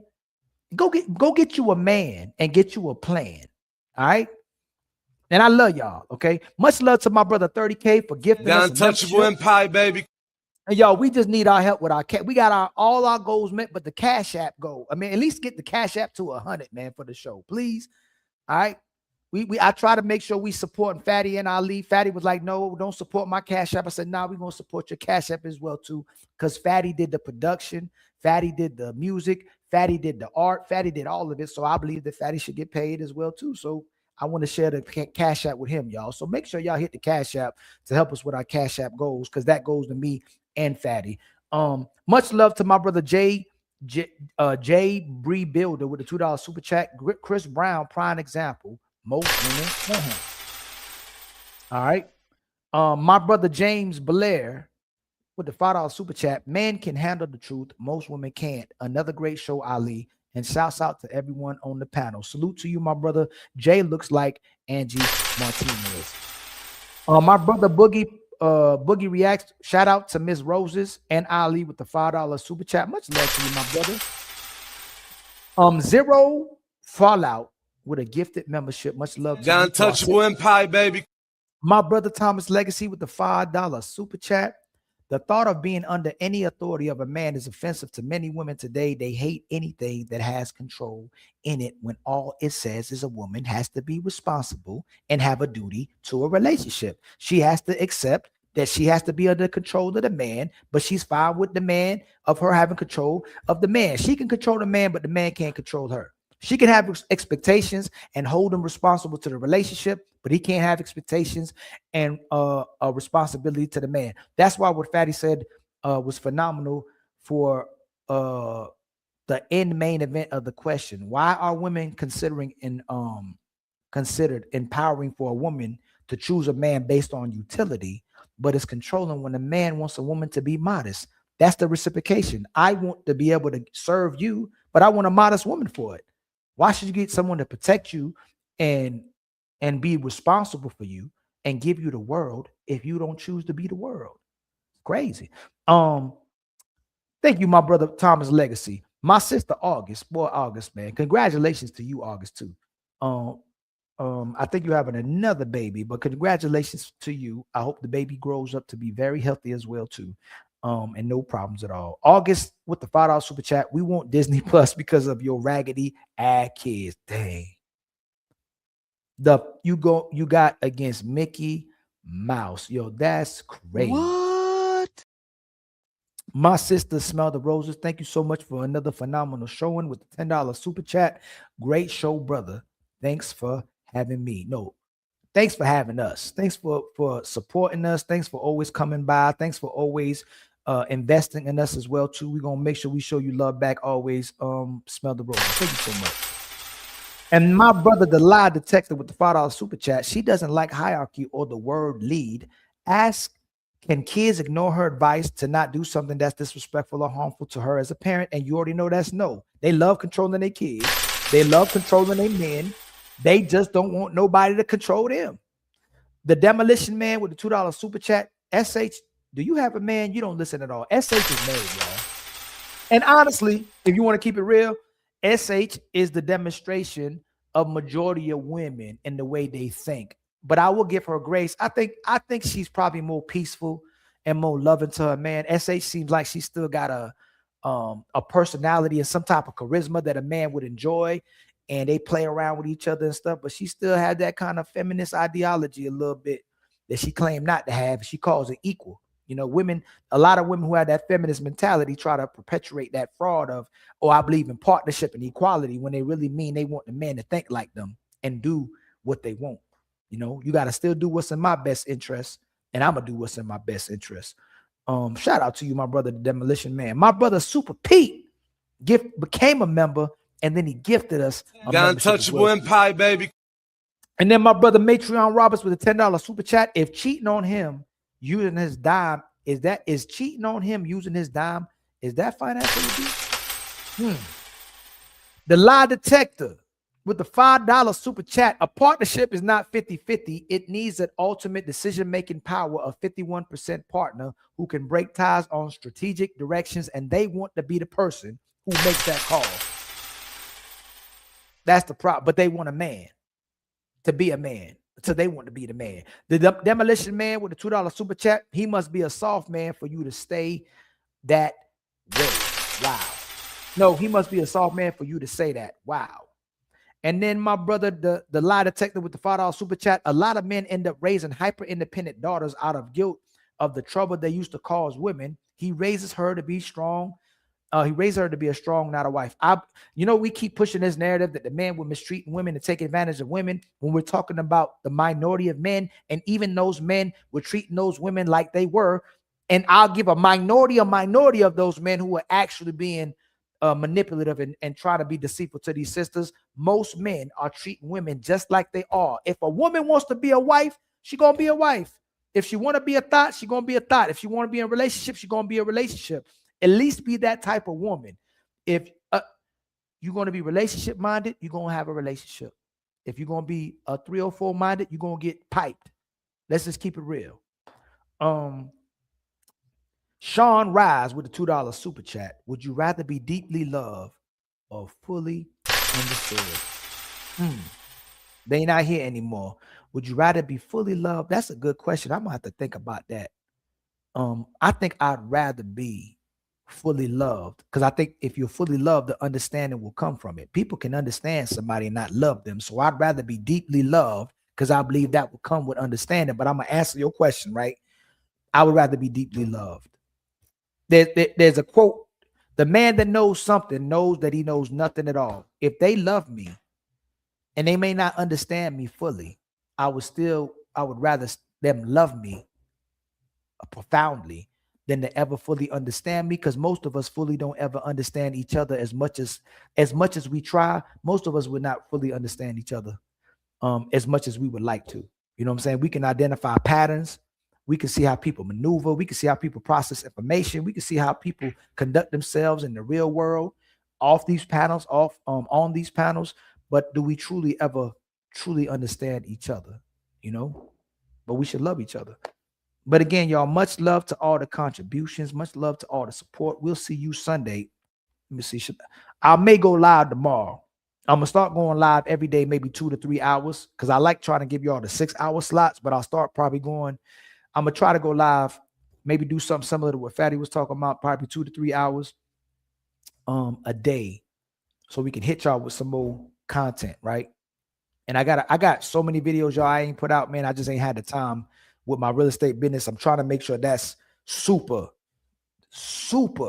concrete now, the way I'm trying to have it moved. All right. So much love to y'all. I don't think Nino going. Let me see. Is Nino? What's today? I don't think Nino going live today. I made sure I looked. Untouchables. Is any Untouchable going live? If Pretty Red going live, I don't see nobody going live. I make sure I saw it. Don't nobody better say nothing. Let me see. Is Pretty Red going live today? Pretty Red ain't going live. No. Oh, hold on. No, she going live too. Let me see. 24th. No, I don't see no 24th. All right. I love y'all. I'll see y'all on the next one. I know y'all miss Fatty, man. I wish Fatty was on the show as well too. I ain't even feel right Fatty ain't on the show. But we'll see y'all Sunday if I don't see you tomorrow. All right. Much love to y'all.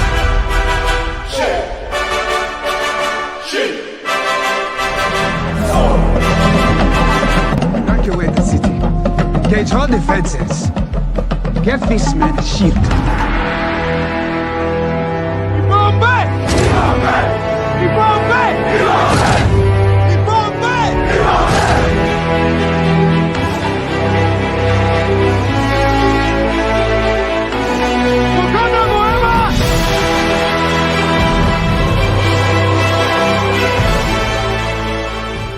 Who is my favorite streamer?